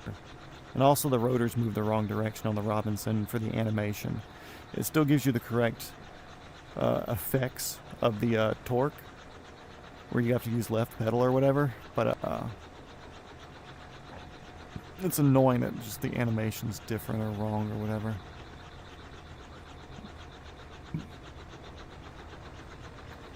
Okay, Shift C.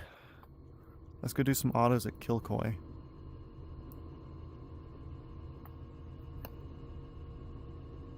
Nah, I'm not gonna do it. Like I said, it's not a I don't want to do it. It's people on the internet are weird, and I don't want to have a weird responsibility of somebody getting doxxed or whatever.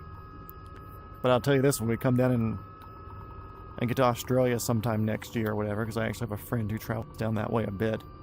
I expect to go to the creek at some point. Okay, we've got rotor speed back.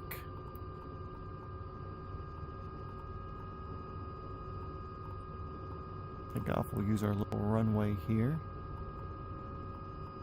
But while we're going, we'll do a little rotation while we go.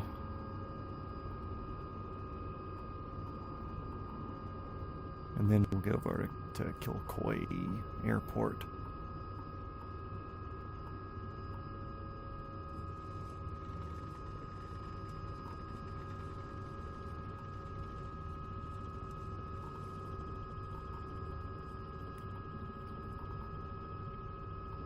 Yeah, like I said, it's a neat thing. And I'm sure there's some cool places down there that you can get like, of course, you can always buy stuff online. Like, okay, cool, let me just buy a gaming computer, buy whatever. But I'm pretty sure there's some cool cool stores. Like, we have Micro Center here in the U.S. I'm not sure what it is down there. But we have places up here where you can just go and talk to somebody and be like, okay, cool, dude, we'll get you absolutely everything you need to get set up. And you just go fly freaking anywhere. If you go to Kilcoy Airport to do autos, and after that, I can show you where I did flight training. Okay, sick. YCAB. Yacab.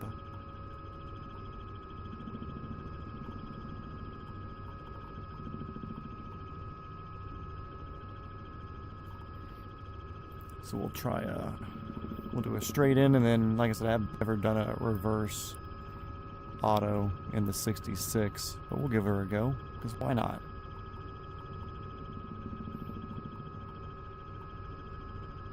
Dude, the 66 would be great, but with like 25% more power. Maybe I'm silly, but that's what I feel.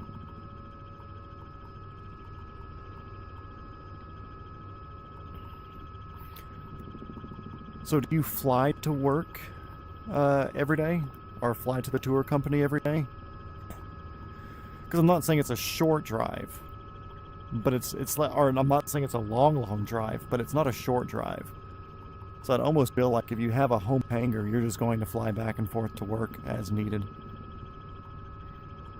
It's like if weather doesn't permit you to fly to work, then you probably can't fly there at Ocean View if the weather's not good. So it's almost like the perfect deal to commute. And I don't know how the taxes work down there, but that's a really, really good write-off as well.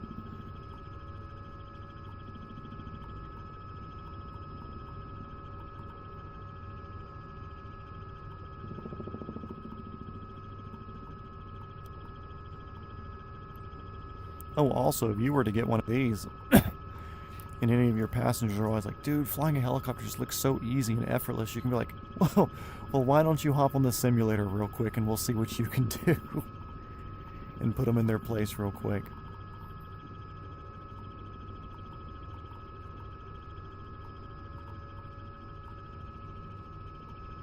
Because I know I've like got my dad on this, which he did fixed wing. He understands generally how helicopters work, but I don't think he's like put the effort into it to like learn it. Obviously he's 70 something years old, so it's not like he's chasing a license or anything. But like I sat on the ground next to him, and I don't want to say forced his hand, but I kind of put my hands on the bottom of the controls and helped him get it going. And once he was going, he's like, I just kind of feel like I'm floating around, but like I have no fucking clue what I'm doing and why it's doing it. I just don't work there every day. I just come in and help when needed. Gotcha. I'll say that would be perfect. Almost too perfect, really. Like, yeah, you got the helicopter place, but then you just fly to work also. Okay, let's see. We're a bit fast, but that's fine. You can't always choose when you lose an engine, you know? Of course, there's optimal being at VY speeds, but...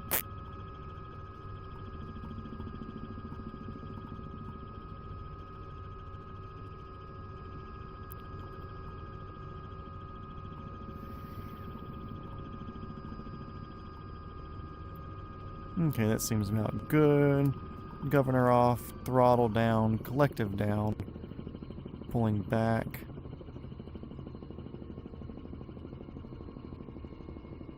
See, like, I am pulling way back more than what I think I should. But it's just not...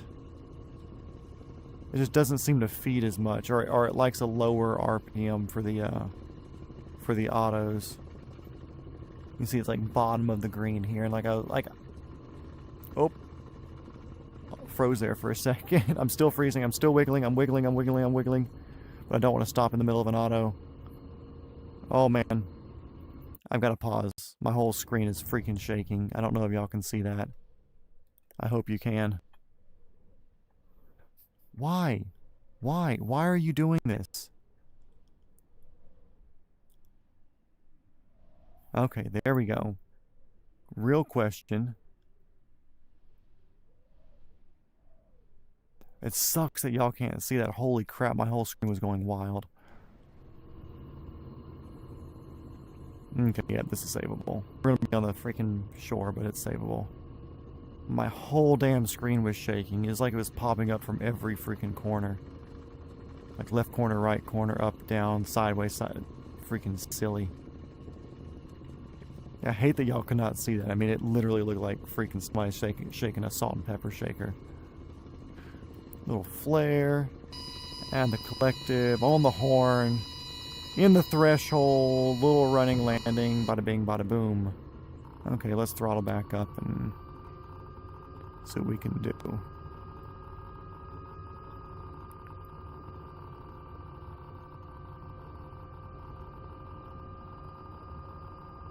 Might be going to move further away for different shots, so you might not be there much longer.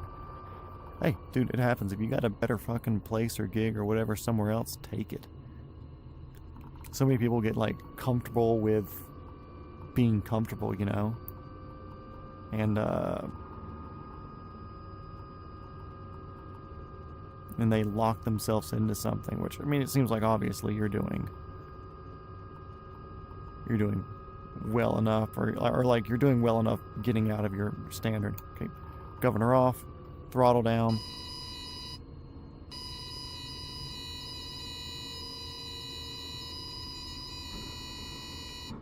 Well, it would have had a little dynamic rollover there, but I'll usually go up to altitude and do one. I figured I'd just try one there since I've honestly never flown this helicopter backwards before, so I figured throw myself in the deep end, you know? But I would have walked away.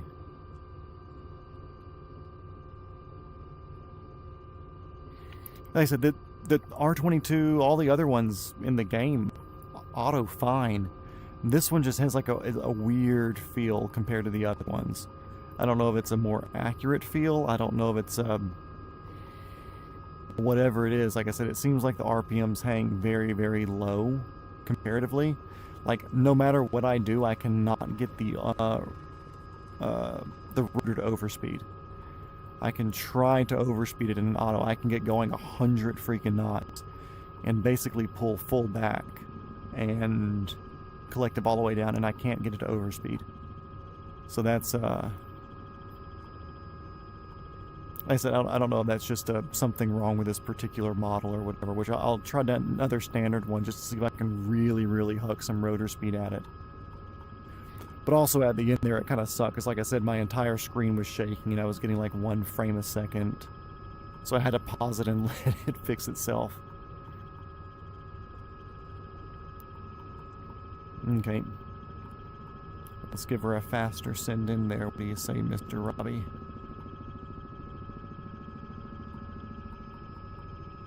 Put some speed in here.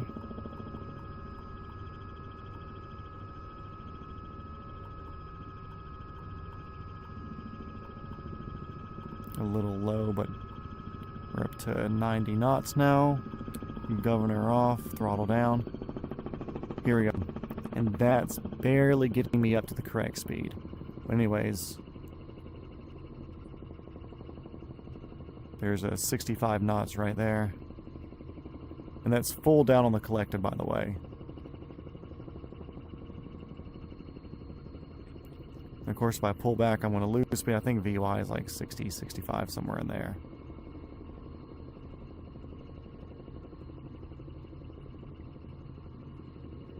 Even up with the runway.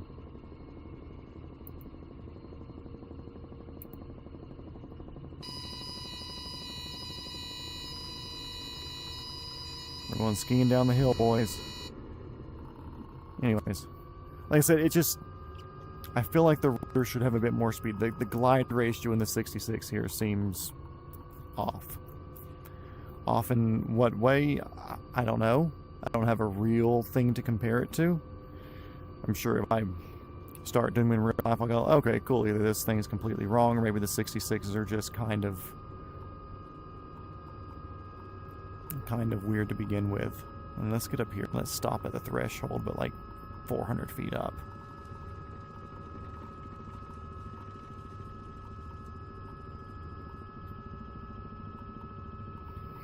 And so usually I'm doing this in the 22. I don't know if it's modeled better or not. But I'm usually doing this in the 22 because I figure, cool, this is the one I'm going to train in, and it's also not really worried about over-torquing or anything like that. It's like manifold pressure, which nice to stay in, but it's also not that big of a deal, you know. Okay, let's see. Can I get over here by the lake, and I'll start moving back towards the runway.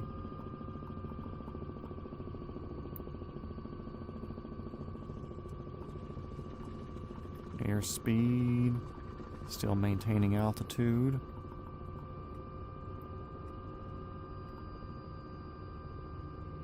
Start leaning back into it a little bit.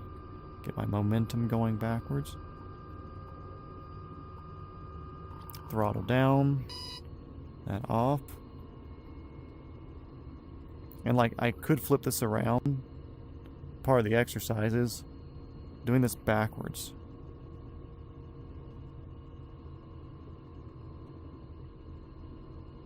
Collective's all the way down currently. I'm going to push forward some to try to throw a bit more inertia in there. There's the runway.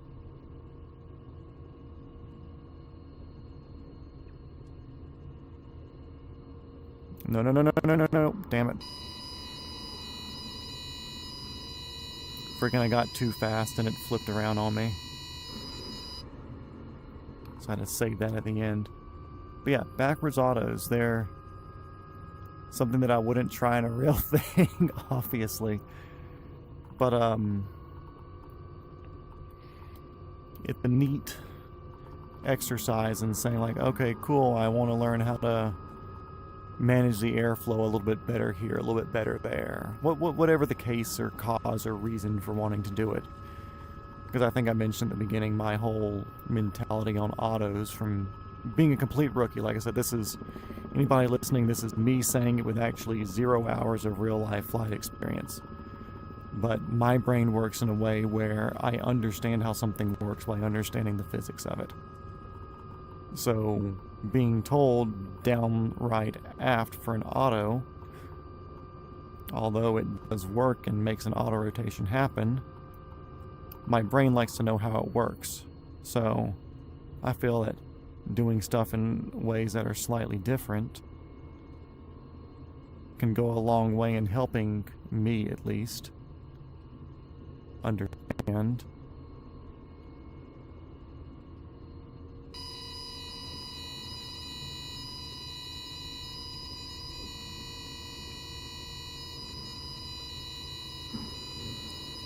I'm afraid I was asking a lot from the system there.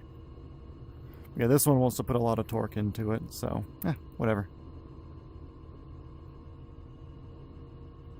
Not here to complain or uncomplain. It's also a different aircraft. First time I've ever done autos, or I've done a auto or two in the 66. But I've never, like, practiced autos or even attempted the backwards in this. I've done the backwards in a few of the other ones, but not this one.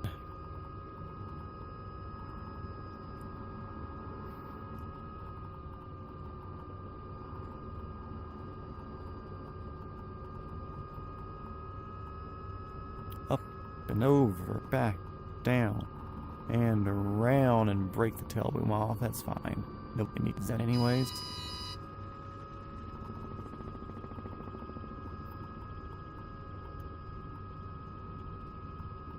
But yeah, super solid little tour of this Sunshine Coasty area from Tom. Super big shout out to him for that. Had a great traverse. I almost forgot that we flew from Alaska to Rush today. Holy shit. Big water crossing, so the Super Puma 225 did a great job with that. Big reason I did that one was because we have heaters, and we have windshield heaters and defrosters. Because guess what? It's not exactly warm in Alaska and northeastern Russia right now. So I wanted something that could defrost and anti-ice and de-ice if needed. Then we done come down here. Let's see, YCAB. What I'll do is I gotta respawn in anyway to do a 22. We'll just do that. So I'll do a quick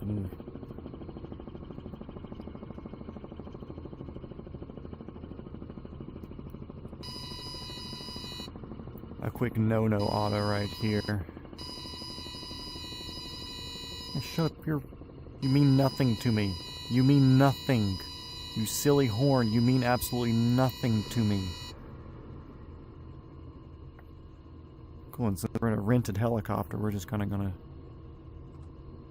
Oh, is the igniter off? Okay, anyways.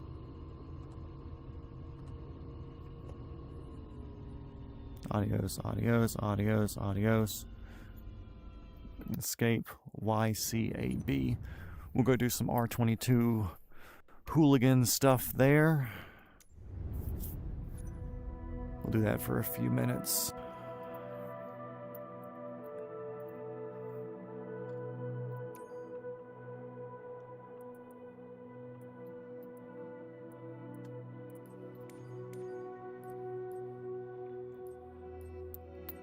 Oh yeah, by the way, here's all the helicopters. So it comes factory with the 125. This was something I paid for. This was something I paid for from a different company. It came with the 225, came with the Chinook, came with the 407, but the 407's being really shitty because you can't do cold starts with it. I paid for this one and this one from Cowan. This and this from Cowan. This and this from Cowan. The only reason I paid for this one because it didn't exist in 2020 when it crossed over to this. Obviously this one too. Comes factory with the Sky Crane. Fly Inside 206, really solid sim. They did their own flight modeling and everything. But I can't get it to work right in 2024. And then the R66, this came factory, and these two are something I paid for, but something's not right with 2024 with those either. So I don't need to configure, we're just gonna fly. I'm not gonna add or remove fuel from it.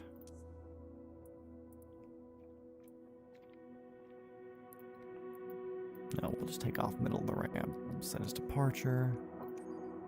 On ground shutdown. Yep, we're gonna go through startup on this.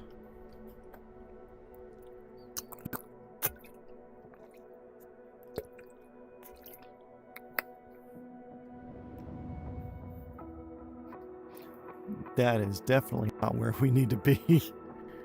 Apparently there's roofs there. I don't want to trust that. We're going to make sure we're actually on the ground. Hold up a second. I put it there hoping it would be just ground, but it looks like that's actually roofs. Yep.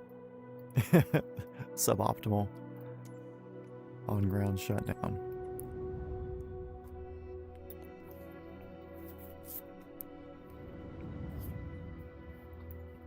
Nope, you're shut down. Turn that shit off.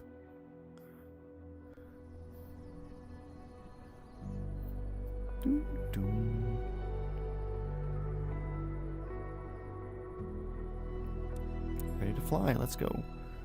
Robinson R22. Let's do it. Okay, I'm sitting relatively straight. We'll scoot back a little bit. Up some. That's about right. Okay, we're going to switch battery on and strobe on. Get rid of that mixture guard. Everything's looking decent. All that stuff's in. We don't need a prime. That doesn't exist in this helicopter. All that's good. Panel lights, fine. Whatever. Mixture rich. Put the guard on. Make sure my throttle's down. We're going to turn the governor on in case there's a runaway of some sort.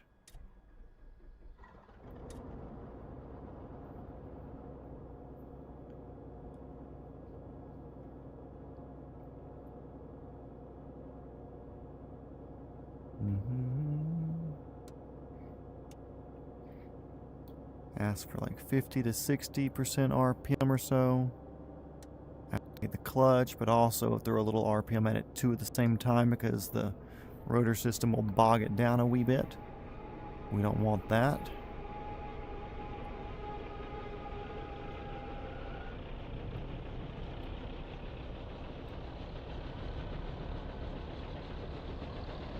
Waiting for the clutch light to go out. Needles are about to join.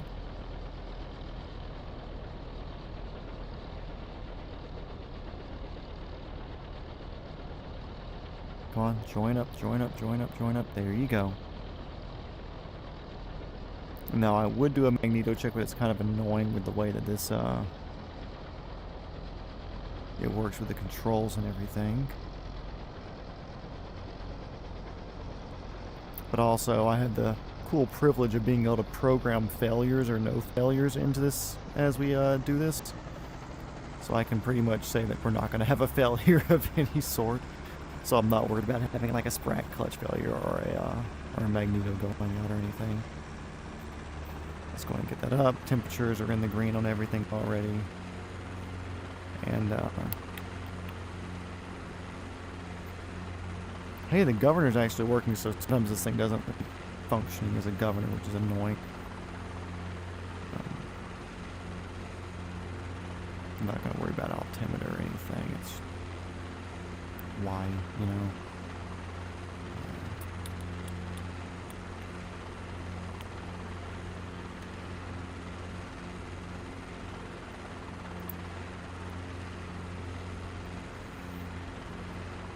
Let's see, now we're going. Let's go left pedal.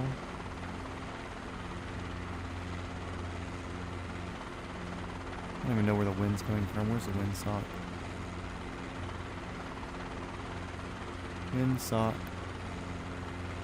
Oh, pretty dead on the wind. Okay. Let's get rid of our thing here. Okay, no more lollipops. Look at that little bitty jet. What's going on, dude?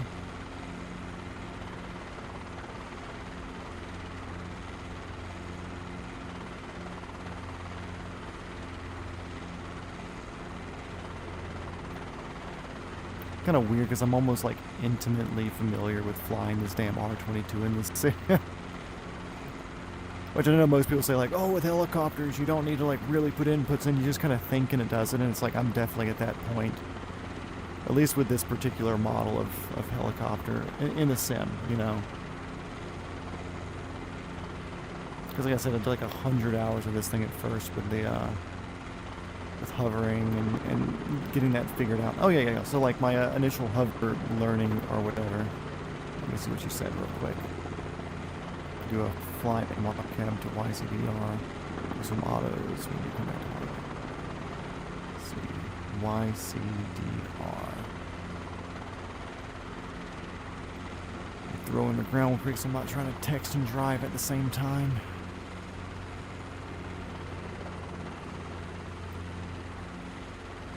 Literally, you were a private jet a second ago, and now you're a 172 or 152. What are you?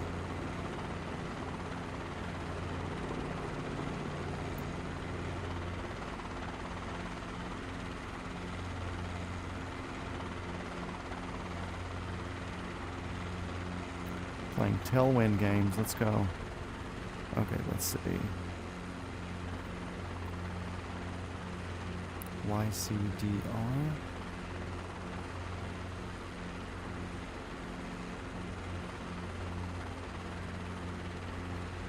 Oh, YCDR is your place. Okay. And that's south of us, I believe, right? Yeah, because that's where we're at now. Okay, cool. Well, yeah, we'll just go do autos in front of your place.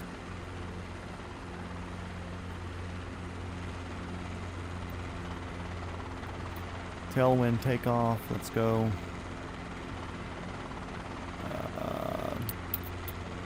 To the right over here.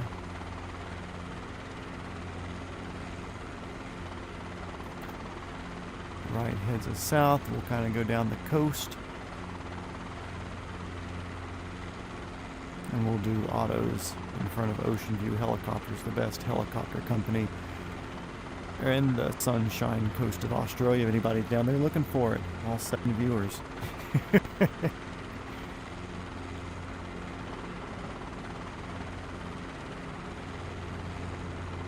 Come do a little southeast so we can see the coast as well. Hey, wall.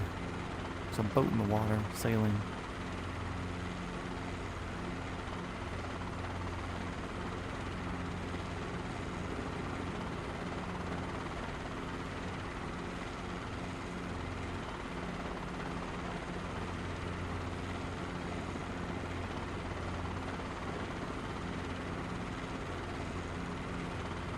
And also, I do want to say I'm sorry that I'm completely ignoring any flight rules, but also, you get to make your own rules sometimes in this.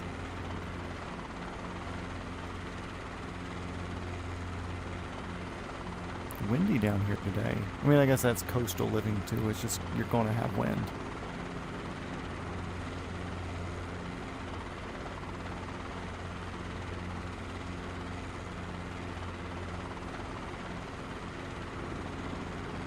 Bumped up to like 9 or 11 people or whatever, I don't know.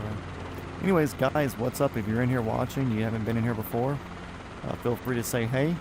Right now we're being tour guided around the eastern coast, the Sunshine Coast of Australia by our man Tom here. And we've already done our around the world for today. Now we're just kind of doodling around and having some fun, because today was a lot of straight and level over the ocean, because we crossed from Alaska all the way over to Russia.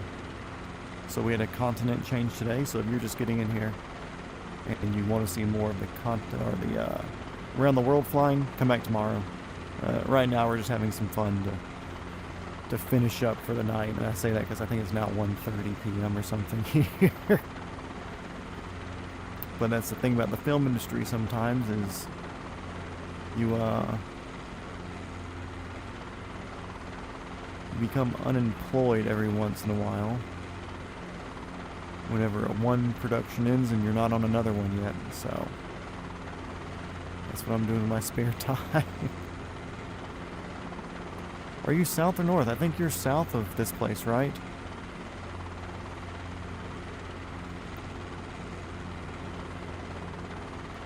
I remember seeing that name, but I'm Java Aerodrome. We were at YCAB. I could have swore you were south.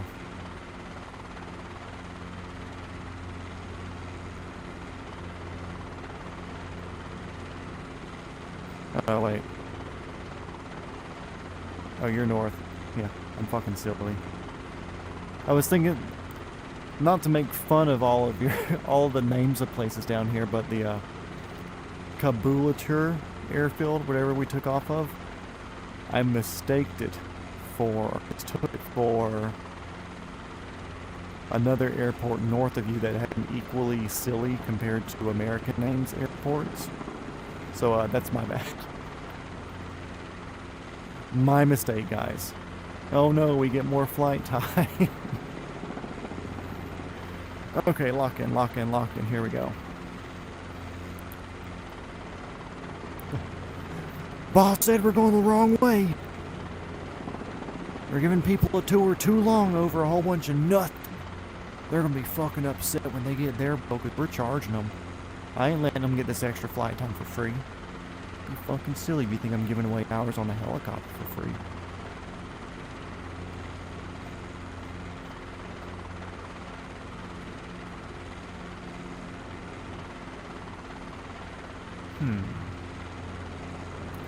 Power line or something right there, or just a road? Hello, V&E.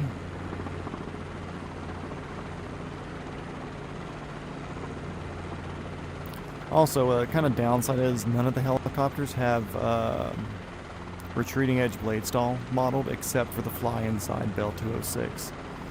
You hit over V&E speeds on that and it freaking sends you hard left or right. I forget which one. I haven't flown in a while since I got in Microsoft 2024.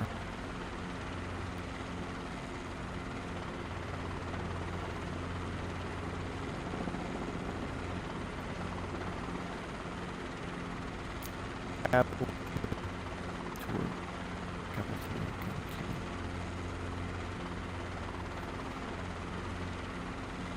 Where's my water bottle out? Here it is.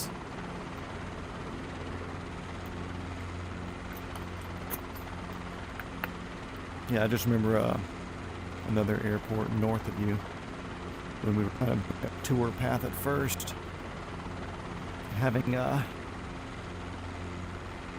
name that is unpronounceable to me, as I've yet to hear somebody say it.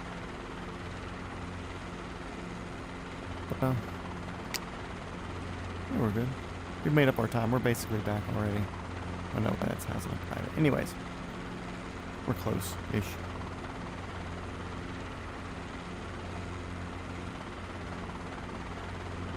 Got the haze and everything.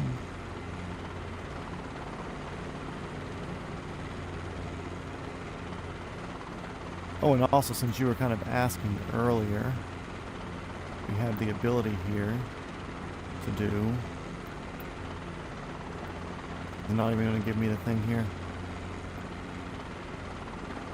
There we go.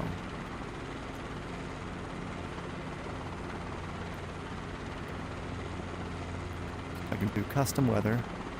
Right now, we can run real-time outside, real-time weather, live time.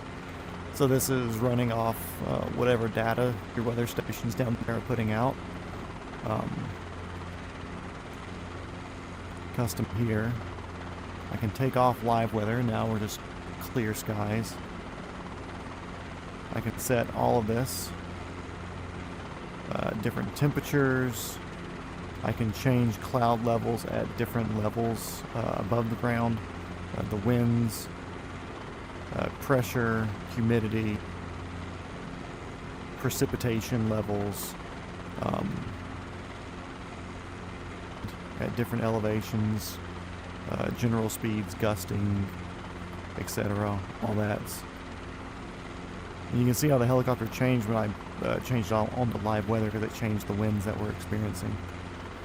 So I know, yeah, you were asking kind of about that. Yeah, that's it. Maroochydore. Maroochydore Cavalry.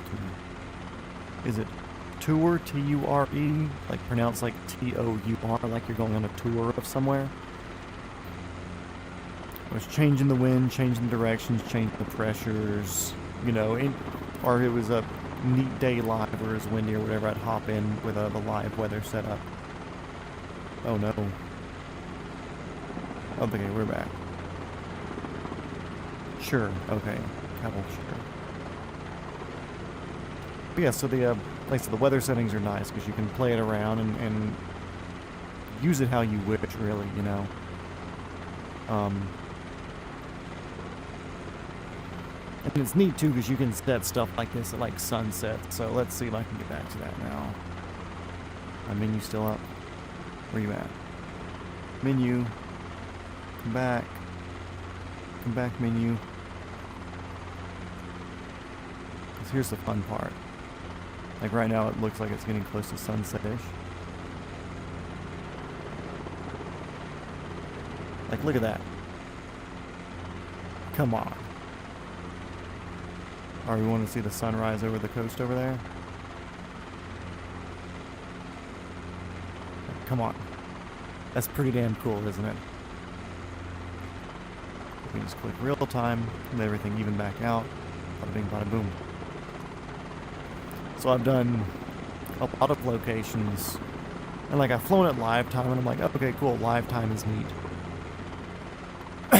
But I wanted to see something at sunset or sunrise. So like I did the Christ the Redeemer statue down in Rio de Janeiro, the big one up on the hill. Yeah, I threw that on sunset. Absolutely beautiful. They have some cool mountains down there. Like Nepal, Mount Everest area, I've done that at different times, different ocean sunrises, mountain sunsets, you know, it's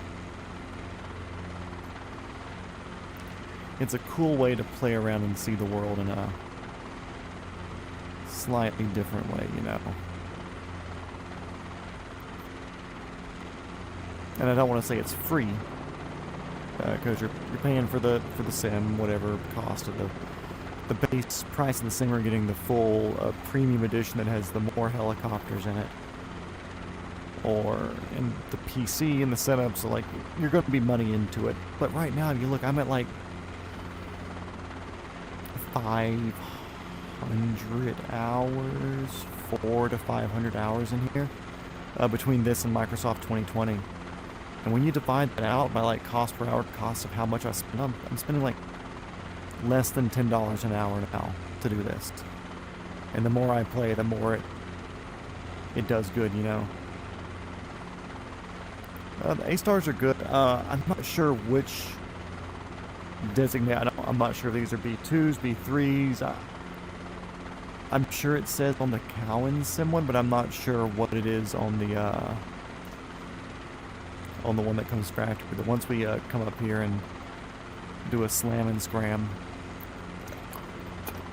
or do an auto or two or whatever, we'll grab one of those real quick and do a quick rip in it.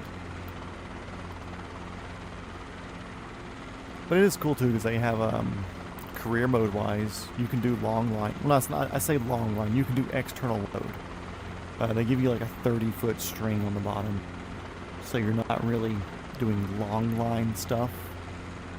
But they do have like external load missions to where you can go and hover over stuff and pick it up, and you can do up to like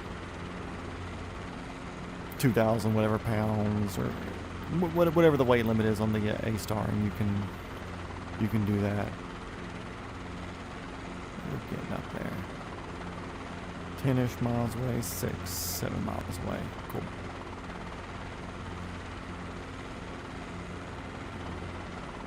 So like it's neat because you can do that. You can do the external load with the Sky Crane, obviously, with the Chinook.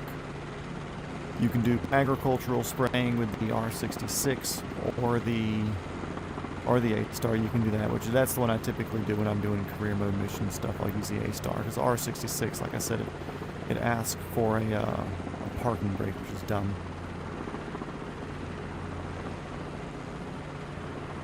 Dude, I'll even see if I can set the ceiling to 500 feet. I can, like I said, I can change all that, so I can set the ceiling to a 500-foot ceiling, and I can throw some gnarly winds coming off one direction at like 300 feet, and I should be able to pull some speed. I mean, hell, I could probably do it in here. It'd be fucking wild.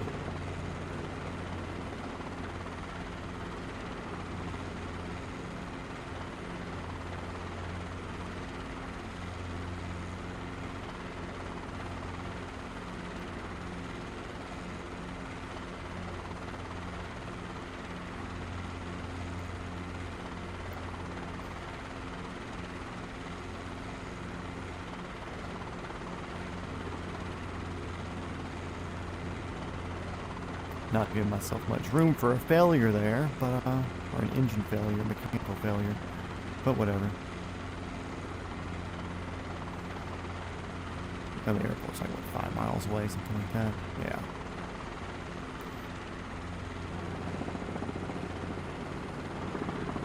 Little forbidden low-G pushover. Mass bumping doesn't even matter.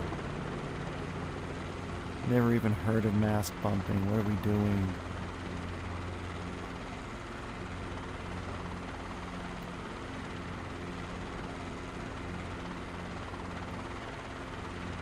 Yeah, that's one of those things there where it's like, okay, cool, like, you can build bad habits in this. I always say to myself, before I do a pushover, it's like, okay, cool, this isn't allowed, but I've been in the pilot seat here for hours today right now, so it's like, okay, cool, like, I'm not in the real thing. I'm gonna have some fun and do a pushover here or there, you know? Get that little bit of Top Gun flying in the world's smallest, slowest helicopter. Might as well.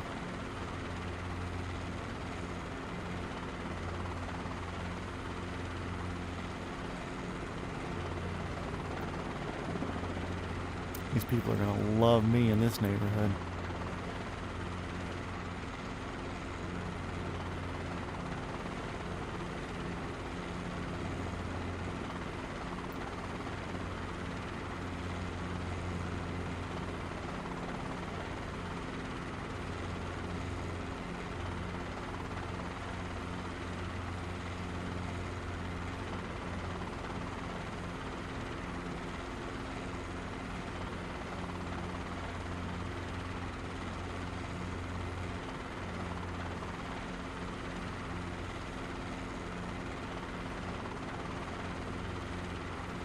I mean, technically, we're just finishing up the southern loop of your tour now, coming back over, right?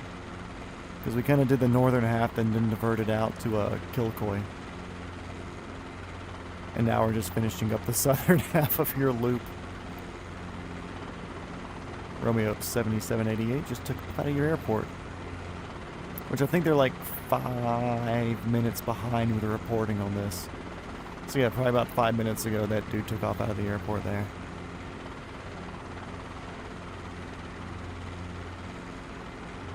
Are diamonds common down there? We don't see. We see them a good bit here, but we just don't see them that often. But I've seen 2 diamonds already.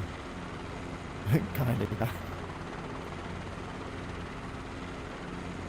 Yeah, let's do a 90 knot auto. See, this one I can much better play with my RPMs.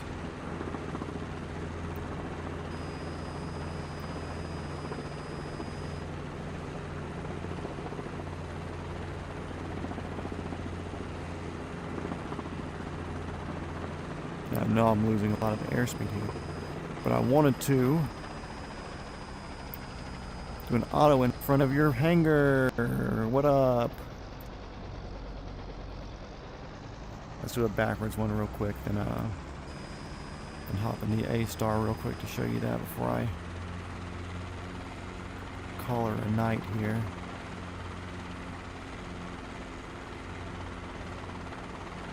Oh, the end of the runway's right here. Okay, cool.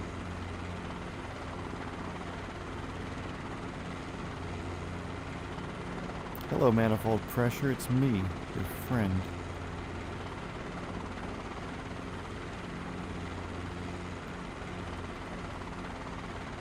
And there we go. That's backwards flight.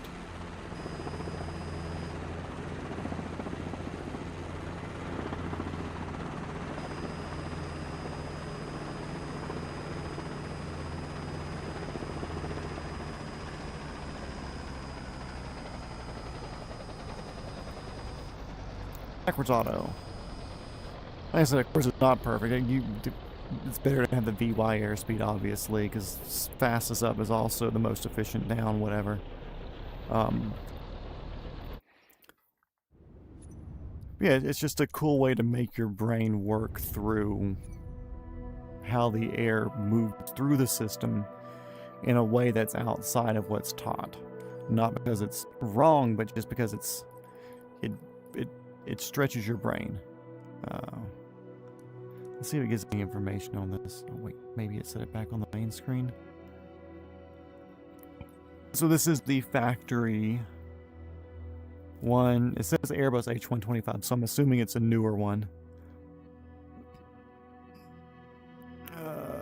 Max range, altitude. It's got the 2D, which has been around forever. Additional information, gear skids. No power mention on it, because that might be an easier way to see if one's different than the other, or what year it would have been. And this says H125 also.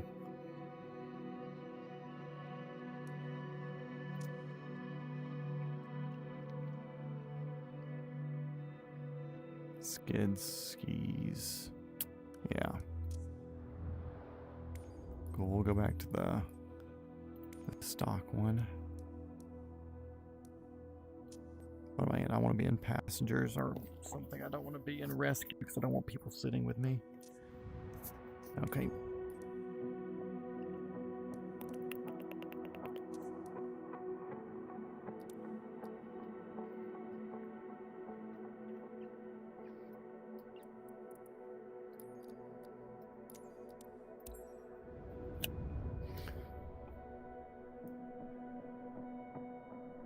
If it has fabric, it's more than light. A FADEC is more. Oh yeah, this is a FADEC system. So probably B3 then.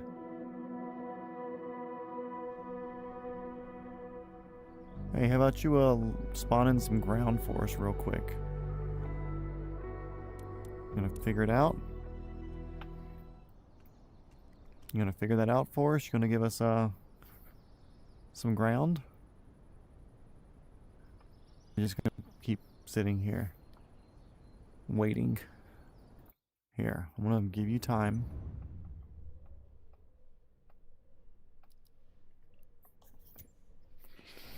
There you go. Oh, yeah, and they make you pre-flight some of these factory, or not factory, but like stock model ones where it's not like a third-party app or whatever. No, I don't want to open the cargo one. Go away. I'm going to open you. There you go.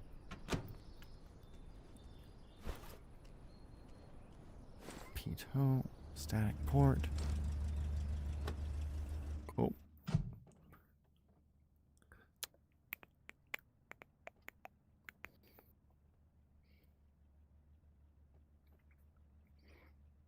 Yeah, battery on, anti-collision lights on. Let me see my gauges. Fuel should be priming.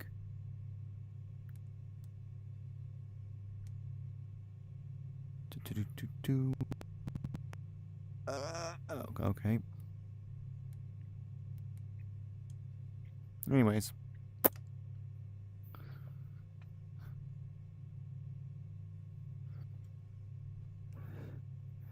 And ones be a spinning.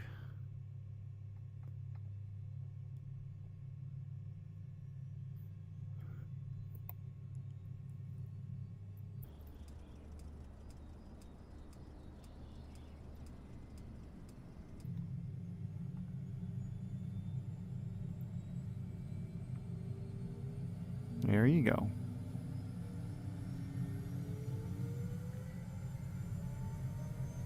And N1's now be good enough for generator.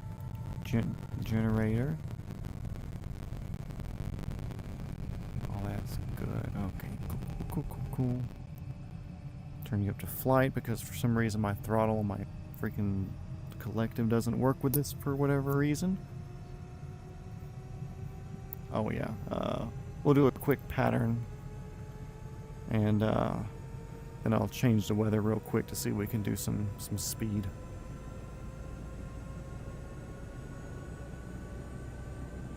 Come on, get your RPMs. You're a FADEC, why are you doing that to me? Okay.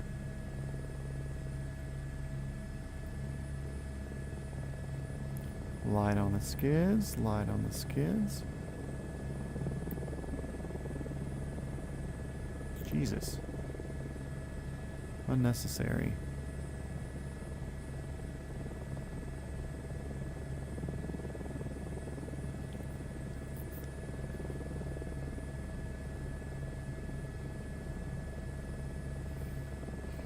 Yeah, here you go, you're 125.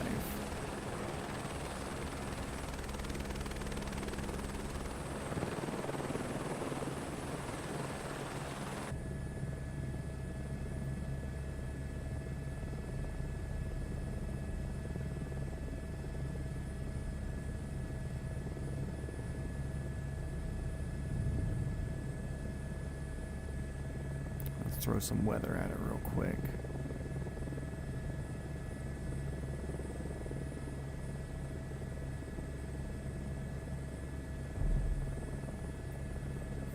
Let's see, what way am I facing? Cool, we're doing due.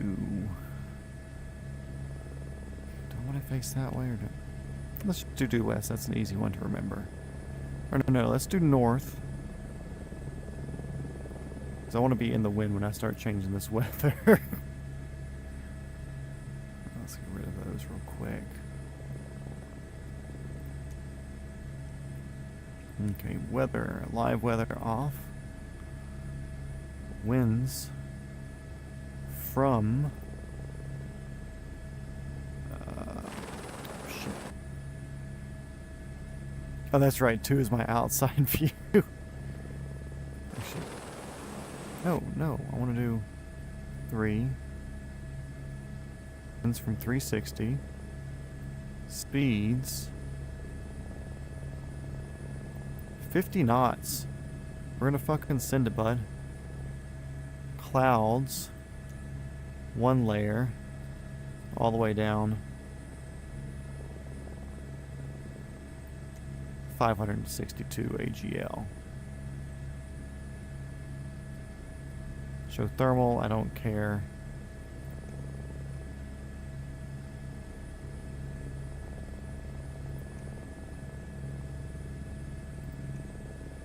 actually overcast.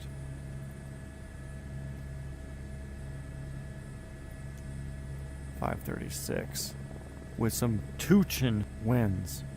Tell you what. Okay. Let's see what we can do. My ground speed will be down here, bottom left. And I believe the wind should be blowing. We shouldn't have high winds. That's what I set, right?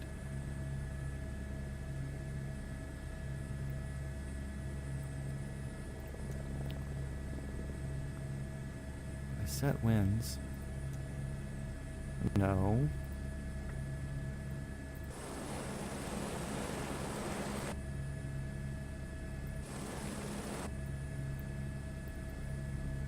.359.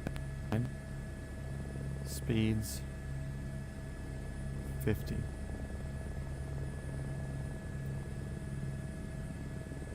With all that. There we go. Look at that windsock. Wow, there it is. Level. Level. That's what I want to see. Okay. We're taking off in a 50-knot headwind right now.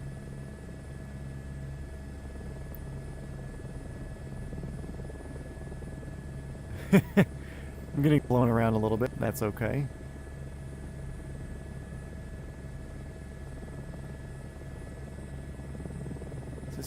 Is it actually giving me 50-knot winds? Oh yeah, I can feel it. I can feel it. I can feel it. Let's get rid of that there. We're going that way. Let's throw some power at this bad boy. Clouds look a little high, but whatever.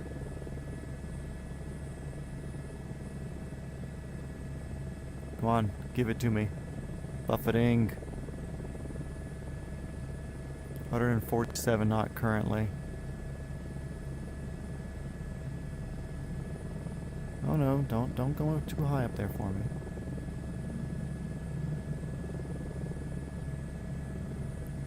.166 knot. Torque. Torque doesn't mean anything, it's a leased helicopter.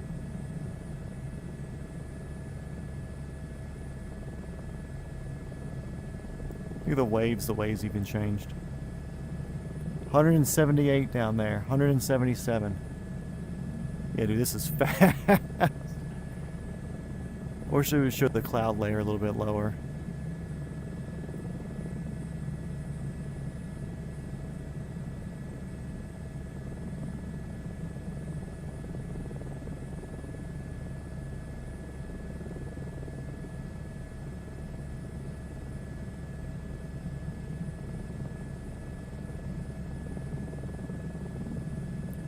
Pick it up on 150 knot winds. Yeah, let's head back to the airport real quick. We'll do that. We'll fight these winds on the way back. 140, 130 knot airspeed with 90 knot ground speed. That's cool. Even the waves are moving in the correct direction. Yeah, I'll put it as extreme as I want. Like I said, it's fun and it's an exercise. Like, cool, I'm never going to fly in 150 knot winds. But, it's neat to learn big mistakes to hopefully put in smaller influences.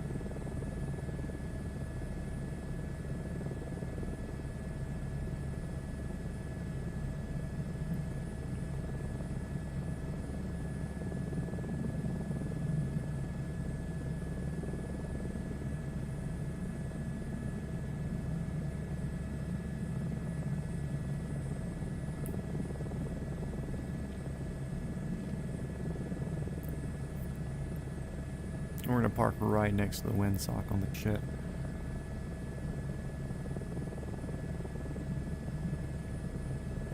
I was saying, like, I was minorly freaking out because I was doing an approach here at 130. But we're only doing 90.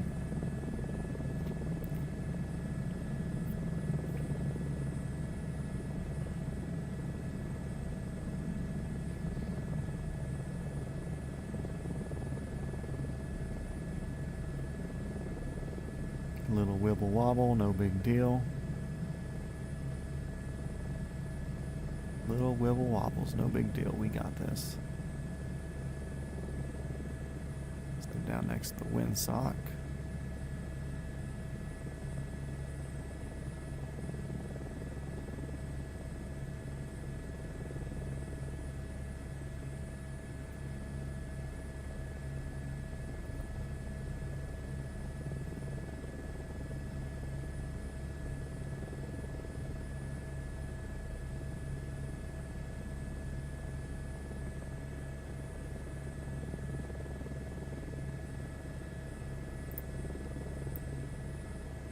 Boy, landings are so easy when you're in freaking transitional lift already and you have so much available power because your rotor systems are like, hell yeah, ain't no big deal. Let's move this out of the way a little bit. Wind.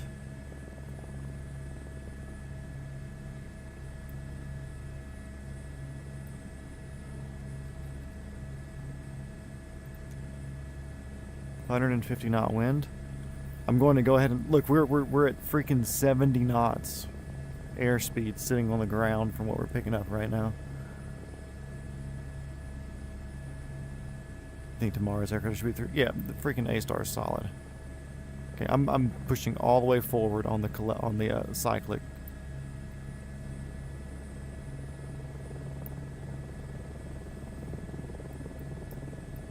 $80 knots airspeed sitting in a hover.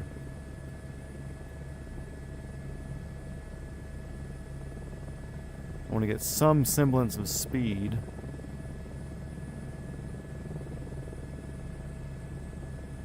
The trees are even blowing. Come on, take me. Take me. We're not making it back to the airport now, I'll tell you that. Whoa! Yep. Here, take my belly, take my belly, take my belly. Take my belly, you're good. Got a big old helicopter to push, you don't need to be silly with it. We want to go as fast as you want to go.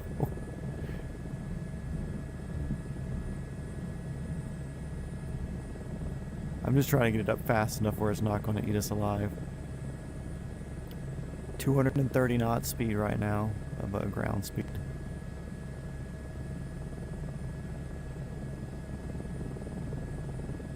$240 knots of ground speed. I'm in full right pedal right now, but it's not doing shit. Somebody did an auto rotation on the beach in 150 knot headwind?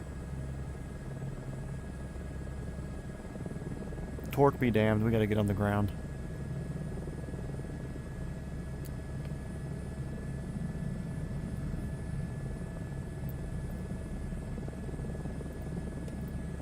There we go, flight idle.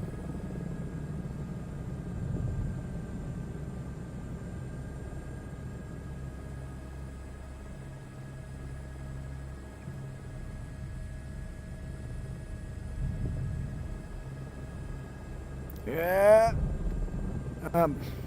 Survivable-ish.